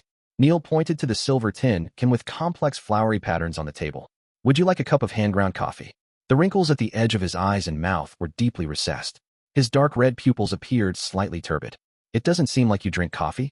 Klein acutely noticed that Neil's porcelain cup was filled with clear water. "Haha, it's a habit of mine. I do not drink coffee after 3 in the afternoon," Neil explained with a laugh. "Why?" Klein asked in passing. Neil held back his smile as he looked into Klein's eyes and said, "I'm afraid that it would affect my sleep at night. It will make me hear the murmurings of the unknown existence." Klein was momentarily unable to answer him as he changed the subject. "Mr. Neil, what documents and books should I read?" As he spoke, he took out the note written by Dunn. "Anything that has to do with history, or are complicated and incomplete. To be honest, I have always been trying to learn, but all I can achieve is a rudimentary grasp. It's just too troublesome for the other material, such as people's diaries, contemporary books, epitaphs, etc., lamented Neil. "For example, the things I have here require more detailed historical records to determine the exact content." "Why?" Klein turned confused. Neil pointed to a few yellowed pages in front of him. "These are from Roselle Gustav's lost diary before his death. In order to keep things secret, He used strange symbols he invented to take records. Emperor Roselle? The Transmigration Senior? Klein was taken aback as he immediately listened attentively. Many people believe that he did not truly die, but instead became a hidden god. Therefore, cults which revere him have always been holding various rituals to attempt at gaining power. We will occasionally encounter such incidents and obtain a few original or duplicated copies of the diary, Neil said with a shake of his head. Till date, no one has been able to decipher the special symbol's true meaning. Therefore, the Holy Cathedral has permitted us to keep copies for research, hoping that it would bring them a pleasant surprise. With that said, Neil revealed a smug smile. I have already deciphered a few symbols and have confirmed that they represent numbers. Look at what I discovered. It's actually a diary. Yes, I wish to use history from different periods, especially events that revolved around the emperor. By comparing those records to the ones written in the diary for the corresponding day, I can try to interpret more of the symbols. That's the mind of a genius, right? The old gentleman with white hair and deep wrinkles looked at Klein with bright eyes. Klein nodded in agreement. Yes. Haha, you can also take a look at it. Tomorrow, you will have to help me with this diary. Neil pushed the few yellowed pages towards Klein. Klein turned them around and took a glance at them, but it immediately stunned him. Although the symbols had been copied in terribly ugly fashion, to the point of looking a little distorted, there was no way he could be mistaken. This was because they were words he was most familiar with. Chinese. And it's King's Simplified Chinese. Chapter 21. An Old Friend in a Different World. In that instant, Klein even believed that he had transmigrated back. However, the elegant gas lamp surrounded by brass grids and the silver-inlaid tin, which old Neil kept his hand-ground coffee in, made him recognize the reality he was in. The transmigrator, Emperor Roselle, is really a fellow countryman of mine? He was using simplified Chinese, which doesn't exist in this world, to record secrets? With the indescribable feeling of identifying an old friend in a different world, Klein quickly read through the 3 pages. November 18th. Truly a fascinating matter. A blue sky experimentation and a chance mistake made me discover the pathetic fellow lost and trapped in the deep darkness amid the storms. He can only approach the reality of this world on the day of the full moon every month. Yet, he is unable to transmit his cries. He is lucky to have met me, the protagonist of this era. After reading the paragraph I wrote above, I suddenly felt a little down. Even my Chinese is written like a translation. For decades have passed in a finger snap. My past memories feel more like a dream. 1184, January 1st. At the Grand New Year Gala, Lady Florina was truly splendid. January 2nd. My diplomats are all idiots. January 3rd. I made a hasty choice back then. In hindsight, I should have chosen the apprentice, the seer, or the bandit. Unfortunately, there is no way of redoing it. January 4th. Why are my children so stupid? I've repeated myself so many times. Do not be fooled by those charlatans. The key thing about potions is not about grasping them, but digesting them. It's nothing about tapping powers, but acting. And the name of a potion is not solely symbolic at its core, but a concrete imagery, and the key to digestion. September 9th. An alliance opposing me has been established. Faceac from the north, Lone from the east, Fainapotter from the south. My enemies have finally joined forces, but I have no fear. I will use facts to teach them that the generations of weapons and knowledge cannot be compensated by mere numbers and low-grade sequencers. Besides, it's not as though I do not have subordinates. As for the higher grades, have they forgotten who I am? September 23rd. I have lost communications with the ship seeking the forsaken land of the gods.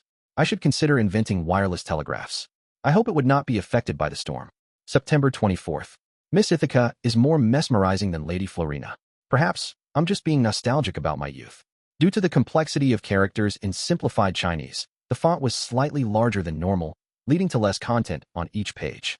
Furthermore, for preservational and research purposes, the back of each page was left empty. But even so, Klein still felt an upheaval of emotions when he read the diary. In particular, Emperor Roselle's description of the crux of potions made him feel like he found the path to the solution. He was thrilled at having learned a priceless secret. Perhaps, this will be a beacon for my future path as a Beyonder. Well, the 3 pages belong to entries at different times. It seems Emperor Roselle only writes the year on the first entry of each year. It cannot be determined which year the 2 pages with September and November belong to. Who is the pathetic fellow he discovered? What do digesting and acting actually mean? Where is the forsaken land of the gods? These questions bubbled in Klein's head.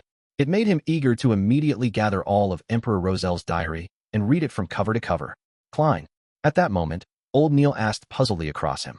Klein jolted awake as he hurriedly covered it up with a laugh. I thought I would be the most special one. I was trying to decipher and interpret it. You are young indeed. Old Neil nodded, laughing. I once believed that I was the most special one as well. Klein flipped through the 3 pages in his hand, and after confirming that he had not missed anything, he handed it over to old Neil and thoughtlessly asked, "Do we only have these few pages? I want to see more of Emperor Rosel's diary. Did you think there would be many?" Old Neil caressed the scripts as his wrinkles deepened from his scoff. "There are not many incidents a year that involve beyonders and mystery to begin with. Sigh, the major reason is the gradual extinction of extraordinary species in our northern continent. Without them, there won't be a lot of potions, causing the number of beyonders to reduce with time. Sigh, over the past few centuries, dragons, giants, and elves have become simply records in books. Even the sea folks are no longer seen near the coastal waters." Upon hearing this, Klein suddenly thought of a meme. He immediately said with a smile, "I think it's time to establish a Dragons and Giants Protection Association." Old Neil looked confused when he heard that. It took him quite some time to figure out what it meant. After figuring out its meaning, he rapped the table and laughed quite heartily in a not-so-gentlemanly manner. "Haha, Klein, you really are humorous. This is a tradition of our lone kingdom. It's good that young people have a sense of humor. I believe we shouldn't be overly narrow in scope.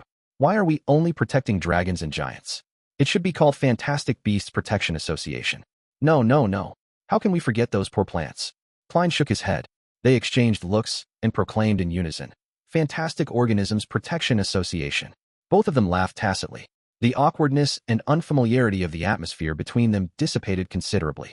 "There are fewer interesting young people like you these days. Where was I?" Old Neil's wrinkles suffused a smile as he said, "I remember. There are not many incidents a year that involve beyonders and mystery to begin with. The retards who revere Emperor Rosel are the minority of the minority.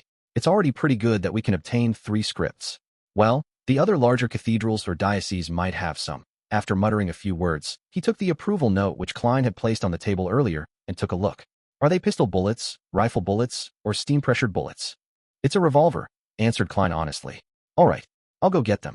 Ahem, do you have an armpit holster? As a gentleman, we can't let you have something bulging below your waist in public." Old Neil made a joke that all men understood. No? Do I need to get Captain to include it?" Klein smiled cooperatively. Old Neil stood up and said, "There's no need. I just need to make a record. It's an accessory item. Repeat after me. Accessory item." "Were you a teacher in the past?" joked Klein. "I spent some time at the church's Sunday school and free schools." Old Neil waved the note and took out a key from the drawer. He then opened the iron door that led into an inner chamber. "Beyonders do not seem much different from commoners." Klein murmured silently before casting his gaze on the table where the 3 pages of the diary were. Emperor Rosel is indeed involved in the realm of mystery. His diary is invaluable. To others, they are just pieces of scrap paper.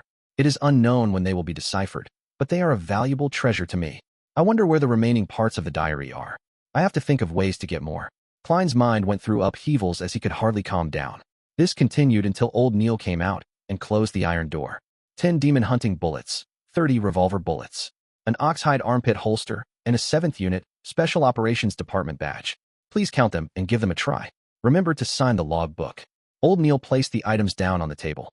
The revolver bullets were arranged neatly in a paper box which was divided into 3 layers.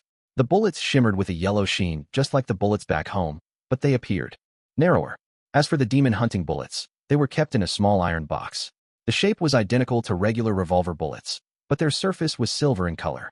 Upon a more careful examination, there were complicated and dazzling patterns with tiny sacred emblems, a black background dotted with stars, and a half-crimson moon engraved at the bottom.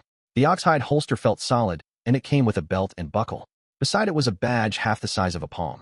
It had a metallic background with Alwa County Police Department and 7th Unit Special Operations Department inscribed in silver text. They formed almost 2 sealed circles and surrounded the 2 crossed swords and a crown police emblem.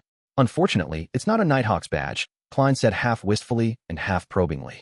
Old Neil smiled and urged Klein to test the armpit holster. After he took off his jacket, Klein took quite a bit of effort to buckle up the holster, which hung close to his left armpit. "Not bad." He put on his jacket again. Old Neil sized him up and nodded in satisfaction. "It suits you well. My judgment is as accurate as usual."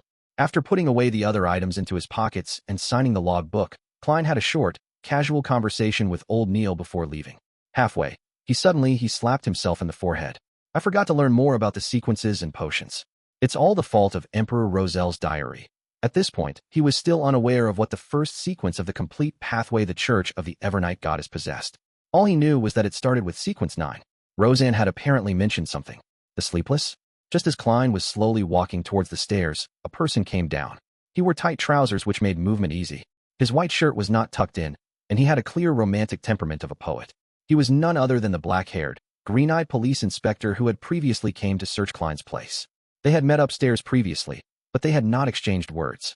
"Good afternoon," greeted the young poet like Nighthawk with a smile. "Good afternoon. I believe I do not need to introduce myself," answered Klein humorously. "There's no need. I have a deep impression of you." The young Nighthawk extended his right hand and said, "Leonard Mitchell, Sequence 8's Midnight Poet." "Sequence 8? He's really a poet." Klein smilingly shook his hand as he returned with a question. "You have a deep impression of me?"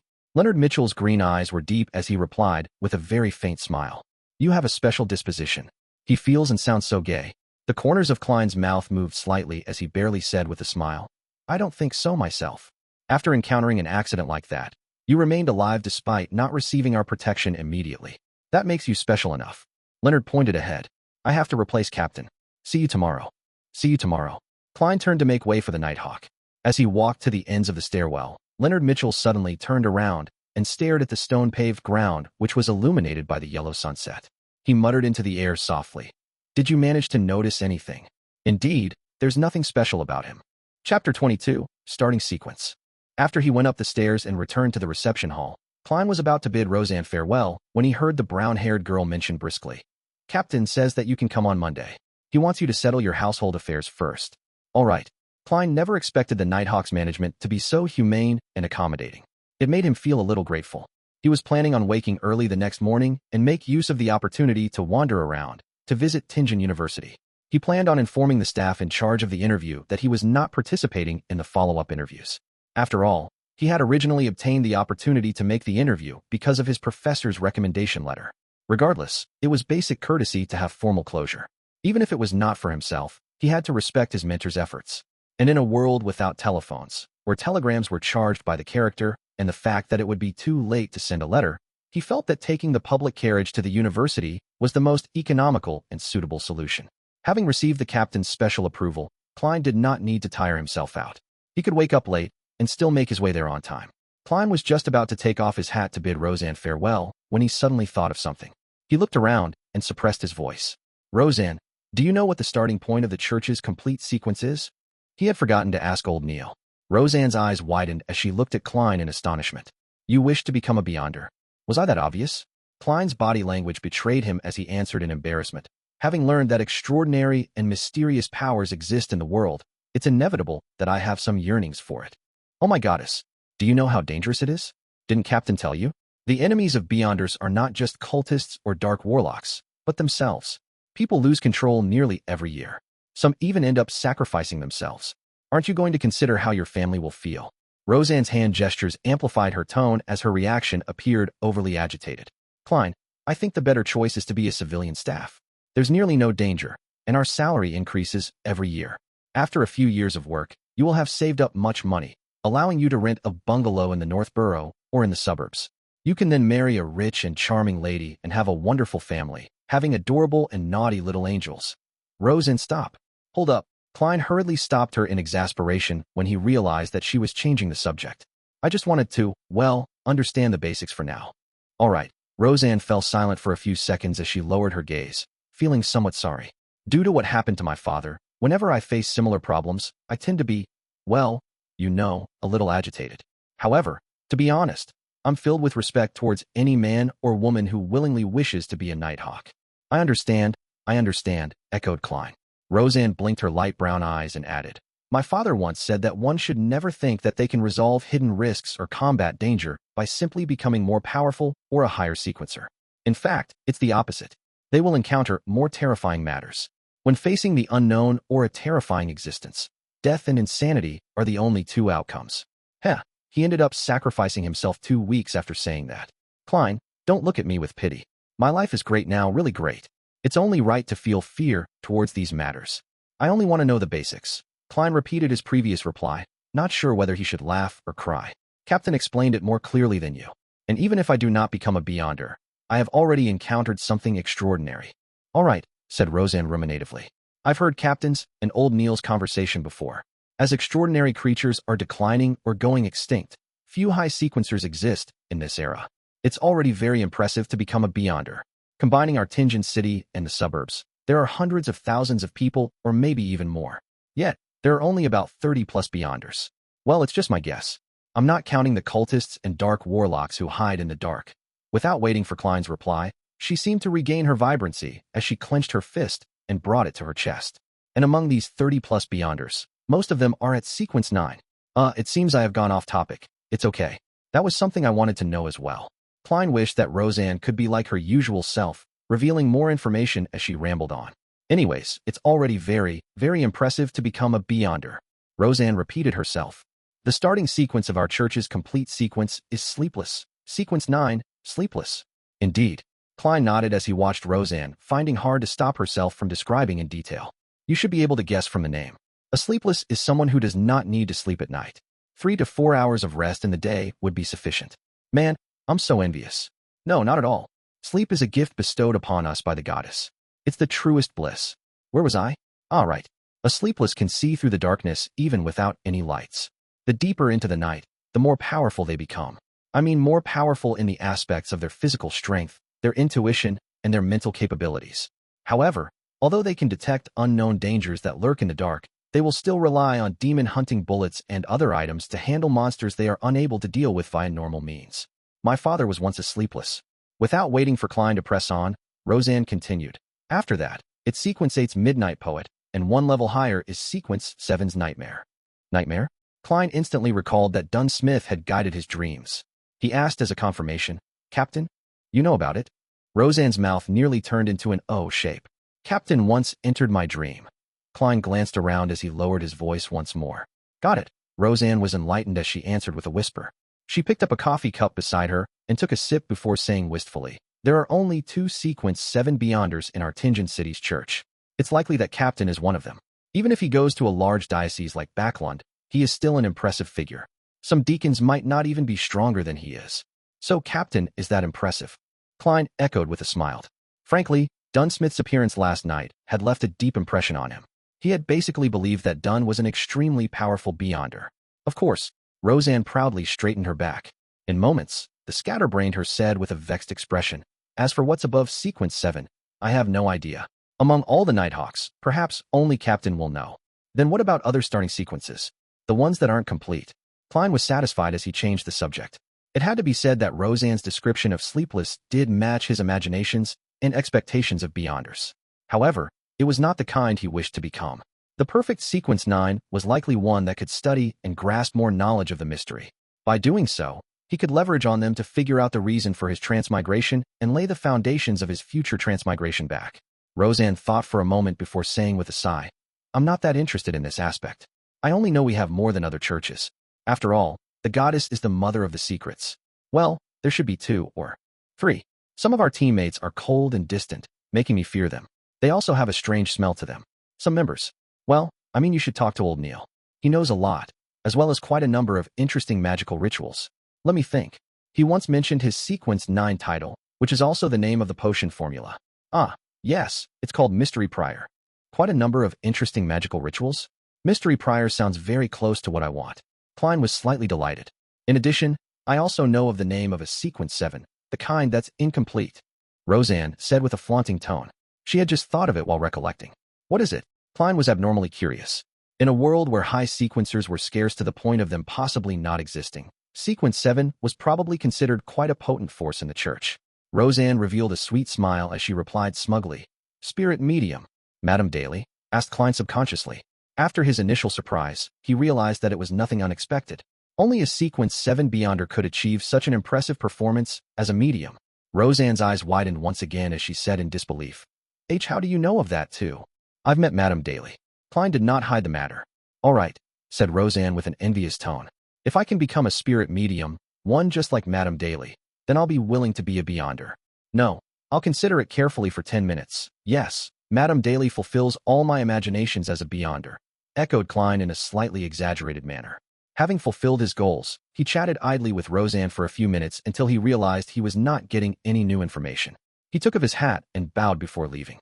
As he walked down the stairs, Klein suddenly stopped after taking a few steps. He reached out to pad the notes in his inner pocket. Immediately following that, He took out 12 gold pound notes and clenched them tightly in his left palm. Then, he reached his hand into his pocket and refused to release or pull them out again. Without realizing it, a smile appeared on his face. According to the customs of the Foodaholic Empire, China, a treat had to be given after earning money. It's time to give Melissa a treat tonight. Chapter 23, Sidearm. As Klein walked down Zutland, and while taking in the warm, humid breeze, he suddenly realized something. He only had 3 pence of change. If he returned to Iron Cross Street via public carriage, it would cost him 4 pence. If he were to hand over a 1 gold pound note, it would be akin to using a $100 bill to buy a bottle of cheap mineral water back on Earth. There was nothing wrong with that, but it was just quite awkward to do so. Should I use 3 pence to travel 3 kilometers and walk the rest of the journey? Klein reached into his pocket with one hand as he slowed down his pace, considering other solutions. That won't do. Soon, he rejected the idea. It would take him a while to walk the remaining journey. Considering how he was carrying 12 pounds, a massive fortune, it was not safe. Furthermore, he had deliberately not brought the revolver with him, afraid that the Nighthawks would confiscate it. If he were to encounter the danger that instigated Welch's death, there was no way he could fight back. Get some change from a nearby bank? No way. There's a 0.5% processing fee. That's way too extravagant. Klein shook his head silently. Just the thought of the fees involved pained his heart. Having ruled out one solution after another, Klein's eyes suddenly lit up when he saw a clothing shop in front of him. That's right. Wouldn't the normal course of action be to buy something appropriately priced to get some change? A formal suit, shirt, vest, trousers, leather boots, and a cane were all within budget. They had to be bought sooner or later. Oh, it's very troublesome when fitting clothes. Besides, Vincent knows more about this than me and he's better at bargaining. I should consider it only after he's back.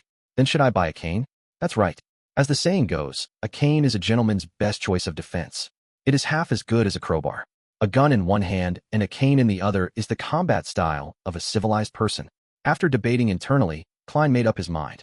He turned around and entered the clothing shop, Wilker Clothing and Hats. The clothing store's layout resembled the clothing stores on Earth. The left wall was filled with rows of formal attires. The middle rows were decked with things like shirts, trousers, vests, and bow ties. On the right were leather shoes and boots placed inside glass cabinets. Sir, may I help you? A male salesperson dressed in a white shirt and red vest came over and asked politely. In Lone Kingdom, rich and powerful gentlemen of high standing enjoyed wearing black suits comprising of white shirts matched with black vests and trousers.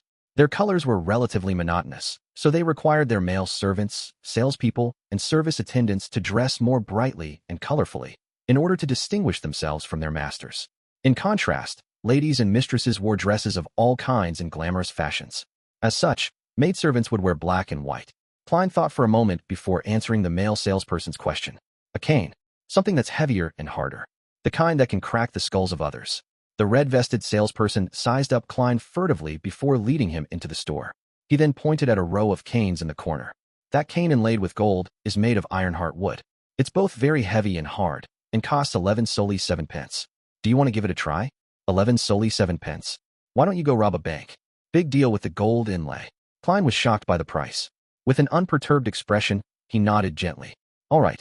The salesperson took down the ironheart wood cane and carefully handed it to Klein, seemingly afraid that Klein would drop and break the merchandise. Klein took the cane and found it heavy. He tried moving with it and discovered that he could not sway it smoothly as he wanted. It's too heavy. Klein shook his head in relief. This is not an excuse. The salesperson took back the cane and pointed at another 3 canes. This is made of walnut wood, created by Tianjin's most famous cane artisan, Mr. Hayes. It's priced at 10 solely 3 pence. This is made of ebony wood and inlaid with silver. It's as hard as iron, costing 7 solely 6 pence. This is made from the core of a white bolly tree and also inlaid with silver, costing 7 solely 10 pence. Klein tried each one of them and found them of appropriate weight. He then tapped them with his fingers to gain an understand of their hardness. Finally, he chose the cheapest one. I'll take the one made from ebony wood. Klein pointed at the cane with the silver inlay which the salesperson was holding. No problem, sir. Please follow me to proceed with the payment. In the future, if this cane is scuffed or stained, you can hand it to us for handling for free. The salesperson led Klein to the counter. Klein took the opportunity to release the 4 gold pound notes from his tight grip and remove 2 of the smaller denominations. Good day, sir. It will be 7 solely 6 pence. The cashier behind the counter greeted with a smile. Klein was planning on maintaining his gentlemanly image, but when he extended his hand with the 1 gold pound note, he could not help but ask, "Can I get a discount?" "Sir, what we have is all handcrafted, so our costs are very high." The salesperson beside him answered. Since our boss isn't here, we are unable to lower the prices. The cashier behind the counter added, Sir, sorry about that. All right. Klein handed the note over and received the black silver inlaid cane. While waiting for the change to be given to him, he took a few steps back and distanced himself from them.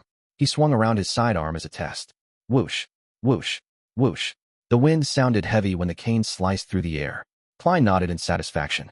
He looked forward again, prepared to see notes and coins, but was appalled to see the red-vested salesperson retreating far away. The cashier behind the counter had retracted into a corner, leaning close to a double-barreled shotgun hanging to the wall. The Lone Kingdom had a semi-regulated policy on firearms. To possess a firearm, one needed to apply for an all-purpose weapon usage certificate or a hunter's license. Regardless of which type, one could still not be in possession of restricted military firearms such as repeaters, steam-pressured guns, or six-barrel machine guns. An all-purpose weapon usage certificate could be used to purchase or store any kind of civilian firearm, but earning the certificate was extremely troublesome.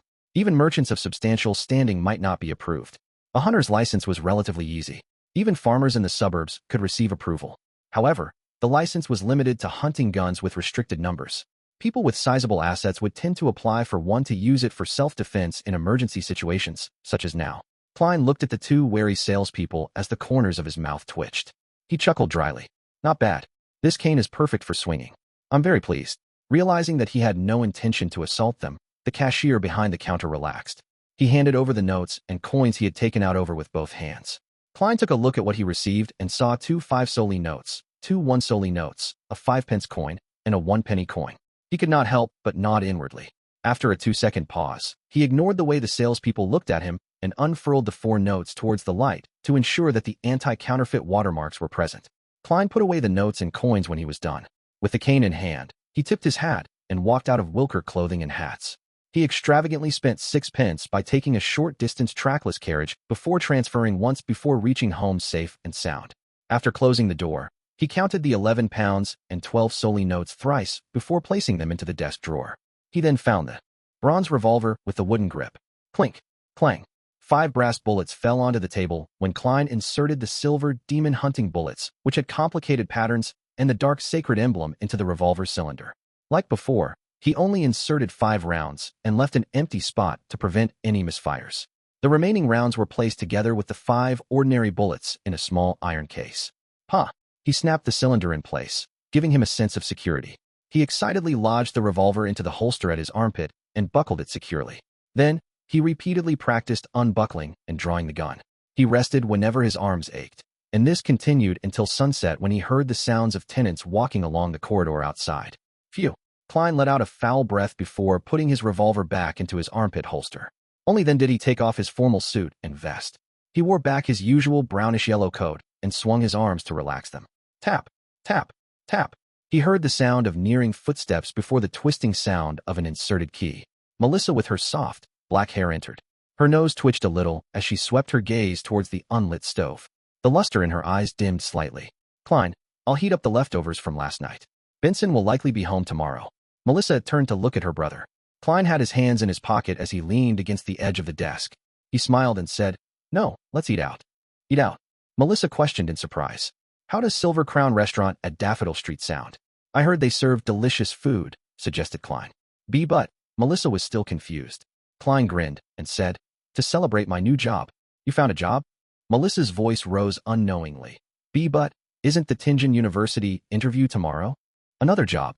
Klein gave a faint smile before fishing the stacked notes from the drawer. They even gave me an advance of 4 weeks' pay. Melissa looked at the gold pounds and solely as she widened her eyes. Goddess. What job did you get? This. Klein's expression froze as he deliberated on his words. A security company whose mission is to seek, collect, and protect ancient relics. They were in need of a professional consultant. It's a 5-year contract, earning me £3 a week. Were you vexing over this last night? Asked Melissa after a moment of silence. Klein nodded. Yes, although being an academic at Tianjin University is respectable, I prefer this job. Well, it isn't bad either.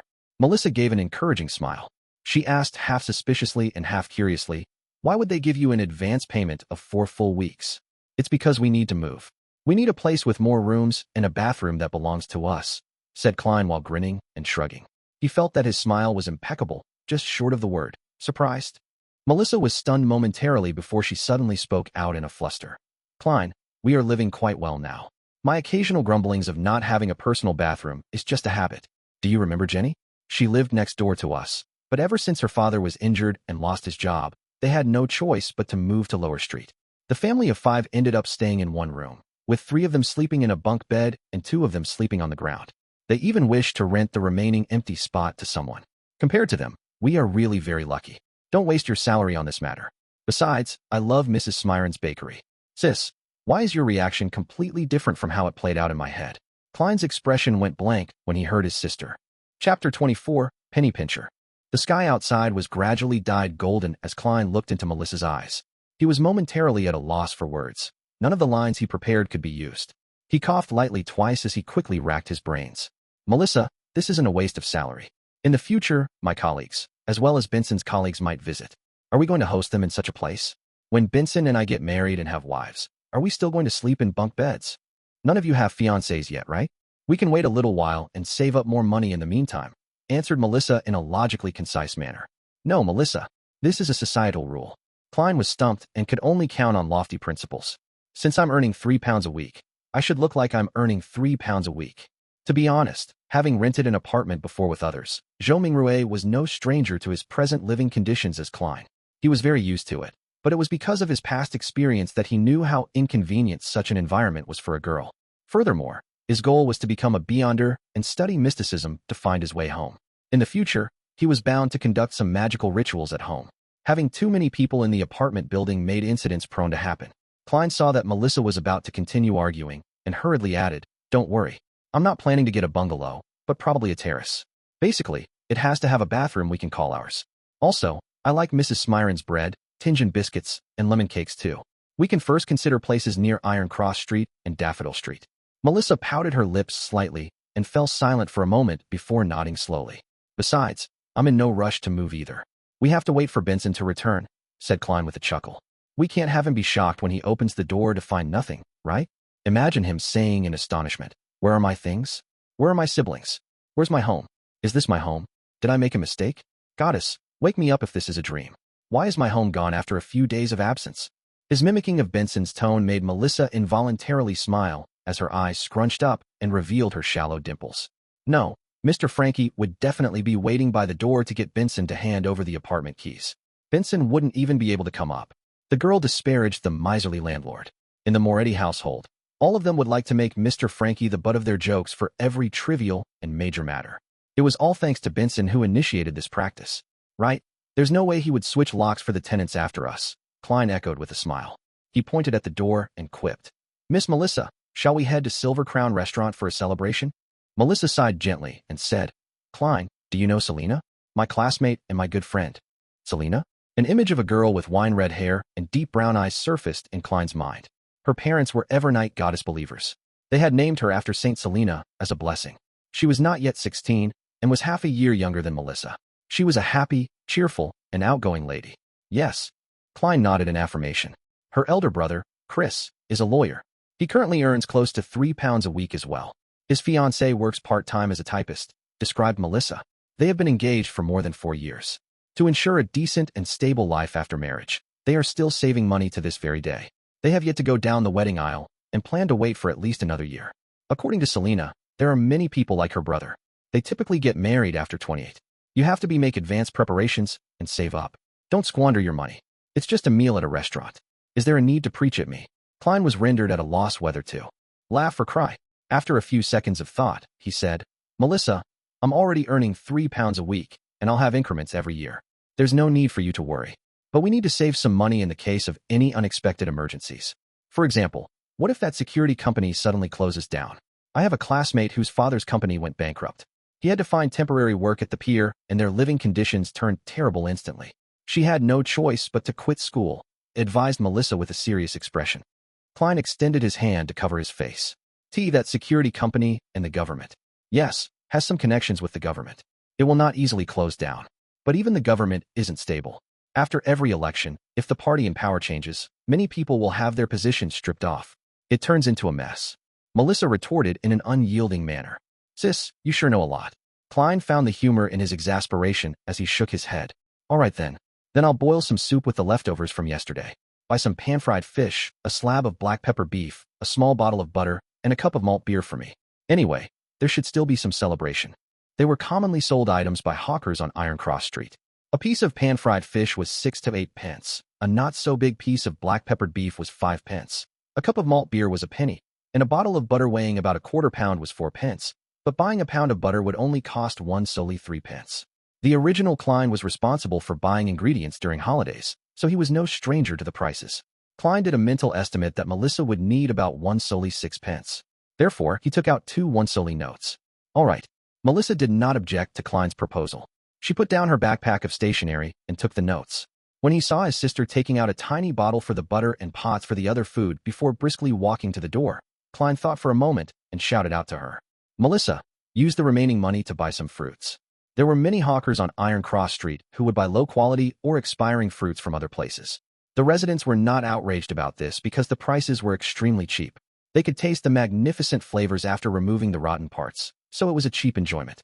With that said, Klein took a few brisk steps forward and took out the remaining copper pennies from his pocket and stuffed it into his sister's palm. Ah! Melissa's brown eyes looked at her brother in puzzlement. Klein took 2 steps back and smiled. "Remember to go to Mrs. Smiron's. Reward yourself with a tiny lemon cake." Melissa's mouth widened as she blinked. Finally, she said a single word, "Okay." She quickly turned around, opened the door, and ran toward the stairwell. A river tore through the land, with cedar and maple trees lining the banks. The air so fresh, it was intoxicating. Klein, who was here to put closure to his interview, had his revolver with him. He held his cane and paid 6 pence for the public carriage. He walked down a cemented path and approached a 3-story stone building which was shaded by greenery. It was Tianjin University's administrative block. It's truly worthy of being one of the 2 major universities of the Lone Kingdom. With this being his first time here, Klein sighed as he walked. Compared to Tianjin University, Koei University right across the river could only be described as shabby. Heave-ho, heave-ho. Voices approached slowly as 2 rowing boats made their way upstream across the Koei River. Oars were being rowed in an orderly and rhythmic manner. This was a rowing sport that was popular among all the universities in Lone Kingdom. With Klein requiring a scholarship to finance his university studies, he, Welch, and the others had joined Koei University's rowing club and were pretty good at it. This is youth. Klein stopped and looked into the distance before sighing wistfully. Such sights would no longer be seen in another week since school would break for summer. As he proceeded down a road sheltered by trees, Klein stopped by a 3-story stone building. He entered after successfully registering himself and easily found his way to the office of the person who had tended to him the other time. Knock, knock, knock. He knocked lightly on the half-closed door. "Come in." A man's voice sounded from inside. A middle-aged instructor dressed in a white shirt and black tuxedo frowned when he saw Klein enter. "There's another hour until the interview. Mr. Stone, do you still remember me? I'm a student of Senior Associate Professor Cohen, Klein Moretti. You have read my recommendation letter before." Klein smiled as he took off his hat. Harvin Stone stroked his black beard and asked, puzzled, "Is there something wrong?" "I'm not in charge of interviews. Here's the situation. I've already found a job, so I won't be participating in the interview today." Klein gave his reason for coming. "I see." When Harvin Stone learned of the reason, he stood up and reached out his right hand. "Congratulations. You are really a polite lad. I will inform the professor and senior associate professors." Klein shook Harvin's hand and planned on making a little small talk before bidding him farewell when he heard a familiar voice behind him. "Moretti, you found another job?" Klein turned around and saw an elder with a head of silver hair that left a deep impression on his silhouette. His deep, blue eyes sunk deep into his face, and he had few wrinkles. The man looked sharp in his black tuxedo. "Good afternoon, Minter." "Mr. Azek," he hurriedly greeted. "Why are the 2 of you here?" The elder was none other than Senior Associate Professor of Koei University's History Department, who was also his mentor, Mr. Quentin Cohen. Beside Cohen was a middle-aged man with bronze-colored skin of average build. He did not have any facial hair and held a newspaper in his hand. His hair was black and his pupils brown. His facial features were soft as his eyes revealed an indescribable sense of weariness like it had seen the vicissitudes of life.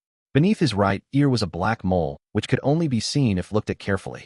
Koei University recognized him since he was Koei University's History Department lecturer, Mr. Azek, who often helped the original Klein. He enjoyed debating with his mentor, Senior Associate Professor Cohen. They often had a clash of opinion, but even so, they were best friends. Otherwise, they would not have enjoyed meeting up for a chat. Cohen nodded and said with a relaxed tone, "Azek and I are here to participate in an academic conference." "What kind of job did you get?" "It's a security company which seeks, collects, and protects ancient relics. They were in need of a professional consultant and are paying me £3 a week." Klein repeated what he said to his sister yesterday. Following that, he explained, "As you know, I prefer exploring history instead of summarizing it." Cohen nodded slightly and said, "Everyone has their own choices. I'm very happy that you bothered to come to Tianjin University to inform them instead of just not showing up." At that moment, Isaac interjected, "Klein, do you know what happened to Welch and Naya? I read on the newspapers that they were killed by burglars. The incident has become a case of armed burglary, and why it is already on the newspapers." Klein was taken aback as he weighed over his words. "I'm not very clear of the specifics as well. Welch had obtained a diary of the Solomon Empire's Antigonus family from the Fourth Epoch. My help on interpreting it was sought. I helped them for the first few days, but I later got busy with job hunting. The police even came to me 2 days ago." He deliberately divulged the matter regarding the Solomon Empire and the Antigonus family in hopes of getting any information from the two history teachers. "The Fourth Epoch," Cohen muttered with a frown. The bronze-skinned and weary eyes of Isaac went blank first before he inhaled. He rubbed his temple with his newspaper-wielding left hand and said, "Antigonus, rings a bell, but why can't I remember?" Chapter 25, Cathedral. While Isaac muttered to himself, he subconsciously shot a glance at Quentin Cohen, seemingly hoping for hints to jolt his memories. Cohen, with his deep-set blue eyes, shook his head without any hesitation. "I do not have any impression of it." "All right then. Perhaps it just shares a root word." Isaac lowered his left hand and gave a self-deprecating laugh. Klein was rather disappointed with the outcome, and he could not help but add on, "Minter, Mr. Isaac, as the both of you know, I'm very interested in exploring and restoring the history of the Fourth Epoch. If you ever recall anything or obtain relevant information, could you please write to me?" "No problem." As a result of Klein's actions today, the silver-haired senior associate professor was rather pleased with him. Isaac also nodded and said, "Is your address still the same as before?" "For now, but I'll be moving soon. I'll write a letter to inform you when the time comes," replied Klein in a respectful manner. Cohen shook his black cane and said, "It's indeed about time you moved to a place with a better environment." At that moment, Klein caught a glance at the newspaper in Isaac's hand. He deliberated on his words before saying, "Minter, Mr. Isaac, what did the newspapers say regarding Welch and Naya? I only learned a little from the police who were in charge of the investigations." Isaac was just about to answer when Cohen suddenly pulled out the pocket watch that was linked to his black tuxedo by a golden chain. Click. He opened the pocket watch and tapped his cane. "The meeting is about to begin. Isaac, we can't be delayed any further. Give the newspaper to Moretti." "All right." Isaac handed over the newspaper he had read to Klein. "We will be going upstairs. Remember to write a letter. Our address has yet to change. It's still the Koei University History Department office." "Huh." He laughed as he turned around and left the room with Cohen. Klein took off his hat and bowed. After watching the two gentlemen leave, he bade farewell to owner of the office, Harvin Stone. He proceeded across the corridor and slowly exited the gray 3-story building. With his back against the sun, he lifted up his cane and unfolded the newspaper and saw the title, Tianjin Morning Post. Tianjin sure has all sorts of newspapers and magazines. There is the Morning Post, Evening Post, the Honest Paper, Backlund Daily Tribune, Tussock Times, family magazines, and book reviews. Klein casually recalled the several names that surfaced in his mind. Of course, a number of them were not local. They were distributed via steam locomotives. Now that the papermaking and printing industries were getting more advanced, the cost of a newspaper has already decreased to the price of a penny. The audience it reached also grew wider and wider. Klein did not scrutinize the details of the newspaper, quickly flipping to the news section with the report, "Armed Burglary Murder." According to the police department, the scene at Mr. Welch's home was a horrible sight. There was missing gold, jewelry, and money, as well as anything valuable that could be easily taken away. Not even a penny was left behind. There is reason to believe that this was done by a merciless group of criminals that would not hesitate to kill the innocent, such as Mr. Welch and Madame Naya, if sight of their faces are caught. This is outright contempt for our kingdom's laws. This is a challenge to public security. No one wishes to have such an encounter. Of course, one piece of good news is that the police have located the murderer and captured the main culprit. We will do our best to provide news on any follow-ups. Reporter, John Browning. The matter has been handled and covered up. As Klein walked through the boulevard, he nodded in a hardly noticeable manner. He flipped through the newspaper as he strolled down the path, reading the other news articles and serials in the process. Suddenly, he felt the hairs on the back of his neck stand, as though needles were stabbing at him. Someone is watching me, observing me, monitoring me. Various thoughts welled up in him as Klein had a faint realization. Back on Earth, he had once felt an invisible gaze before ultimately discovering the source of the gaze. However, it had never felt as crystal clear as what he was experiencing now. This was the same in the original Klein's memory fragments. Was it the transmigration or the mysterious luck enhancement ritual which enhanced my sixth sense. Klein fought back the urge to seek out the observer. Using his knowledge from reading novels and watching movies, he slowed his pace and put away the newspaper before looking toward Koi River. Following that, he acted as if he was admiring the scenery, slowly turning his head in different directions. He acted natural as he turned around, taking in everything with his eyes. Other than the trees, grassy plains, and students passing by in the distance, there was no other person there. But Klein was certain that someone was watching him. Klein's heart raced as his blood surged through his body with the intense thumping. He unfolded the papers and covered half his face, afraid that anyone would discover anything wrong with his expression. Meanwhile, he clenched his cane and readied himself to draw his gun. 1 step, 2 steps, 3 steps. Klein proceeded forward slowly. The feeling of being spied upon remained, but there was no sudden outburst of danger. He walked through the boulevard in a somewhat stiff manner and arrived at the waiting point for public carriages when a carriage pulled up coincidentally. Iron. Zut. No, Champagne Street. Klein continually dismissed his thoughts. He originally planned on heading home immediately, but he was afraid of leading an observer of unknown motives to his apartment. Following that, he thought of heading to Zutland Street to seek help from the Nighthawks or his colleagues. However, he thought otherwise, afraid that he would end up alerting his enemy and expose the Nighthawks. Therefore, he casually chose somewhere else. 6 pence, the ticketing officer replied routinely. Klein did not bring any gold pounds with him today. He had hidden the money in the usual spot and had only taken 2 solely notes with him. And before he came, he had spent the same amount of money, leaving him with 1 solely 6 pence. Therefore, he took out all his coins and handed to the ticketing officer. He found a seat after boarding the carriage, and finally, with the closing of the carriage doors, Klein felt that unease of being watched vanish. He exhaled slowly as he felt his limbs tingle slightly. What do I do? What should I do next? Klein looked out the carriage as he racked his brains for a solution. Until he was clear about the intentions of the person watching him, Klein had to assume that there was malicious intent. Many thoughts sprang up in his mind, but he dismissed them. He had never experienced such an event and had to use a few minutes to organize his ideas. He had to notify the Nighthawks. Only they could truly get rid of this threat. But I can't head there directly, or I might expose them. Perhaps that might be their goal. Following this train of thought, Klein crudely surmised various possibilities as his thoughts turned clearer. FFFFFFFF. He exhaled as he regained some semblance of composure. He looked seriously at the scenery outside flying past him. There were no accidents along the way to Champagne Street, but when Klein opened the door and stepped out of the car, he immediately had the uneasy feeling of being watched again. He acted as though he had not sensed anything. He took the newspaper and his cane, slowly making his way in the direction of Zutland Street. But he did not enter that street. Instead, he took another route to the red moonlight street behind. There was a beautiful white plaza there, as well as a large cathedral with a pointy roof. St. Selena Cathedral, the Tianjin headquarters of the Church of the Evernight Goddess. As a believer, there was nothing odd about him participating in Mass or pray on his day off. The cathedral exhibited a design similar to Earth's Gothic style. It also had a tall, black, and imposing clock tower situated between blue and red checkered windows. Klein stepped into the cathedral and followed an aisle into the prayer hall. Along the way, the stained windows were comprised of red and blue glass patterns that allowed colored light to shine into the hall. The blue was closer to black, the red the same color as the crimson moon. It made the surroundings seem unusually dark and mysterious. The feeling of being watched vanished. Klein acted unfazed as he walked toward the open prayer hall. There were no high windows here. The deep darkness was emphasized, but behind the arc-shaped holy altar, on the wall directly opposite the door, were about 20 circular fist-sized holes that allowed the radiant sunlight to enter the hall. It was akin to pedestrians seeing the starry sky, when suddenly looking up into the dark night to see the shimmering stars in all their nobility, purity, and holiness. Even though Klein had always believed that gods could be analyzed and understood, he could not help but lower his head here.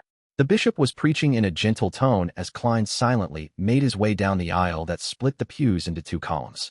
He searched for an empty area close to the passageway before slowly taking a seat. Leaning his cane onto the back of the pew in front of him, Klein took off his hat and placed it onto his lap together with the newspaper. Then he clasped his hands together and lowered his head. The entire process was done slowly and routinely, as though he was really there to pray. Klein closed his eyes as he silently listened to the bishop's voice in the darkness. Lacking clothes and food, they have no covering in the cold. They are drenched by rains and huddle around the rocks for lack of shelter. They are orphans snatched from the breast, hope lost on them. They are the poor that have been forced off the proper path. The Evernight did not forsake them, but bestowed them with love one. Echoes amplified as they entered his ear. Klein saw a swath of darkness in front of him as he felt his spirit and mind cleansed. He calmly took it in until the bishop finished his preachings and ended Massachusetts. After which, the bishop opened a confessional door beside him. Men and women began lining up. Klein opened his eyes and donned his hat once more. With his cane and newspaper, he stood up and found his place in line. It was his turn after more than 20 minutes. He stepped in and closed the door behind him. There was darkness in front of him. "My child, what do you wish to say?" The bishop's voice sounded from behind the wooden damper screen. Klein took out the 7th Unit, Special Operations Department badge from his pocket and handed it over to the bishop through an opening. "Someone is tailing me. I wish to find Dunn Smith." As though he had been infected by the silent darkness, his tone turned softer as well. The bishop took the badge and after a few seconds of silence, he said, "Turn right from the confession booth and walk to the end. There will be a secret door to the side. Someone will lead the way after you enter." As he spoke, he pulled a rope inside the room, causing a particular priest to hear a chime. Klein retrieved his badge and took off his hat and pressed it to his chest. He gave a slight bow before turning around and exiting. After confirming that the feeling of being watched was gone, he wore his half-top hat. Without any excessive emotions, he held his cane and turned right, until he arrived by an arched altar. He found the secret door in the wall facing his side. He silently opened it before sneaking in quickly. The secret door closed silently as a middle-aged, black-robed priest appeared under the illumination of gas lamps. "What is it?" the priest asked tersely. Klein showed his badge and repeated what he said to the bishop. The middle-aged priest did not ask further questions. He turned around and proceeded forward in silence. Klein nodded and took off his hat. With his black cane, he followed silently in tow.